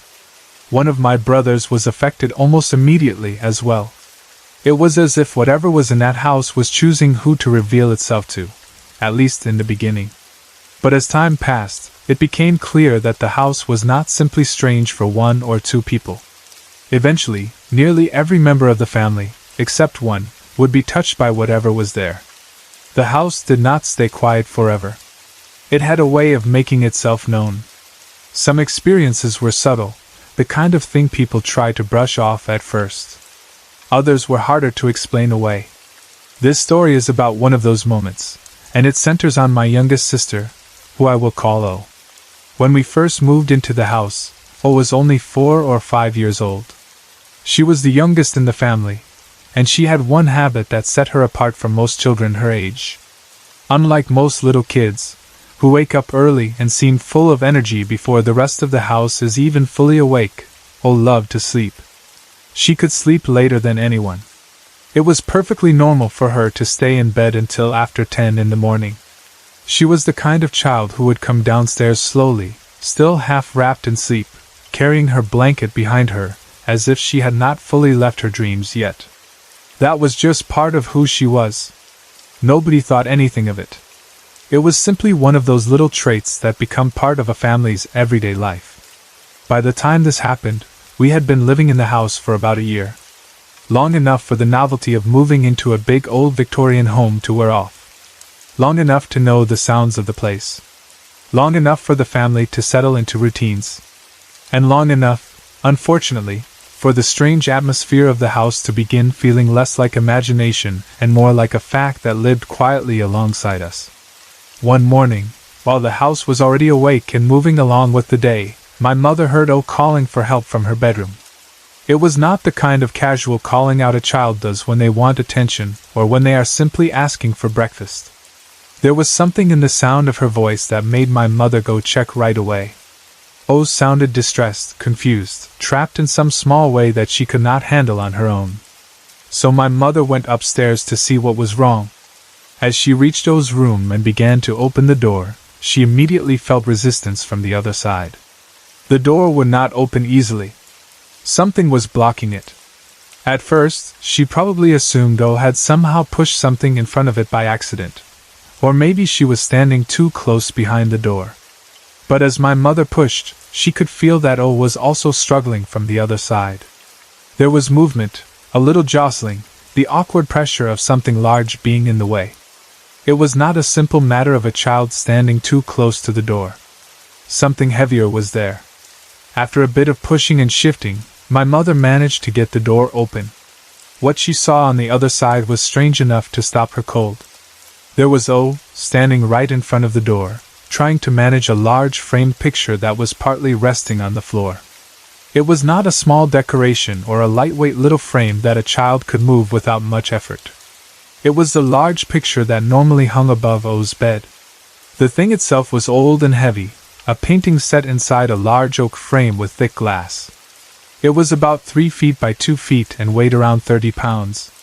It was solid, awkward, and much too large for a little girl of kindergarten age to lift off the wall, carry across the room, and balance against the door by herself. My mother asked her what she was doing with it on the ground, and how she had gotten it off the wall in the first place. It must have seemed like the obvious question, even though I imagine part of her already suspected that O had not moved it at all. O simply replied that when she woke up, the picture was already leaning against her door. That answer changed everything. The detail that made it even stranger was the way the door opened. O's bedroom door opened inward into the room. That meant that if someone had somehow taken the picture off the wall and tried to place it against the door while leaving, it would not have been easy, maybe not even possible in the neat way it was found. Whoever did that would have had to remove a heavy frame from the wall above the child's bed, somehow carry it without dropping it, somehow not wake the sleeping girl beneath it, and then arrange it against the door that opened into the room, all while exiting at the same time. It made no normal sense. And that was only the physical part of it. There was also the simple fact that a child had been asleep under that heavy picture. Anyone trying to take it down would have had to reach over her, lift it free, and move it through the room. The odds of doing all that without waking a sleeping child seemed very low. O had not woken up during the night. She had only woken in the morning to find herself unable to open the door properly because the picture was there. My mother was confused, but she was not entirely shocked. By then, she already knew something was wrong in that house. Strange things had happened before. Enough strange things, in fact, that she had probably already begun to recognize a pattern. She likely understood on some level what this probably was. But O was so young, and my mother did not want to scare her.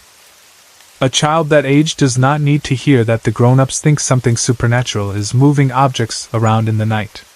So instead of reacting with panic, my mother stayed calm. She simply put the picture back where it belonged, hanging it once again above O's bed, and tried to treat it like nothing serious had happened. She may have hoped that would be the end of it. But it was not. The very next morning, the same thing happened again. Once more, woke up in her bedroom and noticed that the picture was no longer hanging above her bed. Once more, when she tried to open the door, she felt pressure on the other side. The large framed picture was there again, blocking her exit.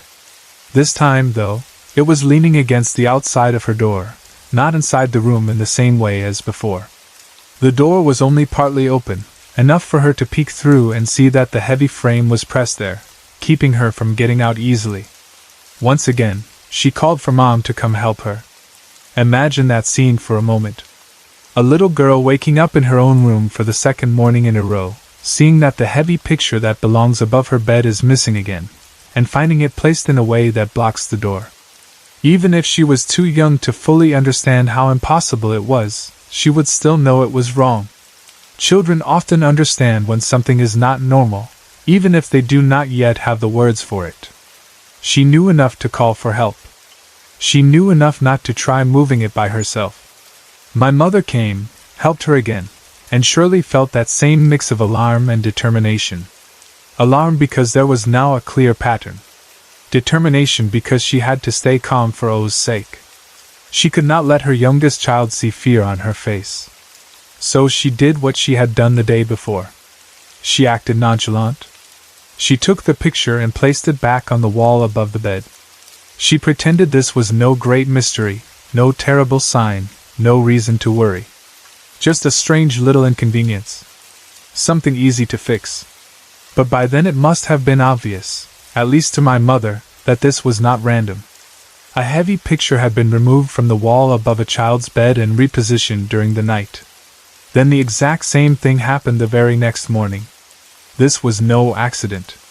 It was not the frame falling on its own, because if it had fallen it would have crashed down near the bed, not ended up carefully arranged by the door. And it certainly was not something a small child had done in her sleep. Whatever was happening in that house was doing it deliberately. Even so, life in a family does not stop just because something impossible happens. There are breakfasts to make, siblings moving through hallways, chores to do, people getting ready for the day. And maybe that is part of what allows strange things to continue in a haunted house. People are forced to live alongside them. You cannot spend every hour reacting with shock. Eventually, people do what they must to get through the day, even if deep down they know something is wrong. Then came the third morning. By now, most people hearing this story can probably guess what happened, but that does not make it any less unsettling. If anything, the fact that it happened again, for a third straight day, makes the whole thing feel even more deliberate. It was as if something in the house had chosen this particular object, and this particular child for its own strange purpose, whatever that purpose was. O woke up late again, as she always did. She got out of bed, still drowsy and wrapped in that soft, slow morning feeling little children often have. But this time, unlike the previous mornings, the picture was not blocking her door. She was able to open it and leave her room. She began walking down the hallway toward the stairs that led to the kitchen, the place where everyone in our family naturally gathered. I can picture her clearly in that moment, small and sleepy, her blanket trailing behind her like a soft little tail, half dragging on the floor as she padded along. There is something so ordinary and innocent about that image that it makes what happened even stranger. She came down the back staircase into the kitchen and said to my mother, in that simple, matter-of-fact way children often speak, "Mom, my picture is gone again." That sentence must have landed hard. Unlike the first 2 mornings, when the picture had been found directly at the door, this time it was not immediately visible to O. She had just noticed it was gone from above her bed. She had walked out of the room and down to the kitchen, carrying the news with sleepy confusion rather than panic. But my mother, hearing that, already knew what it probably meant. She went upstairs to investigate. This time, the picture was not at the bedroom door at all. Instead, she found it about 15 feet down the hall, leaning neatly against the banister of the stairs. That detail is, in some ways, the most disturbing of all. The picture had not just been moved off the wall and propped near the doorway. It had been taken from above the bed, carried out of the room, and transported down the hallway. It had then been placed carefully against the banister, far enough away to show clear movement through the house. This was not the random fall of a loose hook. It was not gravity. It was not some simple shift in the night. It was relocation. Intentional, measured, almost purposeful relocation. And again, we are talking about a large, heavy frame with thick glass and an old oak border. Something awkward enough that an adult would need to handle it carefully. Yet here it was, moved in silence during the night while the child in the room slept on. At that point, my mother was no longer dealing with one strange incident. She was dealing with a pattern that had repeated itself over 3 mornings in a row, with increasing boldness. First against the door. Then again against the door. Then all the way down the hall. The act had evolved, as though whatever was doing it no longer needed to remain so close to the room. And yet, as strange and alarming as it was, my mother still brushed it off outwardly. Part of that was likely because she had no better option in the moment. What was she supposed to say to a little girl? How do you explain to a 4 or 5-year-old that something unseen may be moving a 30-pound picture around in the house while she sleeps? Children notice more than adults think they do, but they also recover quickly when the adults around them stay calm. Their minds move fast. They can be frightened in one moment and distracted in the next. My mother understood that. So once again, she handled the picture, kept her voice steady, and did what she could to keep O from becoming afraid. That approach seems to have worked, at least in one important way. To this day, O does not remember this happening at all. The incident left no lasting memory in her mind. Maybe she was too young. Maybe my mother's calm reaction prevented it from becoming a deeply frightening event for her. Maybe the strange rhythms of childhood simply carried her forward before the memory could settle in. Whatever the reason, it faded from O's mind with time. But it did not fade from my mother's. My mother remembers. That is part of what gives the story its weight. This is not a childhood memory distorted by imagination over the years. It is not simply a little girl saying something odd happened long ago. It is an event remembered by the adult who witnessed the aftermath each time and understood, more clearly than the child could, how impossible it really was. I think what makes this story so unsettling is not just the movement of the picture itself, but the setting in which it happened. This was not a forgotten attic or some locked room nobody used. It was a child's bedroom. A little girl's room. A place that should have been safe, ordinary, and still. And the object in question was hanging directly above her bed. That alone makes the incident feel threatening, even if whatever moved it never caused direct harm. The picture did not crash down on her while she slept. It did not shatter. It did not injure her. In a strange way, it almost seems as if care was taken in how it was moved. That thought is not exactly comforting, though. In some ways it is worse. If it had fallen, one might blame gravity. If it had broken, one might say it slipped. But to remove it quietly and place it elsewhere, over and over again, suggests something aware. Something capable of deciding what to do with it. And why that picture? That question always lingers in the background. There must have been many objects in the room, as there are in any family home. Toys, blankets, little decorations, furniture, clothes. But the thing that was moved, repeatedly, was the large framed picture above the bed. The same object every time. It makes you wonder whether there was something about that picture itself. Maybe it had some meaning we never understood. Or maybe it was simply because it hung above O while she slept, making it both dramatic and personal. Whatever the reason, it became the focus of this strange little haunting. I also think about the physical effort involved. Even if a grown person had done this, it would have taken planning and care. The frame was large. It was heavy. It had glass. It would not have been easy to lift down quietly, especially from above a sleeping child. You would have to reach up, unhook it, support its weight, lower it without letting it slip, and then carry it across the room or down the hall. All of that without waking the child. All of that without anyone else in the house hearing the movement. The silence of it is part of what makes it so eerie. Not just what was done, but how quietly it was done. Old houses can be noisy. Floorboards creak. Doors settle. Pipes knock. Staircases complain under every step. Victorian homes especially have a language of their own, a whole vocabulary of little sounds and shifts. People who live in old houses get used to those noises. They learn which ones mean nothing.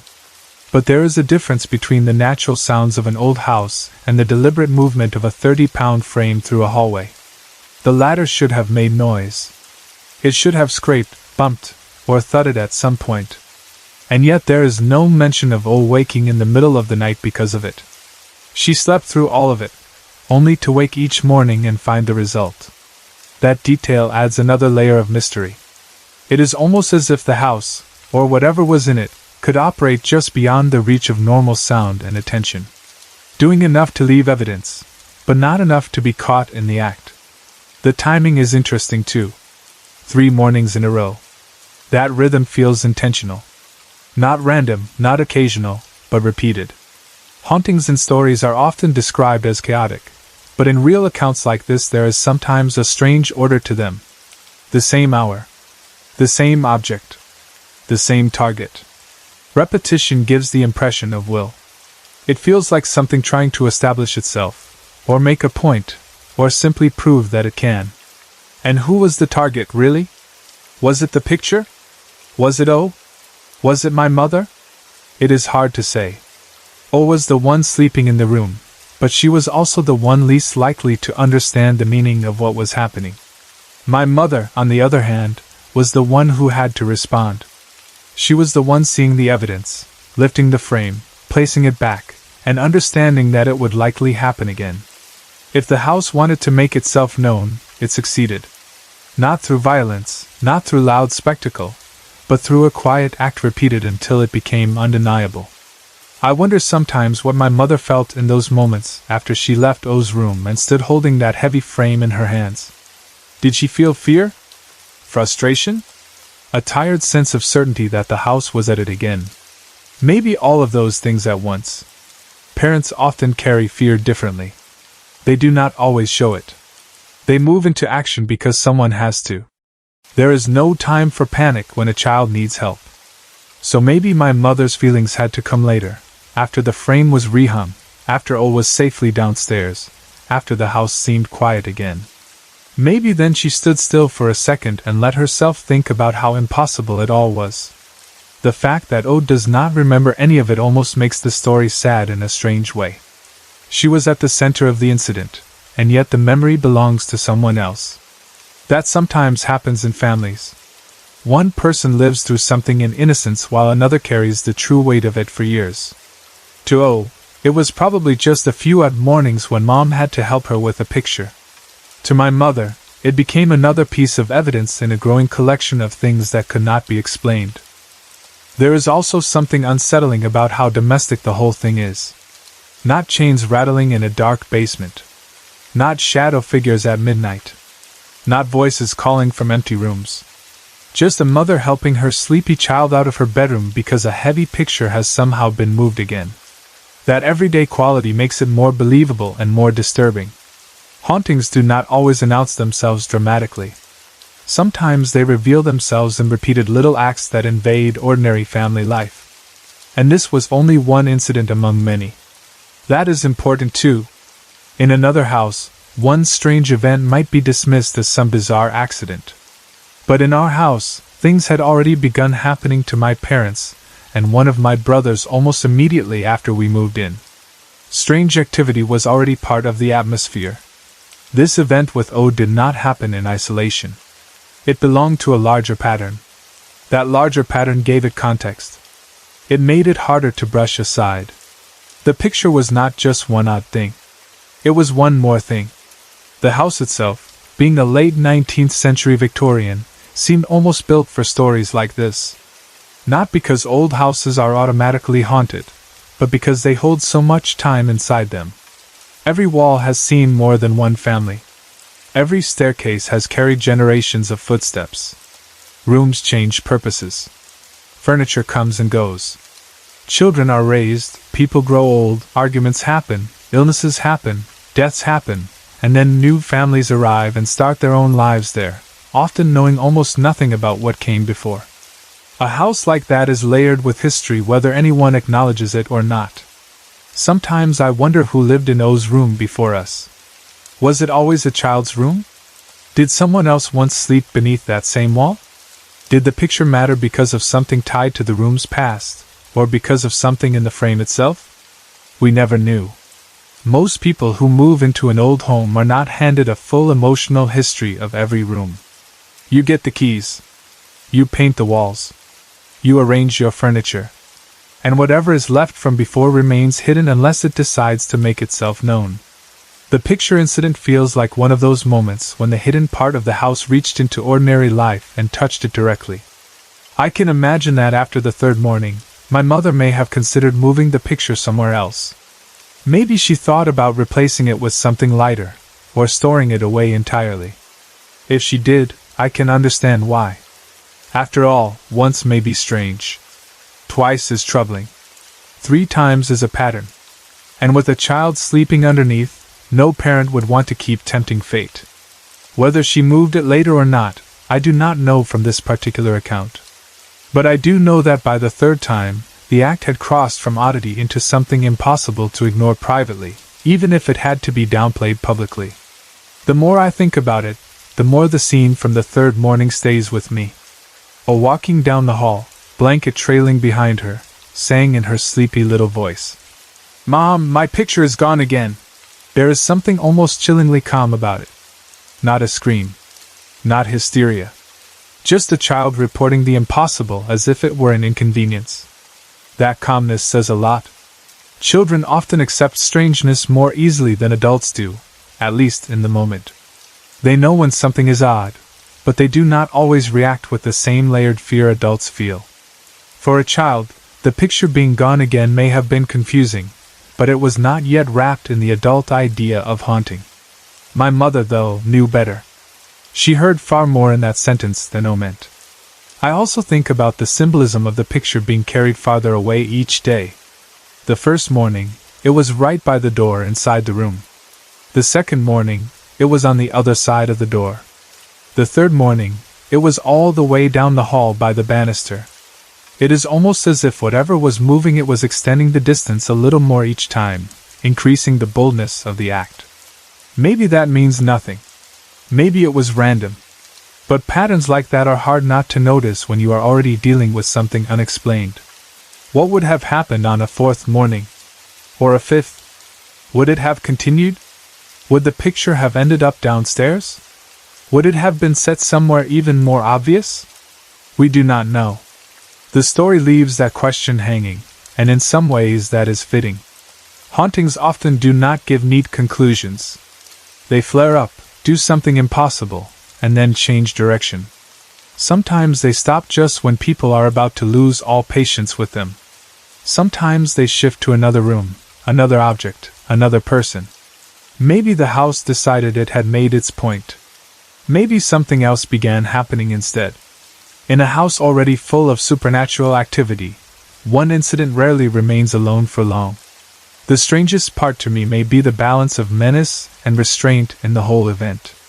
On one hand, there is something deeply unsettling about a heavy frame being lifted from above a child's bed while she sleeps. That could have been dangerous. It should have been dangerous. On the other hand, the picture was always placed, never dropped. It was moved, not smashed. It blocked a door, yes, but it did not strike anyone. This is one reason ghost stories from real life are often so unnerving. The intent is never clear. Was it trying to frighten?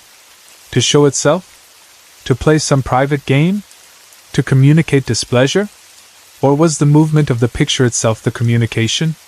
The uncertainty is worse than a clear answer would be. And then there is memory. Oh, forgot, but my mother remembered. Families often function this way, with one person becoming the keeper of certain truths. Years later, the younger child may have no recollection at all, while the parent can still picture the angle of the frame, the weight of it in her hands, the feel of resistance against the door, the moment of realizing it had happened again. Memory gives shape to haunting. It keeps an event alive long after the room has been cleaned, the picture rehung, and the child grown older. I imagine my mother remembering this story years later, and feeling that same old certainty settle over her. Not a dramatic thrill, just the quiet knowledge that some things in that house could not be explained away. She may not have spoken of it often. Families sometimes store these stories carefully, almost protectively, sharing them only when the right moment comes or when another strange event makes the old ones relevant again. But the memory stayed. It mattered. It became part of the house's story. When people talk about haunted houses, they often focus on the biggest or scariest incidents, the kind that sound most dramatic when told out loud. But in many ways, smaller repeated events are the ones that really wear on a family. They get into the routine of life. They happen at breakfast time, bedtime, in the hallway, in a child's room. They are impossible to predict and impossible to fully discuss, especially around children. They force adults to act calm while privately feeling anything but calm. The picture over O's bed is exactly that kind of haunting. Quiet, repetitive, intimate, and impossible. It is also a reminder that the supernatural, if it was supernatural, did not care much for the boundaries we like to imagine. It did not stay hidden in old and used parts of the house. It moved through ordinary family spaces. It reached into bedrooms, hallways, staircases, the places where daily life happened. That is often what makes a haunted house feel truly haunted. Not just the presence of strange things, but their ability to interrupt the normal rhythms of home. Even now, the image is easy to picture. A little girl sleeping late in a large old Victorian house. A heavy framed painting hanging above her bed. Night passing in silence. Morning coming. And somewhere in those unseen hours, the picture lifting from the wall and traveling through the room, through the doorway, into the hall. No one hearing it. No one seeing it happen. Just the evidence waiting in the morning light. Then the child waking, confused. Calling for help. Then the mother arriving, already knowing in her heart that this was no ordinary household problem. That is what stays with me most. Not just the object moving, but the feeling of the house acting on its own terms while the family slept. It suggests a kind of hidden life running parallel to the visible one. We went to bed in one arrangement of reality and woke to another. The walls, stairs, and rooms looked the same, but something had moved in the night. And in the end, that may be the simplest definition of a haunting. Not merely seeing an apparition or hearing an unexplained noise, but realizing that your home can change while you sleep, touched by a force you neither invited nor understand. O does not remember any of this now. To her, if she thinks of that old Victorian house at all, it may be through completely different memories, the ordinary kinds, rooms, toys, family mornings, the feeling of being little in a big old home. But my mother remembers opening that door and feeling resistance. She remembers seeing that huge picture where it should not have been. She remembers rehanging it, then finding it moved again the next day, then again the day after that, farther down the hall. She remembers the calm voice she had to use, the fear she had to hide, the silent acceptance that something unnatural was happening under her roof. And because she remembers, the story remains. That is how houses like that keep their grip on a family. Not only through the events themselves, but through the memories they leave behind, passed from one person to another until the house is no longer just a place where people once lived. It becomes a place where something lived with them. My mother never forgot those 3 mornings. And neither have we. I will never forget the first night I saw the ghost that lives in my bedroom. Out of all the strange things that have happened to me in my life, that moment still stands out more clearly than anything else. I can still picture it as if it happened yesterday. I can still remember the exact feeling of waking up, the way the room looked in the dark, the bright red numbers on the clock, and the face of the woman standing at the foot of my bed. Some memories fade with time, but that one never has. No matter how many years pass, I know I will carry that image with me for the rest of my life. At the time, I had just moved my bedroom from the 3rd floor of our house down to the basement. My older brother had recently moved into his own place, and that left the basement free for me. I was excited about it, because it gave me much more space than I had before. It also gave me something I really wanted at that age, which was privacy. The basement felt more like my own place than just another bedroom in the house.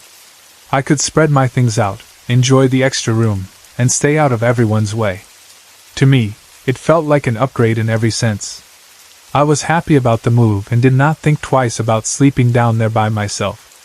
The basement had a very different feeling from the rest of the house. During the day, it was fine. It was cooler than the upper floors, and it had that still, quiet feeling basements usually have. At night, though, the room felt much more separate from the rest of the house. Sounds seemed farther away. The silence felt heavier. Even small noises stood out more than they normally would. But that did not bother me much at first. I liked having my own space. I liked the feeling that I had a little more independence. I had no reason to think that moving downstairs would bring me face to face with something I could never explain. One thing people always say about me is that I sleep like a rock. That has always been true. It takes a lot to wake me up. I am not the kind of person who wakes up easily because of a small sound in the house or because of some movement outside. If I am asleep, I stay asleep. So what happened that night was strange from the very beginning, even before I opened my eyes and saw anything. I had been sound asleep, deep enough in sleep that nothing should have disturbed me, and then suddenly my eyes flew open. What was so strange was how awake I felt the very second I opened them. Usually when people wake up in the middle of the night, they are groggy or confused for a moment. There is that blurry feeling where your mind has not fully caught up with your body yet. But this was nothing like that. I was instantly awake. Not a little awake. Completely awake. My mind was clear. My body felt alert. I knew exactly where I was, and I knew something was different even before I understood what it was. The first thing I looked at was my alarm clock. Its bright red numbers were glowing in the dark, and the time was 3:15 a.m. I still remember those numbers as clearly as I remember anything else from that night. There was something about seeing that exact time that made the moment feel even sharper, almost as if my mind was marking it forever. I lay there for a second, staring at the clock, trying to understand why I had woken up so suddenly. Then I slowly looked across the room. That was when I saw her. She was standing at the foot of my bed. There was no mistaking what I was looking at. It was not a shadow that looked human for a second. It was not the kind of half-formed shape your mind invents in the dark. It was a woman. An older woman.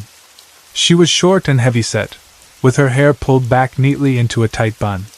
She wore a shawl around her shoulders and held it in place in a way that made her look almost old-fashioned, like someone from another time. The first thought that came to mind was that she looked like an old Italian grandmother. That is still the best way I know how to describe her. She had that appearance, that kind of face, that kind of solid presence. Her figure was not colored the way a living person would be. She was grayish-white, almost like all the color had been drained out of her, but she was still clear enough that I could see her features. I could make out her face. I could see the shape of her body. I could see the bun in her hair and the shawl around her shoulders. She was not blurry in the way people often describe ghostly figures. She was pale and unnatural, but she was real enough that I knew I was looking at a person, or at least what looked exactly like one. The expression on her face is something I have never forgotten. She did not look angry. She did not look kind either. She looked serious. That is the word that fits best. Very serious.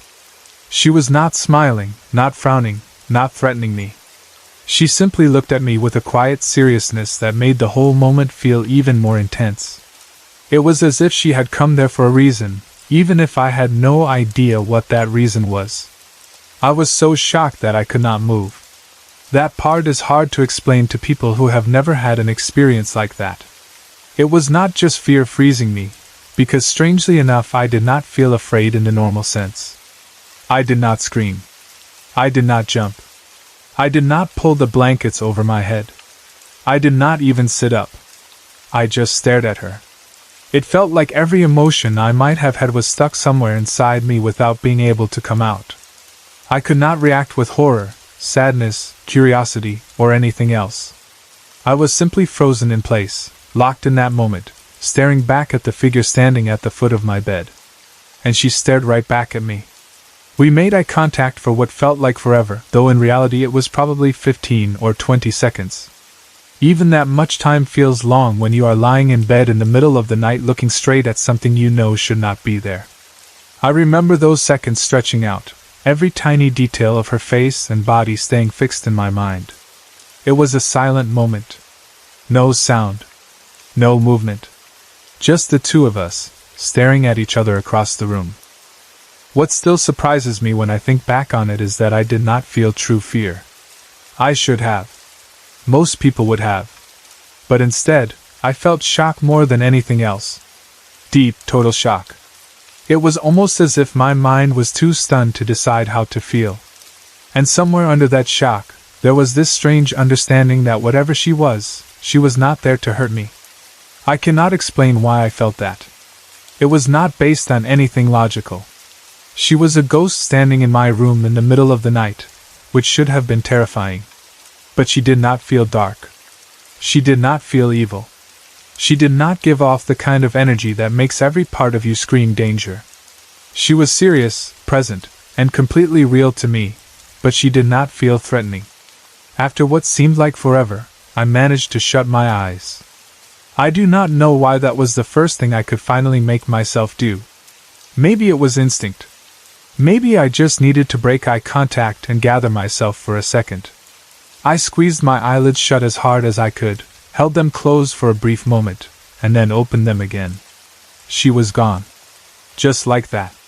The room was empty. The foot of my bed was bare. There was no movement, no sound, no trace of her anywhere. 1 second she had been standing there as clearly as any living person, and the next she was gone without a sign. The room looked normal again, if a room can ever feel normal after something like that. I do not know how I managed to fall back asleep after that, but somehow I did. Maybe part of it was because I still did not feel like she was dangerous. Maybe it was because my body finally gave into exhaustion once the shock began to fade. Or maybe it was simply because there was nothing else I could do. I was alone in the basement, the room was quiet again, and the figure had vanished. So at some point, against all reason, I fell asleep. By morning, the whole thing still felt real. It did not feel like a dream. It did not feel like sleep paralysis. It did not feel like one of those middle-of-the-night illusions that disappear in daylight. It felt like an actual event that had happened in my room. I knew what I had seen. I knew the way I had woken up instantly alert. I knew the exact time on the clock. I knew the details of her face and clothes. And most of all, I knew how real she had seemed. As strange as it sounds, I came away from that experience with a strong feeling that the ghost was not a dark spirit. I did not think she was evil. She had not terrified me in the way something evil might have. She had simply appeared, looked at me, and then disappeared. That was enough to leave a huge mark on me, but it also gave me the strange sense that I was not dealing with something malevolent. That night was only the beginning. After that, many other strange things started happening in my bedroom. I never saw the woman again, not with my own eyes, but I never doubted that she was still there. It was as if after that first appearance, she no longer needed to show herself in full to make her presence known.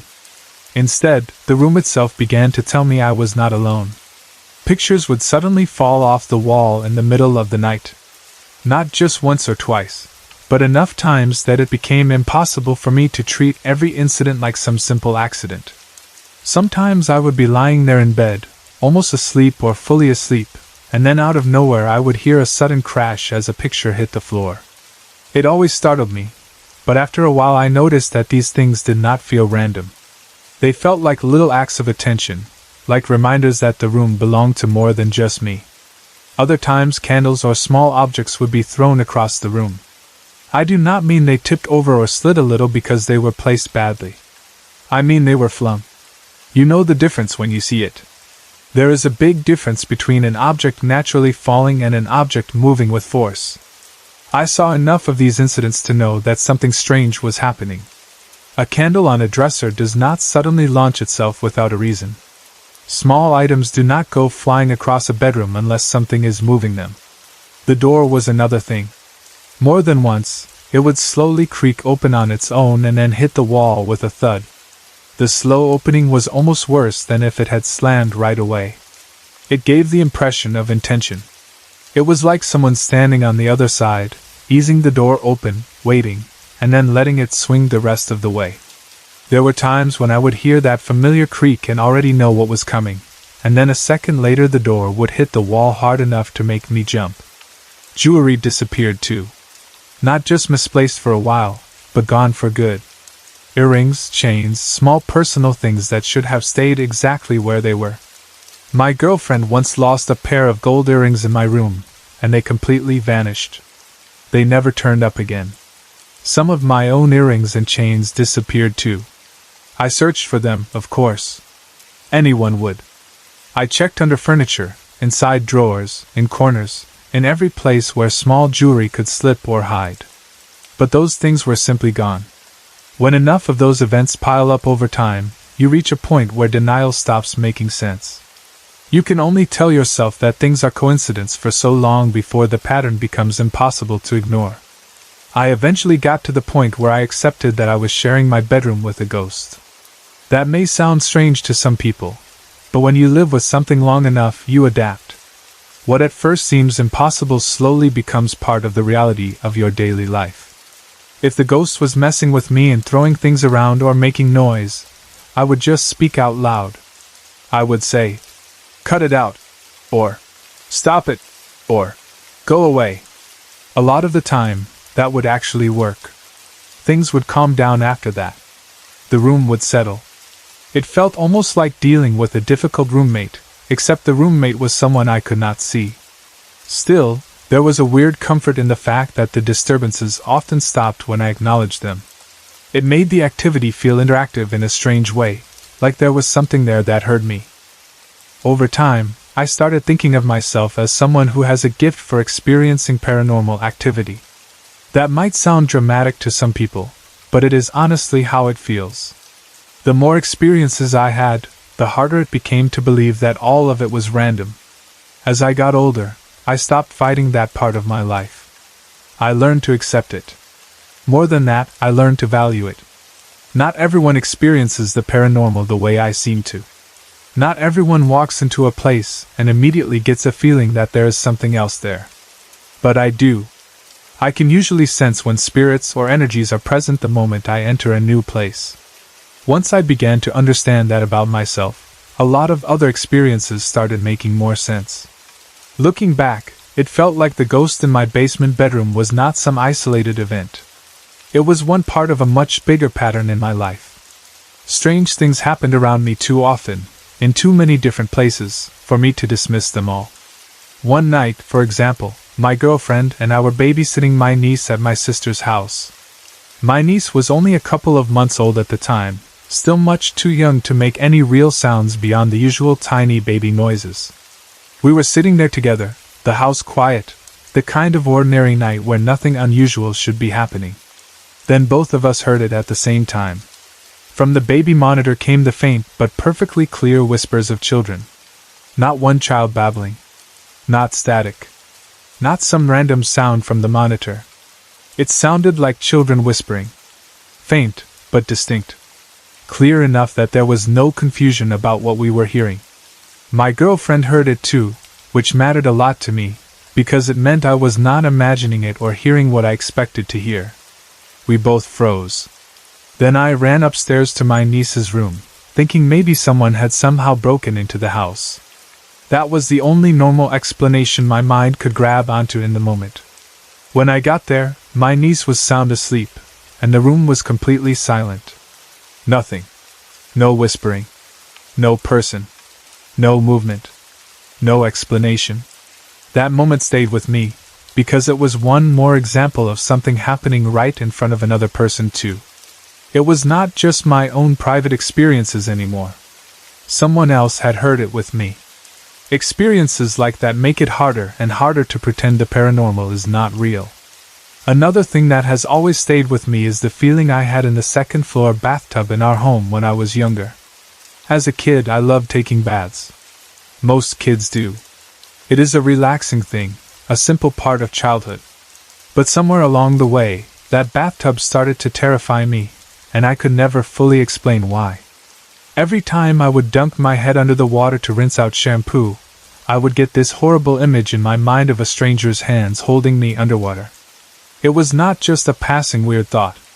It was vivid and upsetting. It felt connected to the space itself, like the room carried something dark in it. I became completely horrified by the feeling. I started believing that someone had been drowned in that bathtub. I know how strange that sounds, but the fear felt too specific to be random. It was not just that I was scared of water or nervous about the bathroom. It was this exact image, again and again, as if the room itself was giving me that impression. Years later, my mother told me something that made that feeling even more unsettling. She said that when my bedroom had still been upstairs, she used to see the ghost of a woman walking back and forth between the bathroom and that room. Hearing that made everything click together in a way I had never expected. The image I had always had of someone being drowned. The strange fear in the tub. My mother seeing a woman moving between that bathroom and my room. Suddenly those things no longer felt separate. Maybe that older woman I saw in the basement bedroom had once been connected to that upstairs room. Maybe she had some connection to the bathroom too. Maybe what I felt as a child in the bathtub was tied to the same presence that later appeared at the foot of my bed. I cannot prove any of that, of course, but the pieces feel too close together to ignore. There was another night I will never forget. I was driving home alone from a friend's house. It was late, and I was by myself in the car, just focused on getting home. There was nothing strange happening, nothing in my mind that should have prepared me for what came next. Then I glanced over toward the passenger seat. Sitting there, right next to me, was the faint figure of a little girl. Even remembering that now makes my stomach tighten. She was not fully solid the way a living person would be, but she was there enough that I saw her clearly. My reaction was immediate. I slammed on the brakes and brought the car to a stop. My heart was pounding so hard I thought it would burst out of my chest. I had to get out of the car and stand there for a moment just to collect myself. That experience shook me more than the woman in my bedroom had, maybe because it was so sudden and happened in such an ordinary place. When you are driving, you expect to be alone unless someone is physically there with you. Seeing a little girl sitting in the passenger seat when you know the seat should be empty is the kind of thing that tears a hole in your sense of reality for a second. And then there was just last night. I was at a friend's house, and he also regularly experiences paranormal activity. So it is already the kind of place where strange things have happened before. We were just sitting there watching television.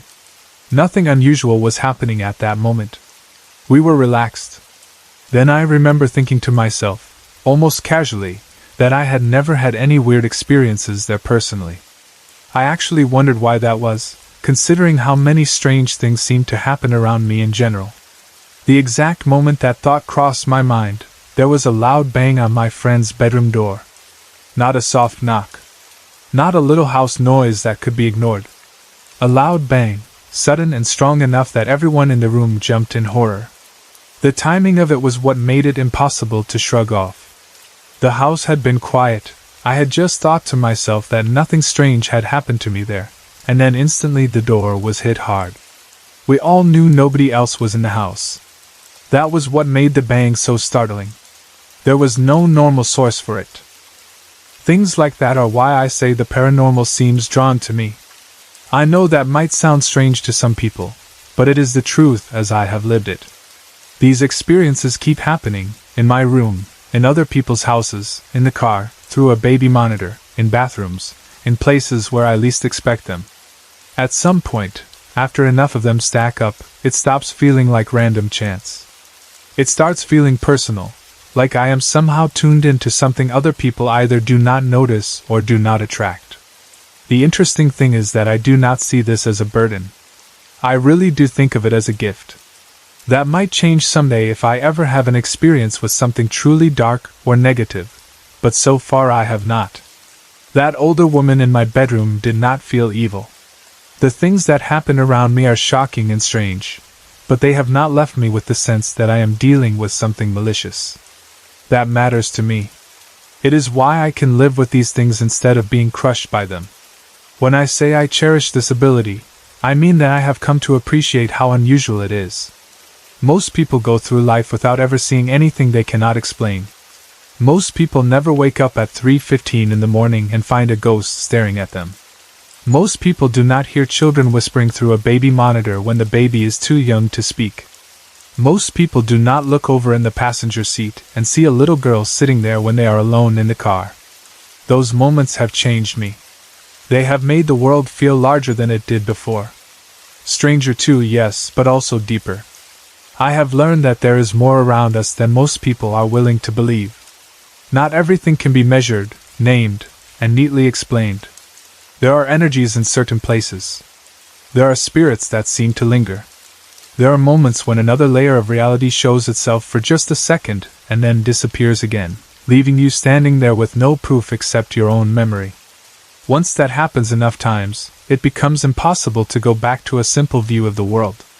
Sometimes I think about that woman in my bedroom and wonder who she was. I wonder if she once lived in the house. I wonder if she was connected to the upstairs room, the bathroom, or the strange drowning feeling I had as a child. I wonder if she had some reason for showing herself to me only that one time. Her face was so distinct that she felt like a real person, not just a presence. She had history in her face. She had personality in the seriousness of her expression. She did not feel empty. She felt like someone. And yet I have never seen her again. That is one of the strangest things of all. Of all the activity that has happened since then, of all the falling pictures, thrown candles, opening doors, missing jewelry, and weird experiences in other places, I have never seen that woman a second time. It is almost as if that first sighting was enough. Almost as if she wanted me to know she was there, wanted me to understand that the strange energy in my room had a face behind it, and after that she did not need to appear again. Maybe she knew that one look would stay with me forever. It did. Even now, after all these experiences, when I think of the paranormal, my mind still returns first to that basement bedroom. It returns to the darkness, the red alarm clock numbers, the feeling of waking up instantly, and the woman standing at the foot of my bed with her shawl and tight bun and serious face. That moment was the beginning of the way I now understand my life. It was the moment when the paranormal stopped being a story people tell and became something personal and undeniable. I know some people would hear all this and think I am crazy, exaggerating, or too eager to believe. But people can think what they want. I know what I have experienced. I know the difference between a normal noise and an object being flung across the room. I know the difference between imagination and hearing children whisper on a baby monitor when another person hears it too. I know the difference between a passing fear and the very real sight of a figure sitting in the passenger seat beside me. The truth is, once you live with this long enough, it becomes part of who you are. It shapes the way you move through the world. I pay attention to feelings when I enter new places. I trust my instincts more than I used to. When a room feels off, I know better than to ignore it. When an object moves strangely or a sound happens at the exact wrong moment, I do not automatically talk myself out of what my gut is telling me. I have learned to respect the unseen. At the same time, I have learned not to let it control me. That is important. If I lived in constant fear of every strange thing that happened, I would lose my mind. Instead, I have found a kind of balance. I accept that these things happen. I speak up when I need to. I set boundaries when I can, even if that means simply saying, "Stop it," out loud in an empty room. And surprisingly, that has been enough most of the time. Maybe that is why I do not feel cursed by it. I feel chosen by it in some strange way. Not chosen in some grand or glamorous sense, but chosen to notice. Chosen to experience. Chosen to know that the world is not as simple and closed off as it appears on the surface. And honestly, I still think it is pretty cool. That does not mean every experience is easy. Some are shocking. Some leave me shaken for a while. Some make me question what I thought I understood about reality.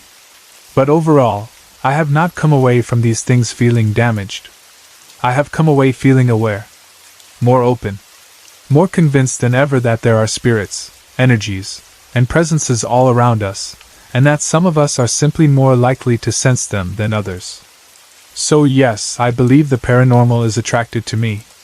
I believe I carry some kind of sensitivity that lets me feel or notice things many people would miss.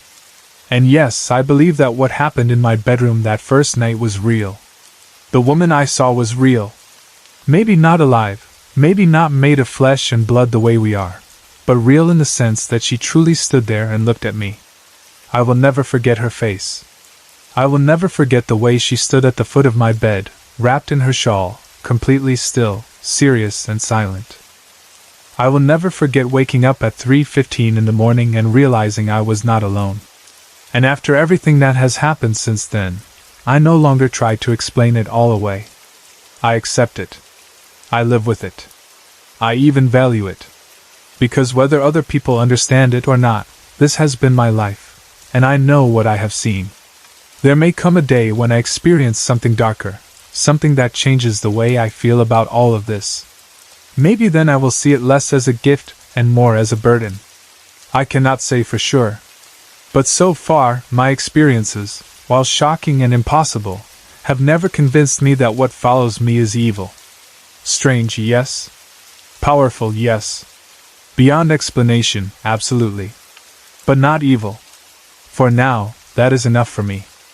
For now, I accept that I live in a world where a ghost can stand at the foot of your bed and look you in the eye, where objects can move when no one touches them, where children can whisper through an empty monitor, where a little girl can appear in the passenger seat of a car, and where a single thought about the supernatural can be answered by a bang on a closed door. For now, I accept that I am part of that world in a way many people are not. And for now, I still believe that is a gift. Sorry to interrupt. If you're enjoying the story, let me know in the comments and tell me where you're watching from. Don't forget to like and subscribe for more. V8 and I were sitting in my front yard, laughing at each other and taking random pictures with my new camera. It was one of those easy, happy afternoons where nothing feels serious.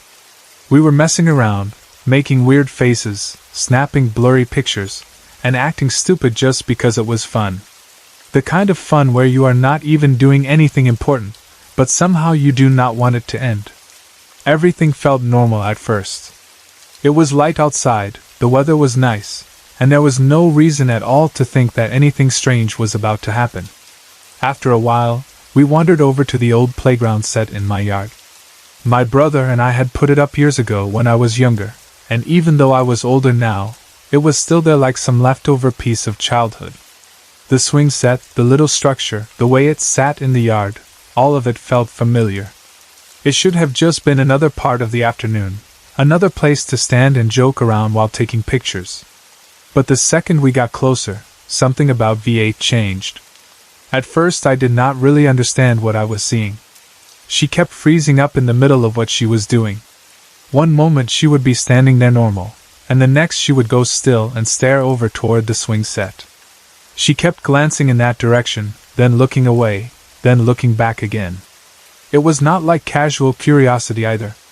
It was the kind of staring people do when they are trying to decide whether they really saw something or whether their eyes are playing tricks on them. I noticed it right away and asked her what was wrong. She did not answer at first. She kept looking over there, and the way she was acting started making me nervous. Finally, she told me that she kept seeing this guy walking past the swing set. The second she said that, my stomach dropped. I tried to stay calm and asked her what she meant.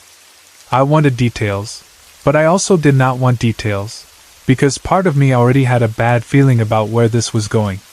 She started describing him. And the more she said, the more freaked out I got. This was not my first strange experience by any means. I had seen things before. I had noticed things before. I had caught little flashes in my yard and around my house that I had never been able to explain. But this was the first time someone else had seen the same thing too. Up until then, it had always been just me. Just my own eyes, my own strange moments, my own uneasy thoughts. I could always tell myself maybe it was my imagination, maybe I had seen something wrong, maybe I was reading too much into it. But hearing V8 describe him in detail changed everything. because she was describing one of the people I had already seen around my backyard.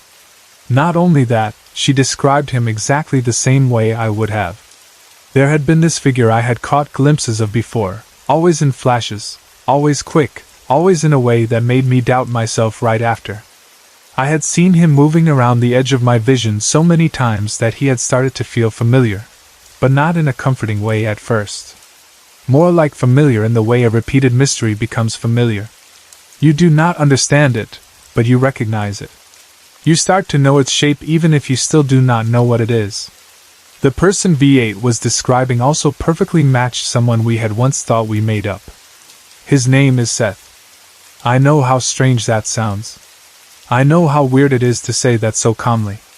But that is who he was to us, or at least the name that attached itself to him. Seth was 16. He had long black emo hair, the kind that fell around his face in a messy but intentional way. He wore a gray hoodie and black jeans. That was how he appeared every time, or at least every time we could catch enough of him to tell. He was never fully there for long. He did not stand in front of you like a normal person and wait to be noticed. He appeared in flashes. A movement near the swing set. A figure crossing the yard. A quick glimpse by the edge of the trees. You could never look at him for very long. At least, that was how it used to be. Before, he only showed up out of the corner of my eye. It was always brief. Just enough to make me turn my head. Just enough to leave me questioning what I had seen. But now it was changing. Now I could see him for a few seconds at a time. Not long, but longer than before. It felt like he was letting us see him more than he normally did.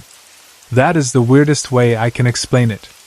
Not that we were getting better at spotting him, but that he was allowing it. Like he had decided to step a little farther into view. Once V8 started noticing him too, everything became more real. The two of us stood there in my yard talking about him, trying to keep our voices steady, while both of us watched the same area near the old playground equipment. There is something deeply unsettling about having another person confirm what you have been seeing. It takes away the comforting possibility that you are imagining things.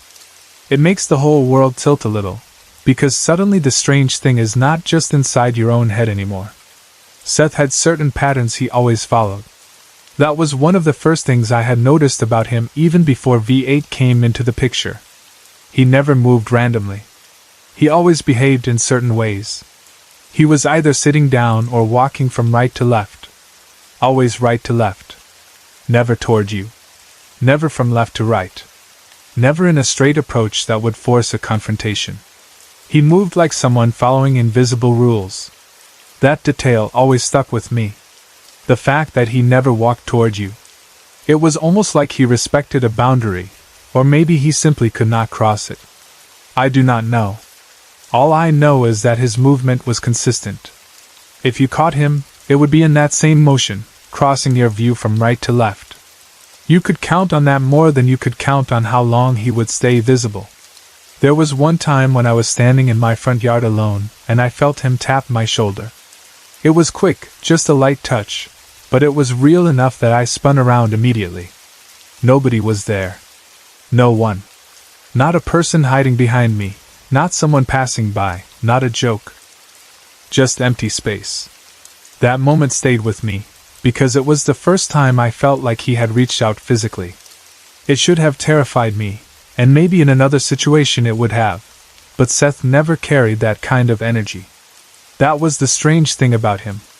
Whenever he was around, there was a certain feeling that came with him. It is honestly hard to explain in a way that sounds normal, because feelings are already difficult to put into words, and paranormal feelings are even harder. But with Seth, everything around you would go soft inside. That is the best way I can say it. You would feel peaceful. Totally at ease. It did not matter what kind of mood you had been in before. If Seth was around, this calm feeling would settle over you. Your heart would feel full. Not happy exactly, not excited, not thrilled. Just full. Safe. Peaceful. It was like stepping into sunlight after being cold for a long time. That was why I was never truly afraid of him. He was strange, yes. Impossible, yes. But he was never cruel. He did not give off the feeling that he wanted to hurt anyone. He felt almost gentle, even when he was only a flash in the yard or a figure near the swing set. That peaceful feeling was always the strongest sign that he was there. Sometimes I think I noticed the feeling before I noticed him. Like my body knew before my eyes did. That day in the yard, after V8 described seeing him and I realized she was seeing the same figure, we took a picture of the old playground equipment. At first, nothing looked odd. It just looked like a normal picture. The kind of picture you take and barely think about because there is no obvious reason to look twice. But later, when we inspected it more closely, V8 and I both saw something. There was a human shadow in the picture. The problem was that it was going in the complete opposite direction from all the other shadows. Every normal shadow in that picture followed the sunlight the way it should have. But this one did not. This one was wrong. It was right where Seth had been standing, and it moved against the direction the other shadows were taking. That alone was enough to make both of us stare at the picture way longer than we wanted to. And then we noticed something else. In the leaves and sticks in the background, the name Seth appeared to be spelled out. I know how that sounds. I know most people would say it was a coincidence, that the shape of sticks and leaves can look like anything if you stare long enough. Maybe that would be easier to believe if it had happened by itself. But combined with everything else, combined with V8 seeing the same person I had seen, combined with the impossible shadow, it did not feel like coincidence at all. It felt like confirmation. That was the thing about Seth. He seemed to leave just enough evidence for you to notice, never enough for you to prove. A shadow that should not be there. A name formed in the background. A glimpse of movement. A feeling of peace. A battery that appears after you ask for help. Nothing dramatic enough to make the whole world believe you, but enough to keep you from ever fully doubting him. Because yes, Seth even helped us once. One time I had lost my camera battery. I had looked for it everywhere. I mean really looked. I searched all the obvious places, then the less obvious ones, then went back and searched the obvious places again. It was nowhere. I was getting frustrated and tired of looking, and half joking, half serious, I asked Seth for help. A few moments later there it was. The battery was sitting in a place I had already checked. Not just a general area I might have missed. A place I had looked a few seconds earlier.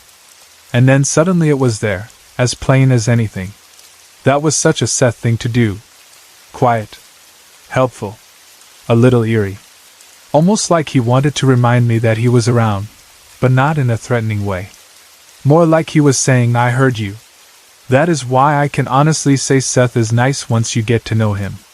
I know that sounds ridiculous to some people, talking about a ghost like he is just some guy you have figured out over time. But that is really what it feels like. Seth is not the scary kind. He does not bring fear into a room. He does not make your chest tighten. He does not make your skin crawl. He feels warm, almost sunny. In fact, it only ever seems to happen when it is sunny outside. That became one of our little thoughts about him, that Seth was just a sunny person. Even though he wore a gray hoodie and black jeans and had that dark emo look, his presence itself felt like light. He only ever got mad at me once, and honestly that was my fault. I am not even sure how to fully explain that without sounding insane, but there was this one time when I pushed too far or handled something wrong, and the energy around him shifted. It was still not evil, but it was clear he was upset. It felt like disappointing someone who usually treats you kindly. That was enough for me to be more careful after that. If Seth had rules, I did not want to cross them again. But even with all of that, even with how strange Seth was, I cannot say the same for the newest addition to what V8 and I had been seeing. By that point, there were 4 ghosts in total connected to everything we had experienced. One was from a long time ago, and had left. One had just appeared that day. Seth was one of the main ones we kept noticing. And then there was her. She was different from Seth in every possible way. If Seth brought peace, she brought the opposite. The first thing you noticed with her was not even seeing her. It was the feeling. With Seth, your heart felt full. With her, everything inside you would tighten all at once. You would suddenly feel paranoid, on edge, almost terrified, and then she would show up. It happened so quickly that after a while I stopped doubting the connection. The feeling was her warning. Or maybe her arrival caused it. Either way, when that feeling hit, you knew she was near. I knew I was not imagining it because V8 noticed it too. There was one day at school when she appeared, and V8 picked up on it the same time I did. We were both there. We both felt it. And it was not just us. Another girl in my class even commented on the weird feeling in the room. That made it even worse. Because it meant this girl's presence was strong enough that people who were not part of all our ghost experiences could feel it too. People might miss Seth if they were not paying attention. They might not see the flash in the corner of the yard or the wrong shadow in a photograph. They might not notice the full feeling unless they were sensitive to it. But this girl got noticed. The room would suddenly start smelling strange. Not just a little off, but weird in a way that made you stop what you were doing. The smell would make you dizzy. The air would feel colder. Your head would start to ache. Then the paranoia would hit. That awful feeling that something is wrong even when you cannot point to one solid reason why. It was like your whole body understood before your mind could catch up. I had seen her twice the night before she showed up at school. The first time was in the mirror. That moment still messes with me when I think about it. I looked in the mirror and saw her there. Not standing behind me the way you might expect in a ghost story, but present enough that I caught her image clearly. Then I turned around, and of course, nobody was there. That is one of the worst things about mirrors. They give you that 1 second where you believe what you are seeing, and then when you turn, reality has already stepped away. That happened to me with her, and after that I could not sleep. I lay there tense and wide awake, trying to calm myself down, telling myself I was just worked up, when I heard this strange noise. At first I could not place it. It was one of those sounds that seems familiar but wrong at the same time. I listened and tried to figure it out, but fear was already rising in me because of the mirror. Later V8 told me a story from when she and her siblings were younger. They had once seen a bike moving with nobody riding it. And when she described the sound it made, it matched what I had heard that night. That did not help at all. Actually, that made it much worse. It is worth saying too that before V8 moved onto my street, I only knew one ghost. And I did not even realize he was a ghost at first. I thought I just had an overactive imagination. That is how all of this started. Little things. Things easy to dismiss. Things you tell yourself are probably nothing. Then another person comes into your life, sees the same things, and suddenly the whole weird world you had been explaining away becomes impossible to ignore. That night, after hearing that bike-like noise, I lay in bed freaking out. Then I saw her move through the hallway. Unlike Seth, who had long emo black hair and a hoodie and that almost familiar, boyish presence, she looked pale and cold and wrong. She had platinum hair, almost white, around average to long in length. She wore a white dress. I do not know why that detail scared me more, but it did. Maybe because white dresses always seem too perfect in ghost stories. Maybe because she looked like she belonged to some tragic ending I did not know. I have no idea what happened to her. I do not know if she was murdered, if she died in some horrible way, or if the white dress means anything at all. I wanted to get to know her the way I got to know Seth, but she always left the moment I started actually acknowledging her. That was another difference between them. Seth seemed willing to be known, at least a little. She did not. She appeared, brought fear with her, and slipped away the moment I tried to reach toward understanding. That made her harder. Not because she had actually done anything terrible, but because I could not read her. With Seth, I could trust the feeling. Peace and meant peace out. With her, there was only discomfort, headaches, dizziness, cold air, weird smells, and fear. Maybe she was not evil either. Maybe she was just troubled. But when someone's presence makes every part of you want to run, it is hard to stay curious without also being scared.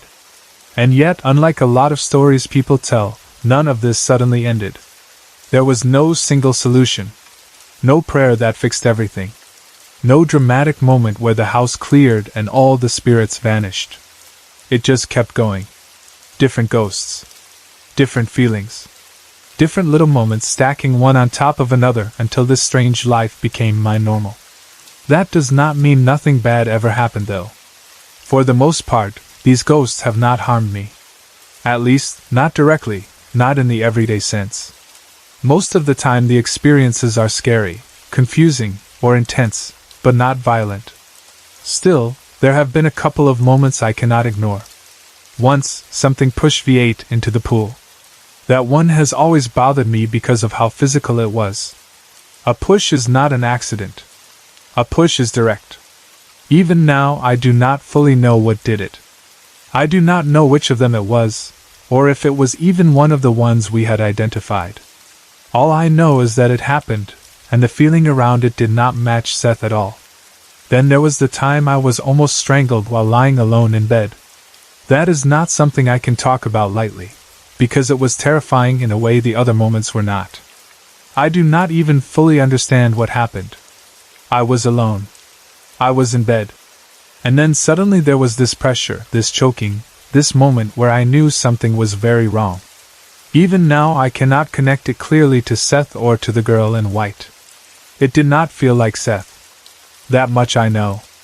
It also did not feel exactly like her, at least not in the same clear way her paranoid energy announces itself. That is part of why all of this is so confusing.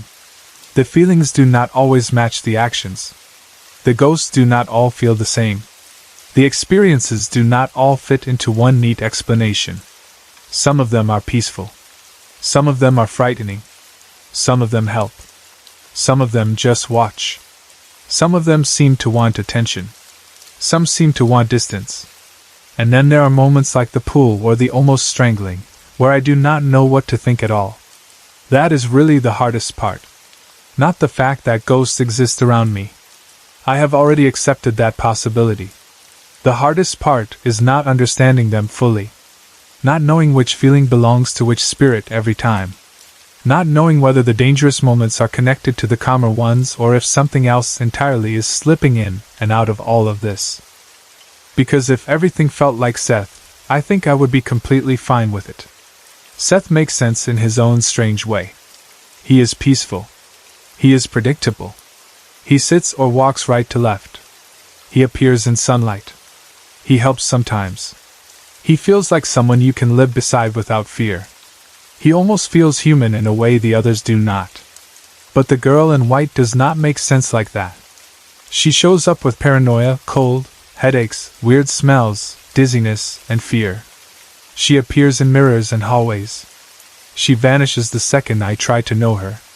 She feels like a warning, and I do not know what the warning means.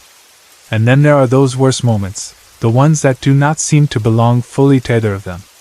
That is why I keep circling back to the same thought. I do not know what to think. I know what I have seen. I know what V8 has seen.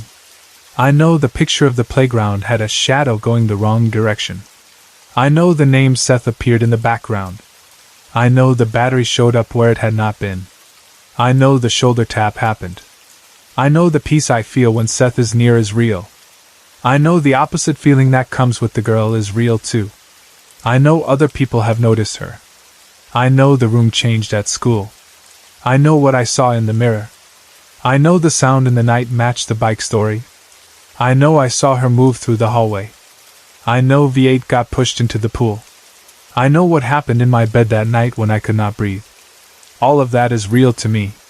And when enough impossible things become real to you, the world stops feeling as simple as it did before.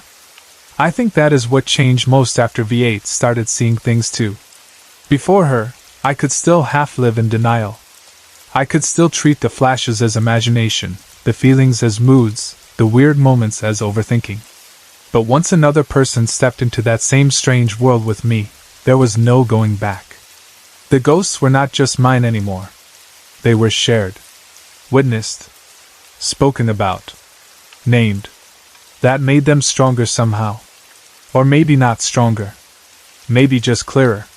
Seth especially became more real once there were two of us noticing him. Once his movements were described out loud. Once someone else saw the same black hair, the same hoodie, the same flashes near the swing set. It is one thing to silently know something is around. It is another thing entirely to hear someone else say, "I saw him too." Sometimes I think Seth wanted that. Sometimes I think he had been around for longer than I knew and only waited until someone else could see him before letting himself be noticed more clearly. That would explain why I only used to catch him out of the corner of my eye, and then later started seeing him for a few seconds at a time. Maybe he was slowly opening that door. Maybe he was deciding how much of himself to give us. I do not know why he chose us if that is true. Maybe he did not choose at all. Maybe some people just notice. Maybe some places are full of spirits, and only certain people happen to catch them. Maybe V8 and I were both the kind of people who could see a little more than most. Or maybe we made it easier for each other by believing each other. Fear shared becomes easier to bear, but maybe sight shared becomes stronger too. I have thought about the old playground a lot since then.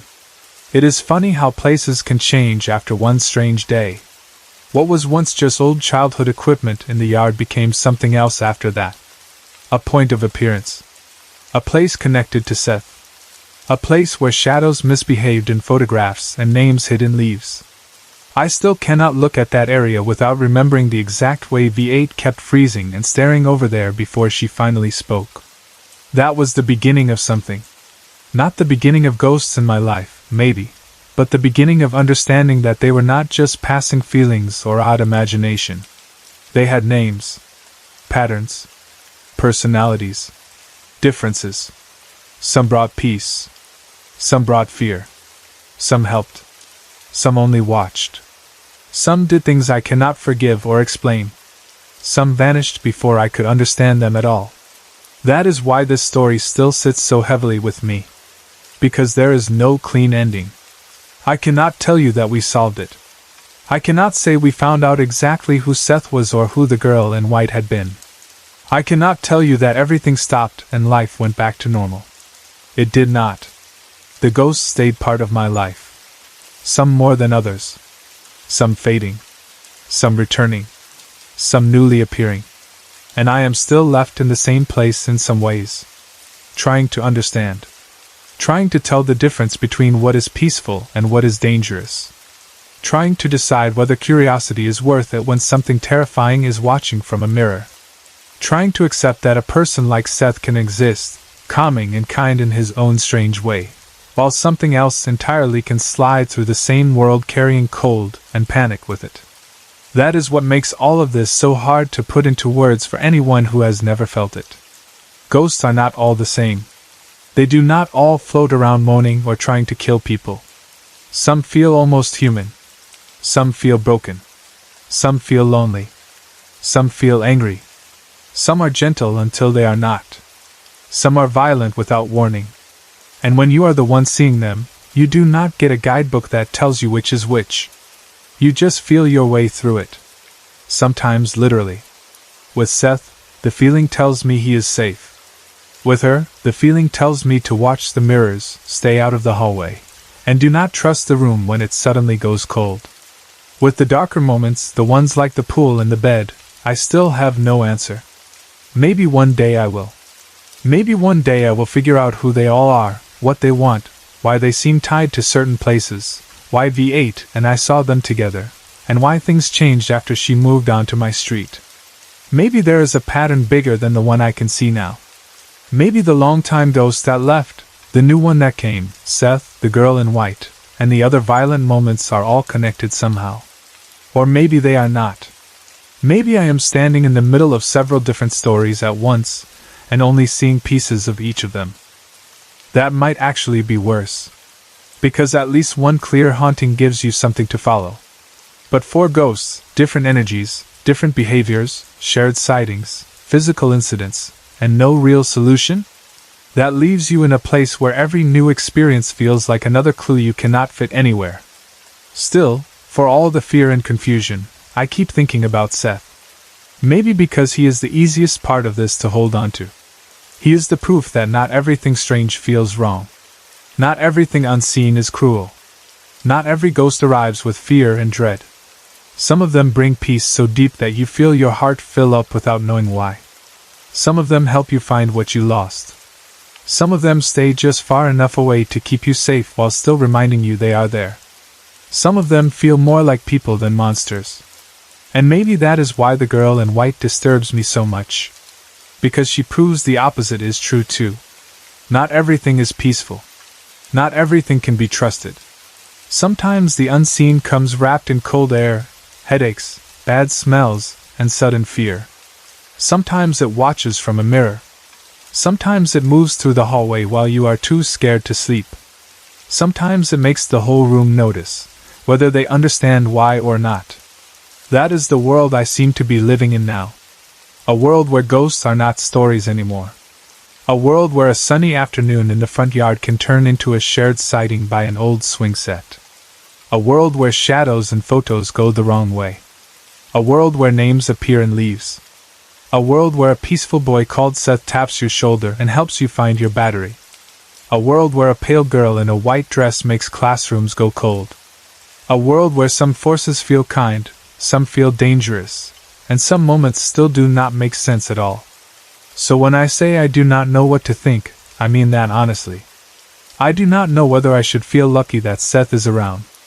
I do not know whether I should be more afraid of the girl in white. I do not know whether the violent things belong to one of them or to something else entirely. I do not know whether trying to get to know these ghosts is smart or stupid. I do not know whether there will ever be a solution. I only know that this is not over. It did not vanish overnight. It did not resolve itself neatly. It kept going, and it is still going in some form. And as strange as all of it is, the worst part may not be the ghosts themselves. The worst part may be living in the middle of all these signs and still not knowing which way to turn with them. That is where I am. Still watching. Still feeling the difference between peace and fear.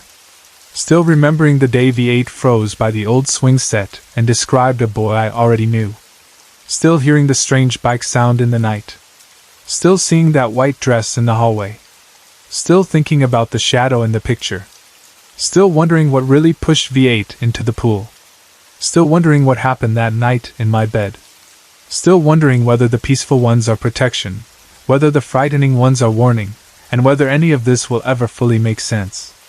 It had been over a month since we moved into the house, and by then I had stopped trying to tell myself that I was just having a hard time adjusting.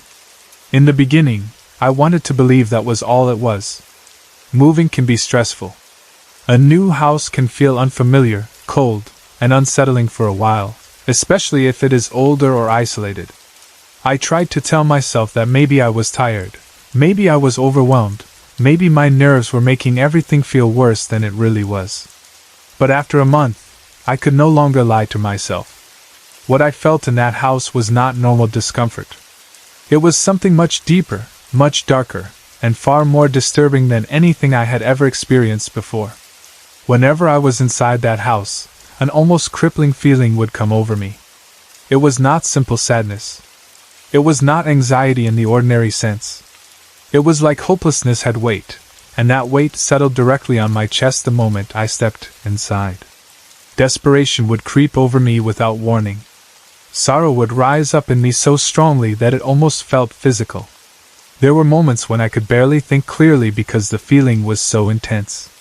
It was as if the house itself was pressing something into me, something heavy and dark and old, something that wanted me to feel completely defeated. The worst part was how hard it was to explain.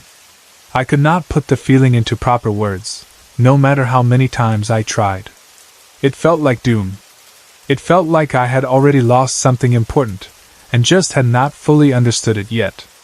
It felt like I had been cut off from all hope. Sometimes the feeling was so complete that I would sit there and think, with absolute certainty, that God had abandoned me. Not in a dramatic way, not as some passing thought, but with a terrible sincerity that terrified me more than anything else in that house. It was like standing in spiritual darkness. Like my soul had been covered in something cold and eternal. I do not know how else to say it. It felt like darkness had moved inside me and was slowly taking up every bit of room. At first, I kept those thoughts mostly to myself. I did not want to sound unstable, and I did not want to admit out loud just how bad it had become. But the longer we stayed there, the more the house began to show itself in ways I could not ignore. It was not just the feeling anymore. Things started happening. Voices came from empty rooms. At first, I would hear them faintly, just enough to make me stop and listen. A murmur where there should have been silence. A voice just beyond understanding. It was never clear enough at first to catch words, only enough to make me know that someone or something had spoken where no one was standing. Then there were the missing things. Objects would disappear so often that it became part of daily life. I would set something down and later find it gone. My wife would swear she had left something in one place, only for it to vanish and then turn up again later exactly where it had originally been. Not near the spot. Not in another room where it could have been misplaced. Right back in the same place, as if it had never gone at all. The first few times, I tried to explain it away. Carelessness. Forgetfulness. Stress. But after it kept happening, those excuses felt thin and stupid. The house was playing little games with us, and the more it did, the more it seemed to enjoy reminding us that our sense of normal order meant nothing inside those walls. One day I heard what sounded like the kitchen being destroyed. I was elsewhere in the house when it began, and the noise was so violent and so sudden that I froze where I stood for a second, trying to understand what I was hearing. It sounded like glass shattering, plates breaking, heavy objects crashing onto the floor. Cabinet doors slammed over and over. It was the exact sound of complete chaos, as if someone had stepped into the kitchen and started tearing the room apart with wild rage. My heart started pounding immediately. For a second I thought someone had broken into the house. For another second I thought maybe my wife had fallen or something terrible had happened. Then I ran toward the kitchen. I was expecting disaster. Broken glass everywhere. Plates in pieces. Drawers hanging open. Maybe blood. Maybe signs that someone was there. But when I entered the room, it was perfectly still. Nothing was out of place. Not one glass broken. Not one cabinet open. Not one chair moved. The kitchen looked exactly the way it had looked before the noise began. It was so normal that for a second I stood there in complete confusion, as if maybe I had run to the wrong room. But no. I knew where the sound had come from. I had heard it as clearly as anyone hears real destruction. And yet the room was untouched, neat, silent, waiting for me like it had done nothing at all. That was one of the moments that made me start reading the Bible out loud as I walked through the house. I was not a man who had ever moved through life expecting to battle evil in a literal way, but the feeling in that house drove me toward faith with a desperation I had never known. I needed something stronger than my own fear. I needed some kind of protection, some kind of light, some kind of answer. So I began reading the Bible aloud room by room, speaking the words into every corner of the house as if they might push back whatever was pressing in on us. I walked through the rooms with scripture in my hands and read in a loud, steady voice even when my own nerves were shaking. The house reacted. That was what chilled me most. The moment I started reading aloud, the house would seem to wake up around me. Doors slammed with force. Windows rattled in their frames even when there was no wind. I heard banging on the floors above me, heavy banging, like something pacing or striking the floor in anger. It did not happen once or twice by chance. It happened enough for me to know that something hated those words being spoken there. And then came the voice. On one occasion, while I was reading aloud, I heard a voice that I can still hear clearly in my mind.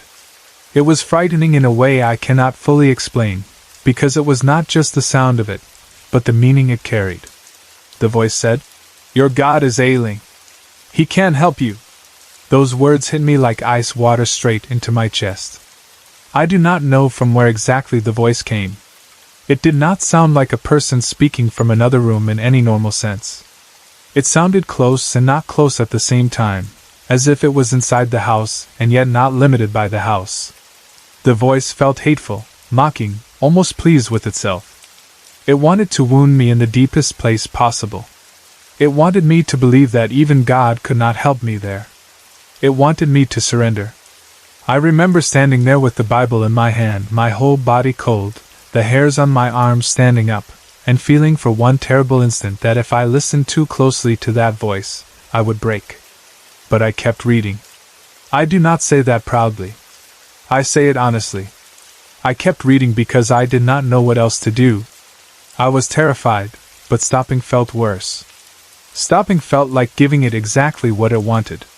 So I kept speaking the words even while the house banged and shuddered around me like it was protesting every line. Not everything happened while I was awake and moving through the house, though. Some of the worst moments came when I was at my weakest, half asleep or caught off guard, when I had no strength left to brace myself. One evening I had fallen asleep on the sofa while watching television. I had not meant to. I was exhausted, worn down in a way that living in that house had made common. The constant pressure, the constant dread, the strange activity, all of it drained me. I must have dozed off because the next thing I remember is being jolted awake by the television. The volume had gone to full blast. Not gradually. Not as though I had accidentally sat on the remote or leaned on something in my sleep. I mean suddenly, violently loud. So loud it hit me like a slap and tore me straight out of sleep. My eyes flew open, my body tense from the shock, and before I even understood what had happened, I saw him. A young man was standing over me. He looked like he was in his early 20s. His hair was shoulder-length, brown, and filthy. Not messy in the ordinary sense. Filthy. His clothes were filthy too, the kind of dirt, and wear that make a person look like they have lived hard and died badly. There was something rotten about the whole appearance of him, as if he carried decay in his very presence. He stood there over me, close enough that I could see him clearly, close enough that if he had been flesh and blood I could have reached out and touched him. As I stared at him, shocked and frozen, he smiled. That smile is something I wish I could forget.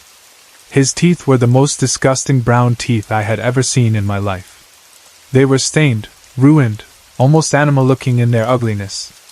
The smile did not feel friendly or welcoming. It felt like he was amused by me. Like he had been standing there watching me sleep and was pleased by the fear that came over me when I woke up. He turned and walked toward the dining room. I do not know why I followed him, but I did. Maybe I wanted to prove he was not real. Maybe I could not stand the thought of letting him vanish without knowing where he had gone. Maybe fear and anger mixed together and pushed me after him. Whatever the reason, I got up from the sofa and moved cautiously after him into the dining room. The room was empty. Of course it was empty. But this time there was something left behind. A putrid smell hung in the air. It was not a mild bad odor or the smell of old food or damp wood. It was foul. Thick. The kind of smell that seems to cling to the inside of your nose and coat the back of your throat. It was the smell of something rotten, something wrong, something that should not have been in a house at all. That smell stayed in the dining room for a while after he vanished, as if the air itself had been contaminated by his presence.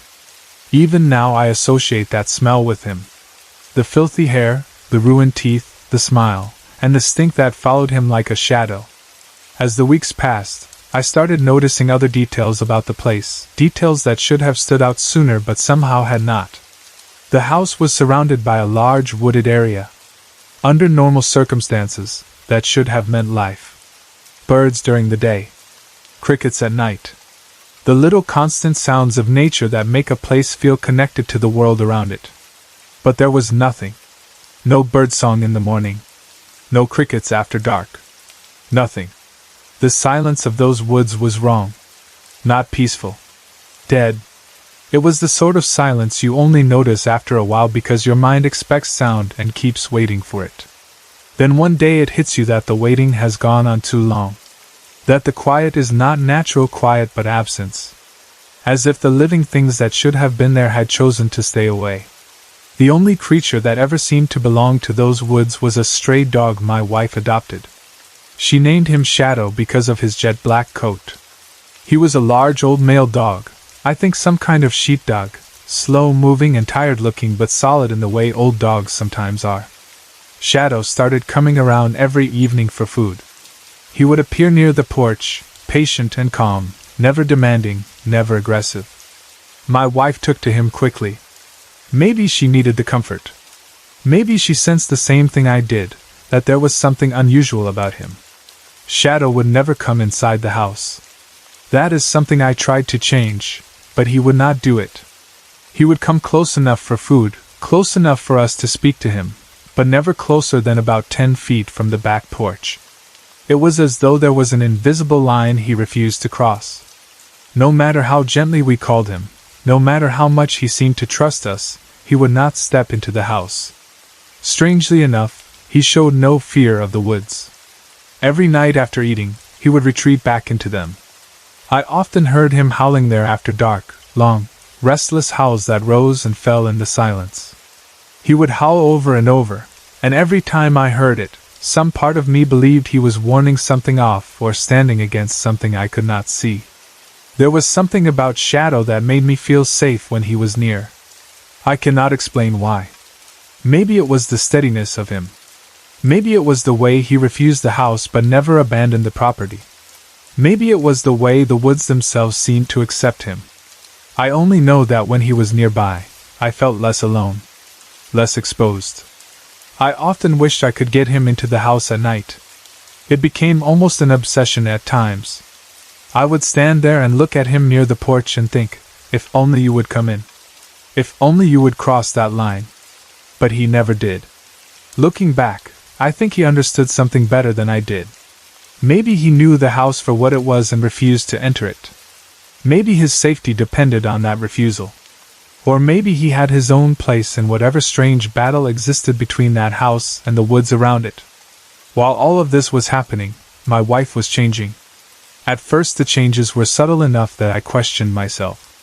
She seemed distracted, quiet, distant. But over the past few weeks, it became severe. She withdrew from me almost completely. She spent nearly all of her time in the room on the 3rd floor. That room, more than any other part of the house, seemed to draw her in. She would go up there for hours and stay, barely speaking to me, barely coming down except when necessary. The house was already breaking me down in one way, but what it was doing to her frightened me even more. I heard her talking to someone up there. Not once, not as some vague maybe. Repeatedly. I would be downstairs and hear the low sound of conversation from above. Her voice speaking softly, then pauses like she was listening, then speaking again. I tried, at first, to convince myself that maybe she was talking to herself. People do that sometimes when they are stressed or lonely. But even that explanation felt weak. The rhythm sounded wrong. It sounded like a conversation. Like she was speaking to someone else in that room. When I finally mentioned it, she became instantly defensive. I did not accuse her of anything. I did not tell her she was losing her mind. I only tried to ask gently what she was doing, who she was talking to. But the second I brought it up, her whole demeanor changed. She snapped back at me that I was trying to make her sound insane. The force of that reaction stunned me. It was not just ordinary defensiveness. It was almost as if I had touched something forbidden. I tried to tell her I was worried. I tried to point out how much she had changed since we moved into the house, how withdrawn she had become, how distant. That was when she exploded. She became enraged in a way I had never seen before. She started screaming at me, cursing, smashing dishes. The anger did not feel like my wife's ordinary anger. It felt wild, untethered, too large for the moment. There was a fury in her that seemed to rise from somewhere beyond the argument itself. Then, without warning, she stormed out of the house and into the woods. Into the woods. At night. That alone should tell you how unnatural the moment was, because by then the woods terrified me almost as much as the house did. Not because they seemed openly hostile, but because of their silence and their strange emptiness. Yet she ran straight into them in the middle of the night, as if they were calling her. She did not return until well after midnight. Those hours were some of the worst I have ever lived through. I sat there in the house, sick with worry, afraid for her and afraid of what I might find if I went looking. The idea of going into those woods after her filled me with a terror I cannot describe. And so I waited, pacing, praying, listening for any sign of her return, every minute stretching longer than the last. When she finally came back, she seemed calmer. Not normal, not truly herself, but calmer. We were able to sit down and talk, and for a brief moment I thought maybe I was finally going to get the truth from her. She admitted that there were several presences in the house. Not one. Several. And she said she had been in contact with some of them. Hearing her say that out loud made my blood run cold. Part of me was relieved in a twisted way, because at least it confirmed that I was not imagining the evil in that house. But a much larger part of me was horrified by how casually she seemed able to speak about it. She said they needed us there. She said they wanted her to bring me in. I asked her what she meant by that. The moment I asked, she changed again. The calm vanished. She became agitated, almost frantic, and would not answer directly. Instead, she stood up and stormed toward the stairs. She moved fast, like someone trying to escape a question she could not bear. From the top of the stairs, she shouted down at me. "He's getting stronger. He will return." Then she disappeared upstairs again. Those words have haunted me ever since. He's getting stronger. He will return. I did not know who he was, though I feared I had already seen at least one answer in the form of the filthy young man standing over me on the sofa. Was that who she meant? Or was there something even worse, something older, something hidden deeper in the house? Was one of the many presences in the house growing in strength while the others served him? Was he already there in some limited way and preparing for something worse? Her words suggested history, like this thing had come before and would come again. I could not stop thinking about what she had said next either, about them wanting her to bring me in. Bring me into what? To contact? To submission? To whatever darkness had already wrapped itself around her. I began to wonder if something was using her, slowly twisting her mind and spirit until she was no longer fully herself. But then another thought would come, just as terrifying. What if she was not being used? What if the house had simply driven her insane? I still do not know which possibility is worse. If something was using her, then my wife was under the influence of forces I did not understand and could not easily fight. If the house had driven her insane, then whatever lived there was powerful enough to break a human mind down piece by piece. Either way, the woman I loved was slipping away from me inside that place, and I did not know how to save her. Living in that house became like existing inside a slow spiritual collapse. Every day held the possibility of some new horror, yet the quiet moments were often even worse because they left too much room for dread. I began to fear the silence, the rooms, the staircases, the shadows in corners, the sound of my wife's footsteps overhead, the empty woods beyond the windows, the sudden smell of something rotten, the strange stillness where birds and insects should have been. It all began to feel connected, like the whole property had been claimed by something unseen and hostile. Even the third-floor room changed in my mind. I had barely thought about it before all this began. It was just another room in the house. But after my wife started spending all her time there, it became something else entirely.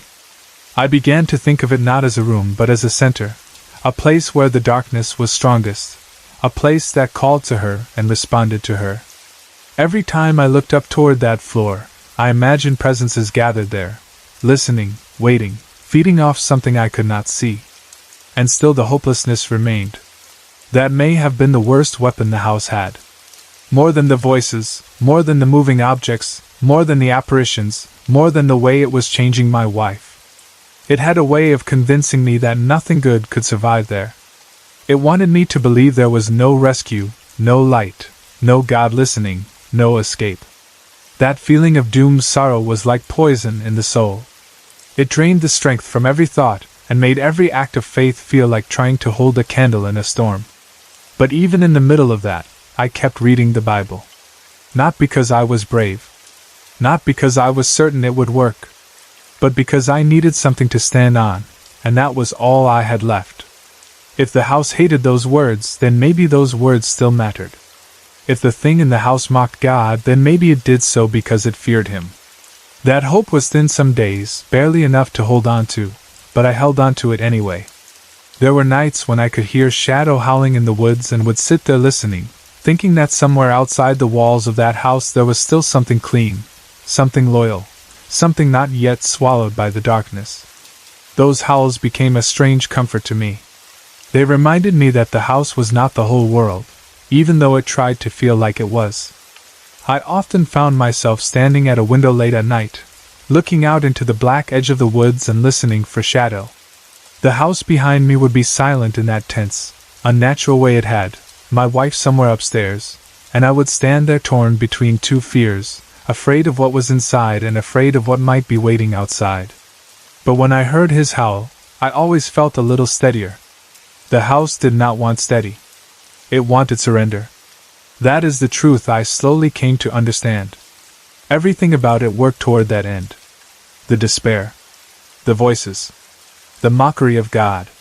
The manifestations. The isolation.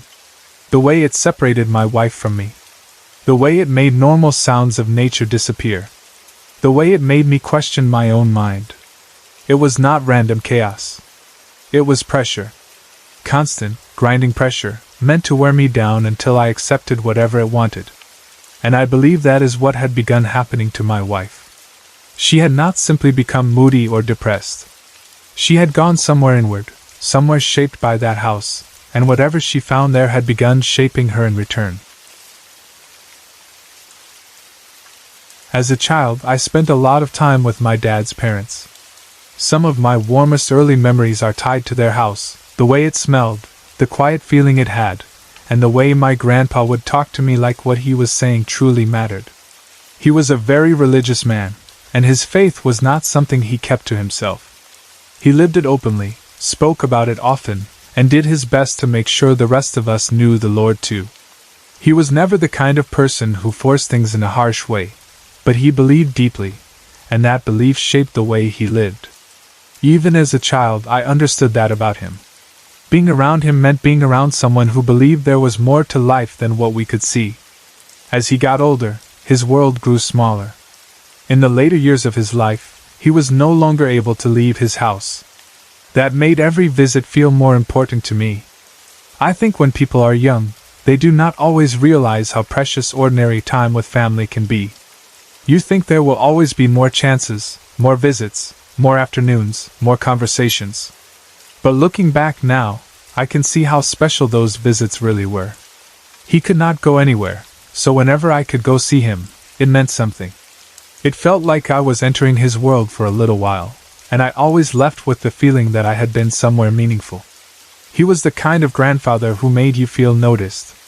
Some older people speak to children as if they are only half there, or as if they are waiting for them to grow up before they become worth listening to. My grandpa was not like that. When he spoke to me, I felt like he saw me clearly. He talked about God, about life, about right and wrong, about family, about love. Sometimes he would repeat the same kinds of things, but I never minded. It was part of him. And because he had become housebound in those later years, his words carried even more weight. He lived mostly in memory, faith, and routine, and being welcomed into that space made me feel close to him in a way that is hard to explain. Then in 1998, everything changed. He had a stroke and was taken to the hospital. At the time, we did not know if he was going to survive. He was almost 80 years old, and when someone that age suffers a stroke, everyone around them understands, even if they do not say it out loud, that things might never be the same again. The whole family went to see him. There was fear in that hospital visit, the kind of fear that hangs in the air around the hospital bed when no one knows what comes next. Even when people try to stay hopeful, they are also bracing themselves. I remember that feeling clearly. The uncertainty. The exhaustion. The way everyone spoke in quieter voices than usual. While he was there in the hospital, he kept asking his wife to come closer. He said he missed her so much, and that he still loved her. Under normal circumstances, that might have sounded sweet, but the strange part was that my grandmother was already sitting right next to him. She had not left his side. She was there, right there with him, close enough to hold his hand, close enough for him to see her if he had been looking at her. But he kept speaking as if she were across the room. He kept saying, "Margaret, I love you." The problem was, my grandmother's name was Beverly. That moment must have felt deeply unsettling for everyone there, but especially for her. He was not confused in some random way. He was not calling out names without meaning. He was very clearly speaking to someone. He kept asking her to come closer. He kept saying he loved her and missed her. And what we slowly understood was that he was not talking to the woman by his bedside. He was seeing his first wife standing in the corner of the room. Her name was Margaret. She had died in 1975. I was the only grandchild who had never gotten to meet her. By the time I came along, she was already long gone, someone I only knew through family stories and old photographs. But my grandfather had never stopped loving her. That was something the family knew, though maybe not everyone said it directly. Love does not always end cleanly just because life keeps moving. He had remarried. He had built more life, more years, more family. But some loves remain in a person all the way to the end, and it seemed clear in that hospital room that Margaret had remained in him. I have thought about that moment many times since then. I imagine him lying there, weak from the stroke, looking toward a corner of the room and seeing someone no one else could see. Not with fear. Not with confusion. With longing. With tenderness. He was asking her to come to him. That says something powerful. Whatever he was seeing, he believed it was her. And he spoke to her with the kind of feeling that only comes from something real inside the heart. But as moving as that may sound from the outside, it hurt my grandmother deeply. Of course it did. She was the one sitting right there with him. She was the one who had stayed by his side. She was the one living through that painful hospital moment with him in the world of the living. And there he was, looking beyond her, speaking to another woman, another wife, a woman who had died decades before. There is sadness in that for everyone involved. I can understand why it hurt her. I can understand why the rest of the family must have felt uneasy, caught between sympathy for her and the strange, emotional weight of what he was experiencing. After the hospital, he was sent to a convalescent home for recovery. There was still some hope, at least in the practical sense, that maybe with time and care he would improve enough to come home. But that hope faded. He never recovered enough to return to his house. That became one of those quiet family truths that everyone feels before they are fully ready to say it. The place he loved, the home where he had spent his later years, the home he could not leave for so long, was no longer a place he would return to in life. That reality settled over all of us in different ways. For me, it was difficult because I had always known him in the context of home. He was not a grandfather of parks and outings and public places. He was a grandfather of rooms, chairs, quiet talks, prayers, and family visits. He belonged in his house in my mind. The thought of him in a convalescent home, not recovering, unable to return, felt wrong. It felt like life had already started taking him away from us even before death fully arrived. Around that time, I was 20 years old. I had just worked a 12-hour day and was completely worn out. It had been one of those long, draining days where your body and mind are both running on fumes by the time you get home. I was tired enough that I was not thinking deeply about anything. I was just ready to sleep. I went into my bedroom, shut the door the way I normally did, and fell asleep. I should pause here to say something important, because it matters to me and it matters to how I remember what happened next. At that age, I was not prone to fantasy. I was not the kind of person who made dramatic claims for attention or let imagination carry me away into strange beliefs. I have always been a grounded person. Even now, that is still how I think of myself. I tend to be practical. I do not jump to wild conclusions. I do not naturally assume supernatural explanations. That is one reason this experience has stayed with me so strongly. It did not happen in the context of me wanting or expecting something strange. It happened to me in the middle of ordinary life, when I was exhausted and asleep and thinking of nothing except rest. I lived alone at the time, just me and my dog. That detail matters too. There was no roommate. No family member walking through the house. No one else who could have opened my bedroom door. And my dog, obviously, could not open doors. My bedroom door had been closed when I fell asleep, just as it always was. The room was dark and quiet, and I was deeply asleep. Then I woke up. What woke me was the sound of my bedroom door opening, and the room lighting up. That was the first thing I became aware of, this shift from sleep into awareness. The door opening. Light entering the room. I looked up, expecting, I do not know what exactly. Maybe some confused thought that someone had come in. Maybe that I had somehow left the door open. But when I lifted my eyes, I saw my grandpa standing in the doorway. Standing. That word remains the heart of the whole experience for me. After the stroke, he could not stand on his own. That was one of the hard facts of his condition. He was weakened, dependent, unable to support himself like that. And yet there he was, upright in my doorway, not in a hospital bed, not in a wheelchair, not weak and helpless, but standing. The sight of him did not strike me as horrifying in the moment. It was strange, yes, but my reaction was surprisingly natural. I looked at him and said, "Hi, Grandpa." I can still feel the simplicity of that moment. There was no screaming, no panic, no sudden dramatic realization that I was seeing something impossible. It felt calm, almost gentle, like seeing someone who belonged there even when, logically, he should not have been there at all. He looked at me and said, "I have to go home now. I just wanted to say I love you." I remember thinking those words were odd. Not frightening. Just odd. Because in my mind, home meant his actual house. And he could not go home. He needed the care at the convalescent home. That was just the reality of the situation. So when he said he had to go home, part of me was confused. I remember that thought clearly. He cannot go home. He needs to stay where they can care for him. But I did not argue. I did not ask questions. I did not say any of that out loud.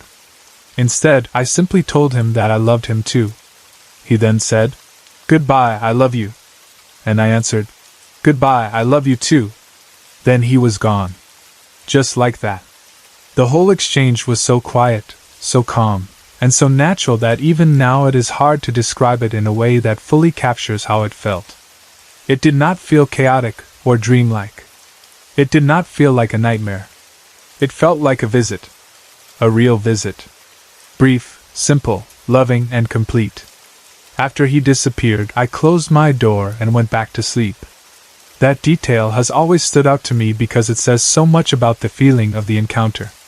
If I had felt terror, if I had felt threatened, if it had seemed dark or confusing in some violent way, I would not have been able to do that. But I did. I closed the door and returned to sleep as if something meaningful but not frightening had just happened. There was peace in it, even if I did not fully understand it yet. About 3 hours later, the phone rang and woke me up again. This time I answered it, still half asleep, still trying to come fully back into the world. It was my dad on the line, and he was crying. Hearing a parent cry over the phone has a way of reaching you even before your mind has fully caught up. There is something in that sound that tells you immediately that whatever is coming next is going to matter. He told me that my grandpa had passed away a few hours earlier. At first, because I was still sleepy and not thinking clearly, the words did not sink in right away. It took me a minute. My mind was moving too slowly, trying to connect things that did not yet fit together. My grandpa had died a few hours earlier. A few hours earlier. Then I said something without really thinking it through. I told my dad that grandpa had said he was going home, so how could he have died? There was a pause and my dad said, "What?" I still did not explain. I did not tell him about my grandpa standing in the doorway. I did not tell him about the light in the room, about the conversation, about the way he had said goodbye. I did not tell him that I had seen him after he died. I was not ready. I did not want him to think I was crazy. I did not want to add something so strange to a moment that was already heavy with grief. So I kept it to myself. And I kept it to myself for a very long time. I did not tell anyone about that visit until about a year ago. That means I carried it alone for years. It is a strange thing to hold something like that inside for so long. On one hand, it becomes deeply personal, almost sacred in a way. Something that belongs to you and to the person who came to you. On the other hand, it becomes lonely. There are moments when you want to say it out loud, when you want someone else to know, when you want to stop carrying the weight of wondering what people would think. But the fear of disbelief can be stronger than the need to speak. So I stayed silent. During those years of silence, I thought about that night many times. I replayed every part of it in my head. The tiredness from work. Falling asleep. The closed door opening. The room lighting up. My grandpa standing there in a way he physically could not have done anymore. His voice. His words. I have to go home now. I just wanted to say I love you. Goodbye, I love you. The more I thought about those words, the more their meaning changed for me. At first, I heard them the way a tired 20-year-old would hear them. Home meant his house. The convalescent home was not home. His real home was the place he had been forced to leave behind. That was the only meaning I could make of it in the moment. But once my dad called and told me he had died a few hours earlier, those words opened up in a completely different way. He had not meant he was going back to his house. He meant he was going home. Not to the place with walls and furniture and familiar rooms, but to the place beyond this life. The place my grandpa had believed in so deeply all his life. The place he had spoken of in all those conversations when I was younger. The place his faith had pointed him toward through all the years of being housebound, through the stroke, through the hospital, through the nursing care and the loss of strength. When he told me he had to go home now, I believe that is what he meant. And if that is true, then the visit becomes even more moving. Because it means that in whatever moment exists between life ending and the soul moving onward, he came to say goodbye to me. He came standing, whole in the way he no longer had been in life. He came without struggle, without confusion, without machines, without weakness. He came as himself. And he came with love. That thought has comforted me many times over the years. Death often leaves us with so many things unsaid. Even when we know someone is sick, even when we know the end might be near, death still arrives with a kind of finality that feels too quick. There is always one more visit you wish you had made, one more conversation you wish you had finished, one more thing you wish you had said or heard. But in this case, I got something many people never get. I got a goodbye. Not the rushed goodbye of a hospital room where you are not sure whether the person hears you clearly. Not a goodbye spoken through fear, denial, or confusion. A real goodbye. Calm. Direct. Loving. He said he loved me, and I said I loved him too. There was nothing unfinished in that moment. It was complete. I think that is one reason why, even though the experience was supernatural by any normal definition, I have never thought of it as frightening. Strange, yes. Impossible, yes. But not frightening. It did not feel dark. It did not feel wrong. It felt like a gift. A sorrowful gift, because it came with the truth of his death, but still a gift.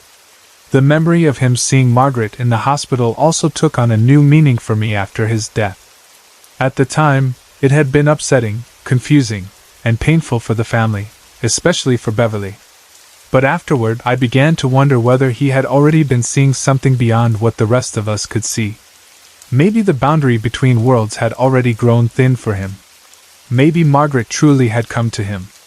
Maybe she had been there, standing in the corner, waiting. Maybe the love he had carried for her had reached across all those years, and she had come near as the end approached. I do not say that casually. I know how easy it is for people to explain away hospital visions as confusion, medication, or the failing mind. And maybe sometimes that is true. But I also know what I experienced later. I know that my grandpa came to me after he died. Because I know that I cannot dismiss so easily the possibility that he truly was seeing Margaret in that room. There is a sadness in that, because of what it did to my grandmother Beverly. I do not want to ignore that part. Her pain was real too. She had sat beside him faithfully, and hearing him call for another woman would have cut deeply. Human relationships are not simple, and love is not always neat. But I think there can be truth and pain together. He may have loved Beverly in her own place in his life, and still never stopped loving Margaret too. The heart can carry more than one grief, more than one loyalty, more than one wound. I have often thought too about how fitting it was that my grandpa, being such a religious man, would describe death as going home. That phrase carries so much meaning for people of faith. It suggests rest, belonging, return, reunion, peace after struggle. For someone who had lived his final years unable to leave his house, and then spent his last period of life unable to return to it, home, must have meant something even deeper than usual. He had lost the earthly home he loved. But perhaps in that final passage, he knew he was being called to a home no illness could take from him. That thought makes me emotional even now, because when I picture him in that doorway, I do not see a dying man. I see a man on the threshold of something eternal, pausing one last time in love before he continues forward.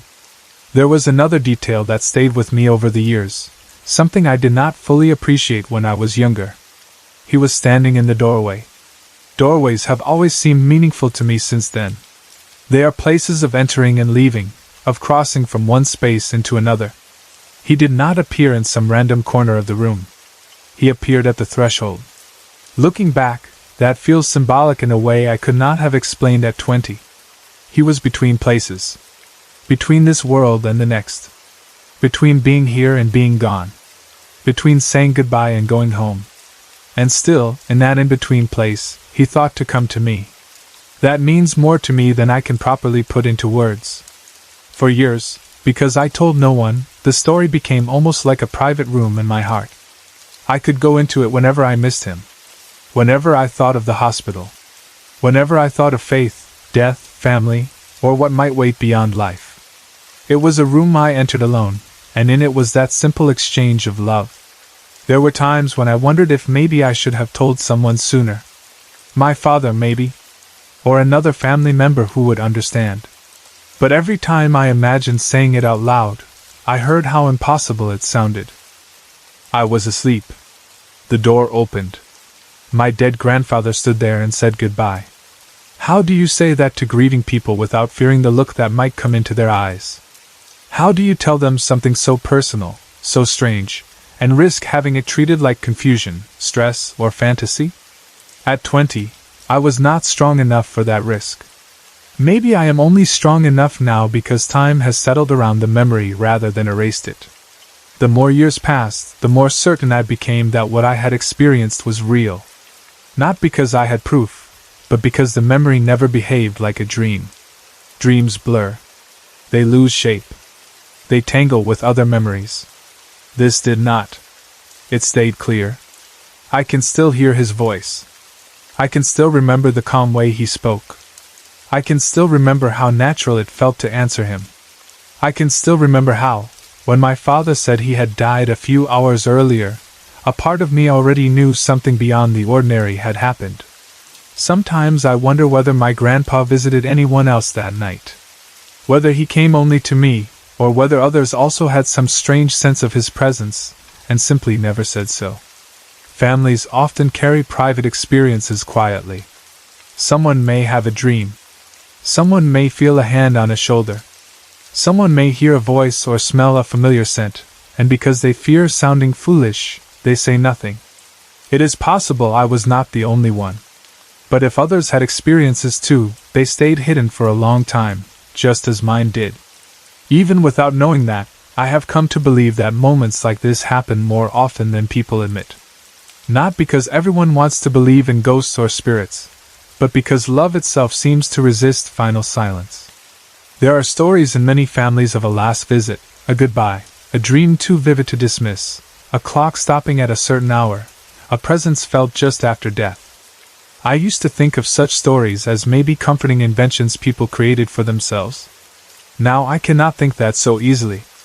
I became one of those stories. That changed me. Not in a dramatic way where my whole life suddenly turned mystical, or I became obsessed with the paranormal. That is not what happened. I remained practical. Grounded. But I also became certain that death is not as clean a wall as many people believe. There are moments when love seems able to cross it. Moments when goodbye is still possible. I also think about my dog sometimes when I remember that night. He was there in the house with me, yet he did not disturb the moment. He did not bark and wake me before my grandpa appeared. He did not react in a way that turned the encounter into chaos. That matters to me too. The whole experience remained calm from beginning to end. Even the practical details around it seemed to allow that calm. It was not an intrusion. It was not a haunting. It was a visit. And perhaps that is the biggest difference. People often hear stories like this and immediately place them in the category of ghost stories, but that word feels wrong to me here. Ghost suggests restlessness, unfinished business, fear, or confusion. This was not that. My grandpa was not wandering or trapped. He was not appearing over and over in distress. He came once, with purpose. He said what he needed to say. Then he was gone. That feels less like haunting and more like grace. Grace is not always loud. Sometimes it is just enough. A few words. A presence at the door. A final exchange that steadies the heart for years afterward. The part that still makes me ache a little is that he had to say goodbye at all. No matter how comforting the visit was, it was still the end of his life. It still meant he was gone from this world. No more visits to his house. No more hearing him speak in his ordinary voice during ordinary daylight. No more chances to sit with him and hear him talk about the Lord. No more looking at him as a living grandfather and not yet understanding how little time was left. That loss remained, and still remains. A supernatural goodbye does not erase grief. It only changes its shape. Maybe that is why I held the story so closely. It was both painful and precious. Painful because it was tied to his death. Precious because it was tied to his love. For a long time, I also thought about the fact that he had come to me rather than someone else. I do not think that means I was more special than the rest of the family. I do not mean that. But I did wonder why. Maybe because I had loved visiting him so much. Maybe because he knew I would understand the gentleness of it. Maybe because there was something unfinished only in the sense that he wanted to make sure I heard those words one last time. Or maybe there is no why that we can understand.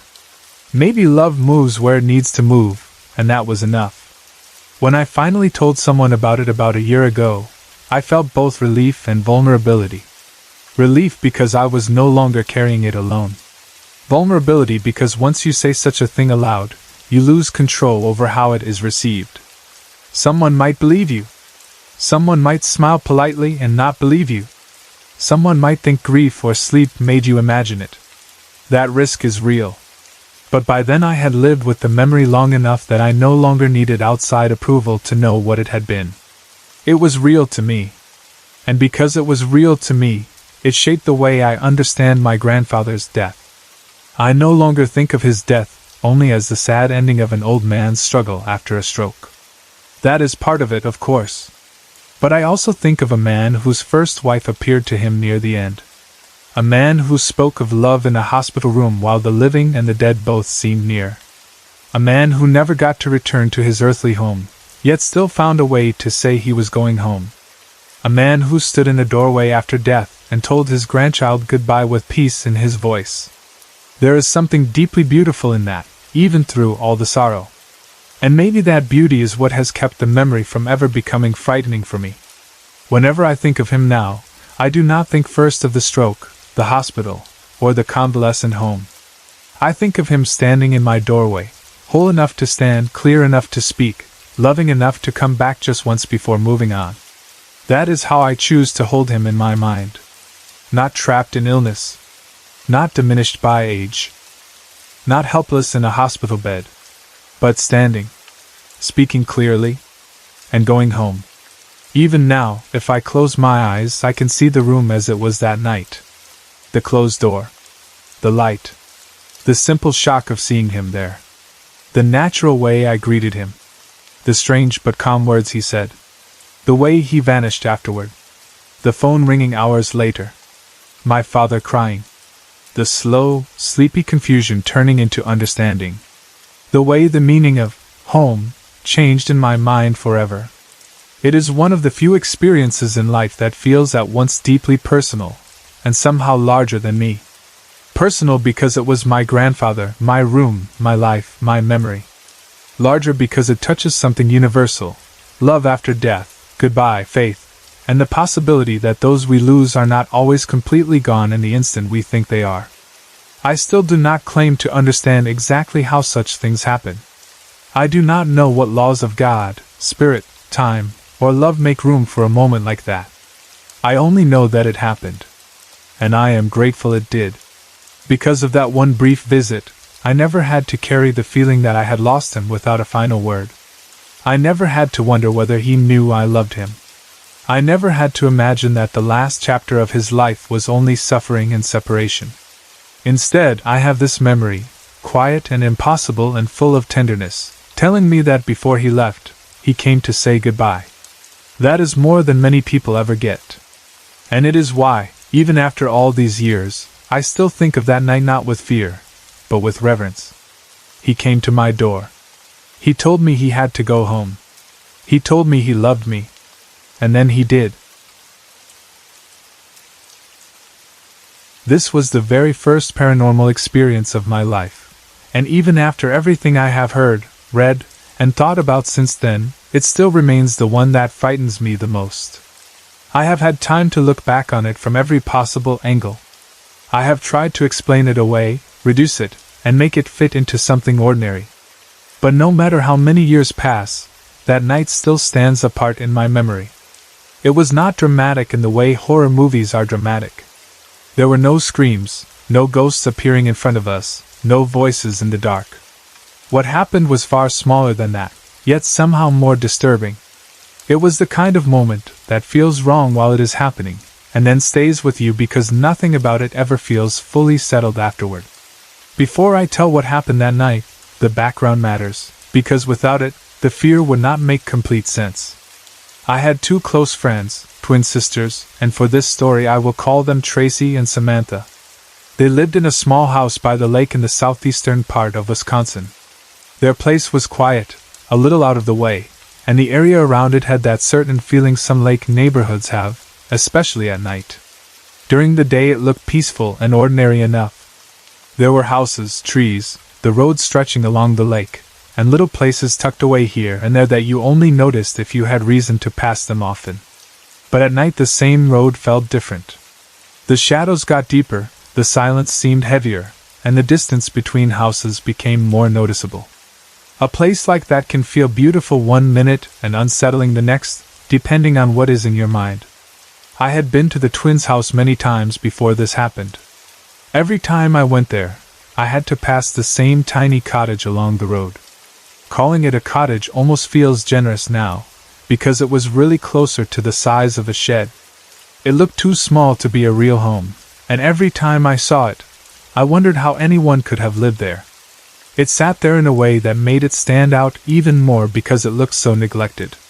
The windows were smashed out. The door had been boarded up. It was obvious no one had been living there for a very long time.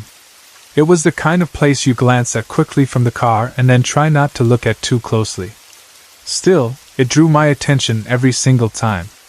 There was something about it that made me curious from the beginning. Maybe it was the size of it.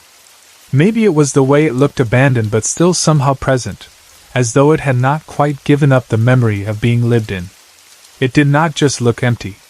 It looked as if something had happened there, even if I could not say what. At first I only thought of it in a normal way, the way you think about any ruined building that looks lonely and out of place. But over time it began to get under my skin. The more often I saw it, the less I liked it.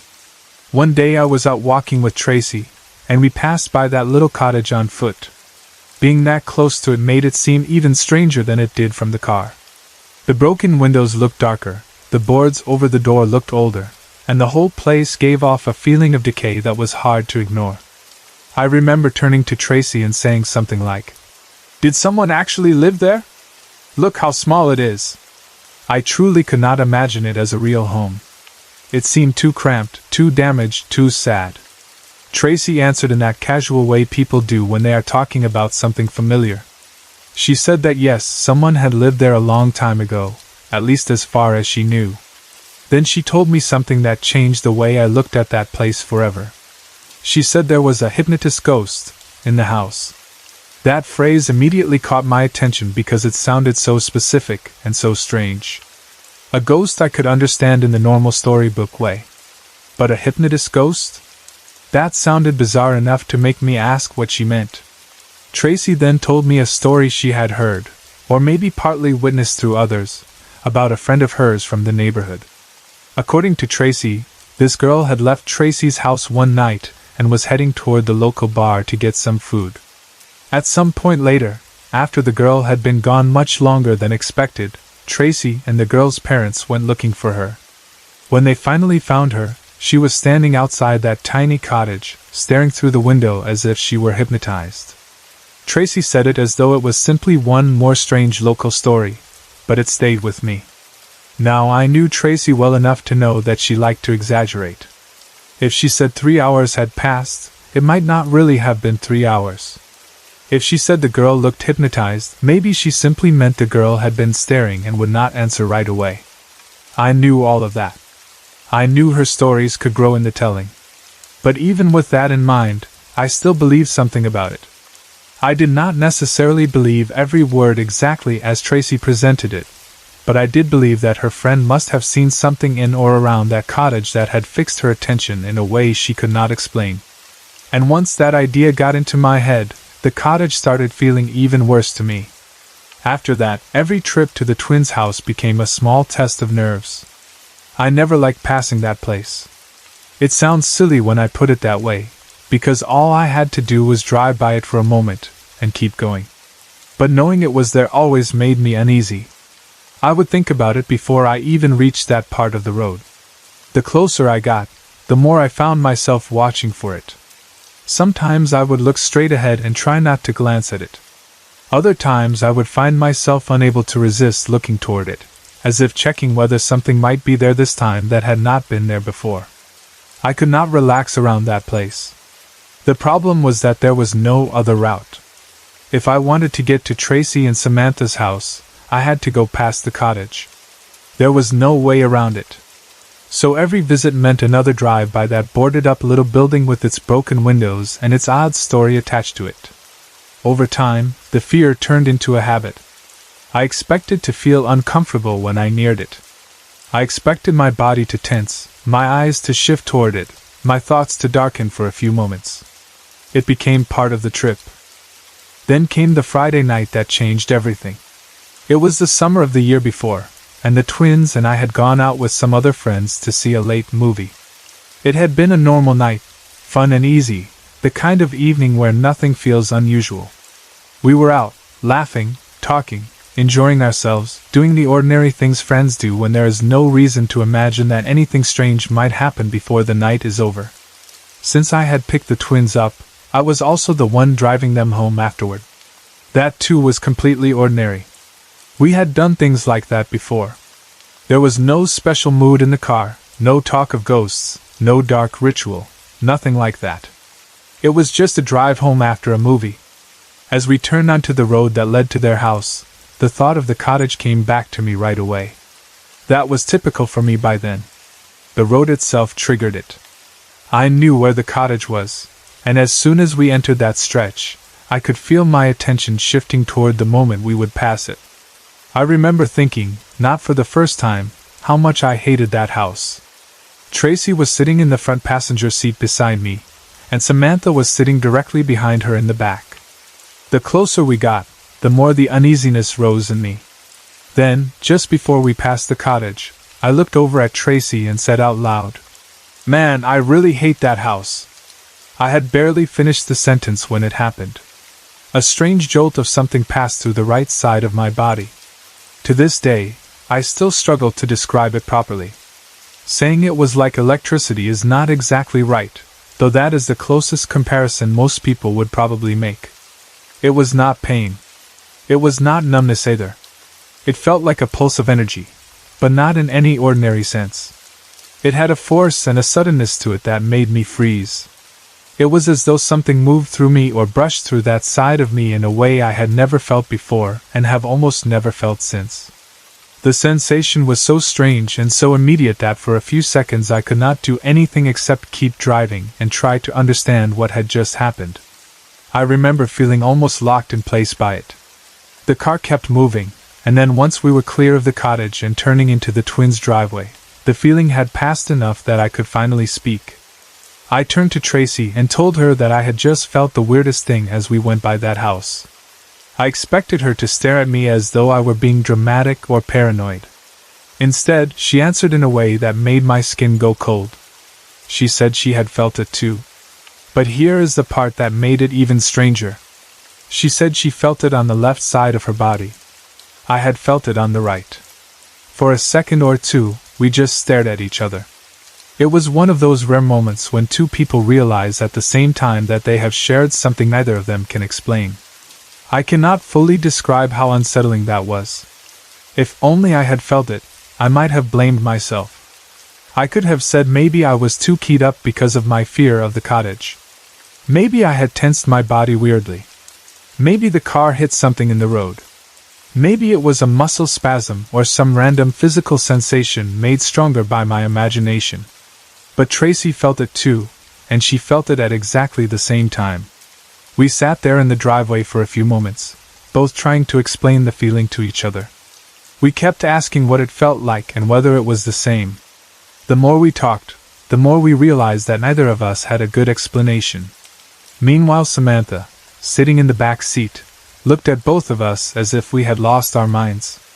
When I asked her whether she had felt anything strange as we passed the cottage, she said no. Nothing at all. To her, the whole thing seemed ridiculous. That somehow made it even more disturbing.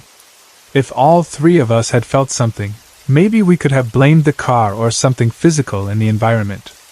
If none of us had felt it, then of course there would be nothing to discuss. But the fact that only Tracy and I felt it, and on opposite sides of our bodies, made it harder to dismiss.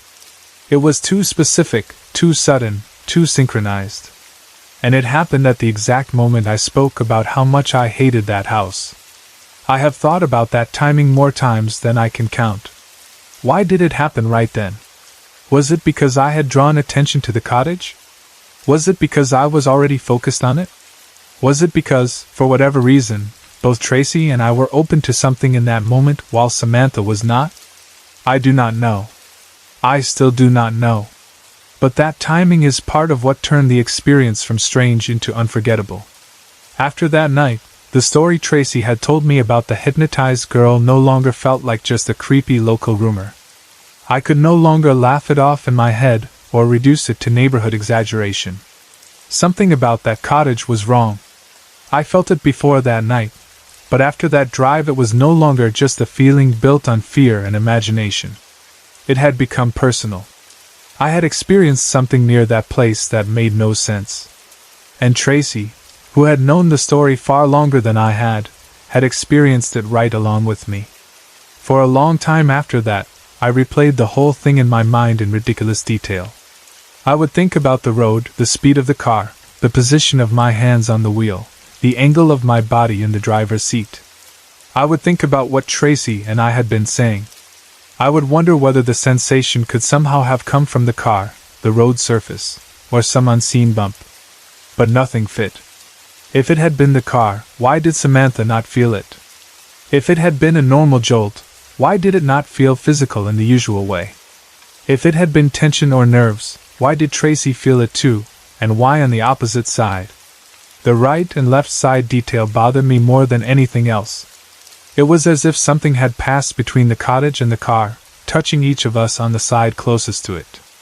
I do not say that as fact, only as the image that kept returning to me whenever I tried to make sense of it. Tracy sat on the side of the car closest to the cottage, and she felt it on the left. I was on the opposite side and felt it on the right. We each felt it on the side facing that house as we passed it. Even now that detail disturbs me more than I like to admit. After that experience, my dread of the cottage grew worse for a while. Every time I had to pass it, I braced myself. I would remember the jolt before I even reached the spot. I would wonder whether something would happen again, whether I would feel it again, whether this time I might actually see something. I did not want to look at the windows, yet I also felt compelled to glance in that direction every time. It is strange how fear works. The thing that repels you also pulls at your attention. I never again felt exactly what I felt that night. Nothing else happened that dramatic while passing the cottage after that, at least not to me. But I never stopped hating it. And I never stopped believing there was something about it I would never understand. It seemed less like an abandoned building and more like a place holding on to something. Whether that something was only the stories people told about it, or something more, I cannot say for sure. But once you feel something you cannot explain, the ordinary world loses its grip a little. You can no longer say with full confidence that a place is just a place. Later that same summer, the little cottage was finally knocked down. I remember hearing that it had been demolished and feeling a strange mixture of relief and unease.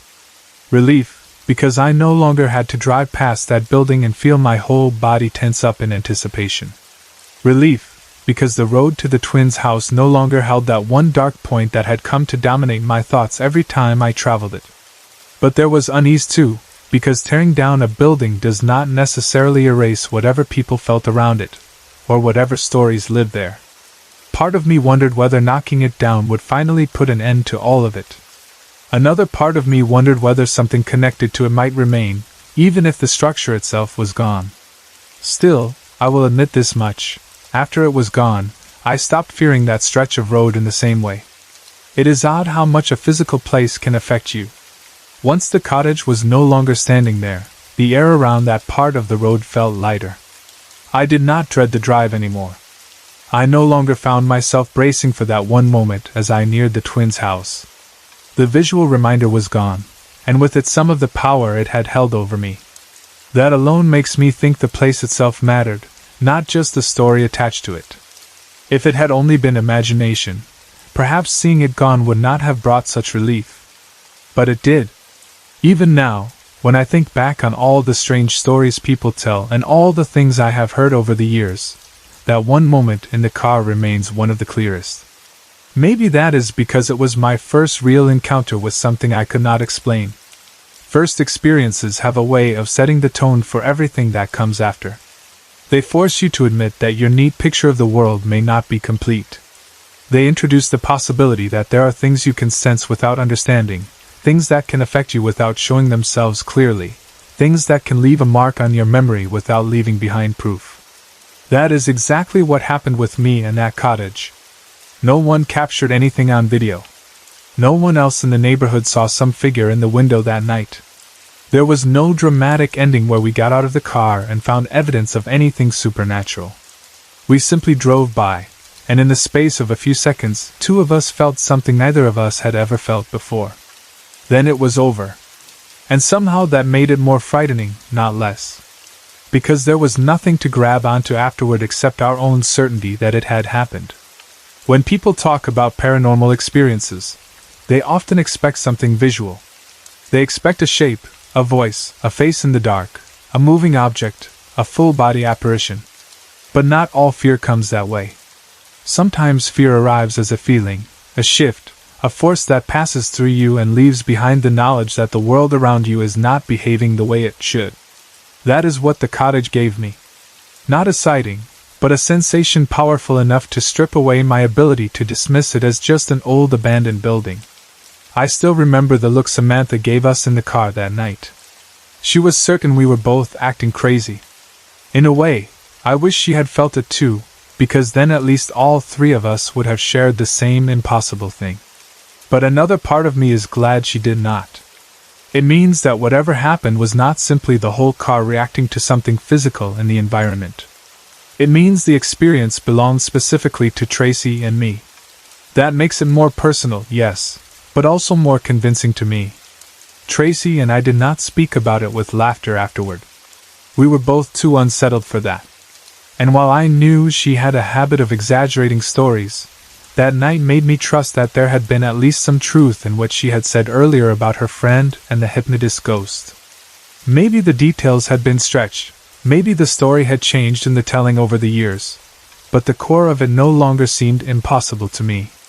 If a place could affect us the way that cottage affected the two of us in the car, then why could it not also hold someone's attention in an unnatural way? Why could it not leave people feeling pulled toward it or frozen by it? I do not claim to know exactly what was there. Maybe whatever once clung to that cottage had nothing to do with a ghost in the simple sense. Maybe the place itself had soaked up years of fear, loneliness, neglect, and whatever history it carried, and that was what people responded to. Maybe there had once been something living there that left behind more than broken windows and boards over a door. Or maybe it really was something paranormal in the clearest sense of the word. I cannot say for sure. But I know this. I believe there was something wrong with that place before that night, and after that night I no longer called it just a feeling. It became an experience. One that I have never forgotten. There are some memories that stay vivid because they were exciting or beautiful. Others stay vivid because they left a crack in the way you thought the world worked. That night with Tracy and Samantha did exactly that for me. It was small in one sense. We simply drove by an abandoned little cottage on the way home from a movie.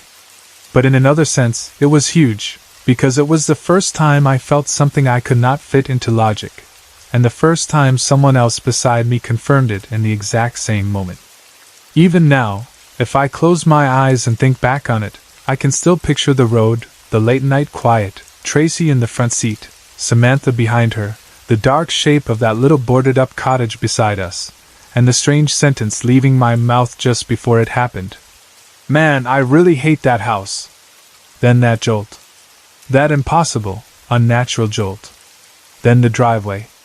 Then Tracy saying she felt it too. And just like that, the story of the old cottage stopped being a story,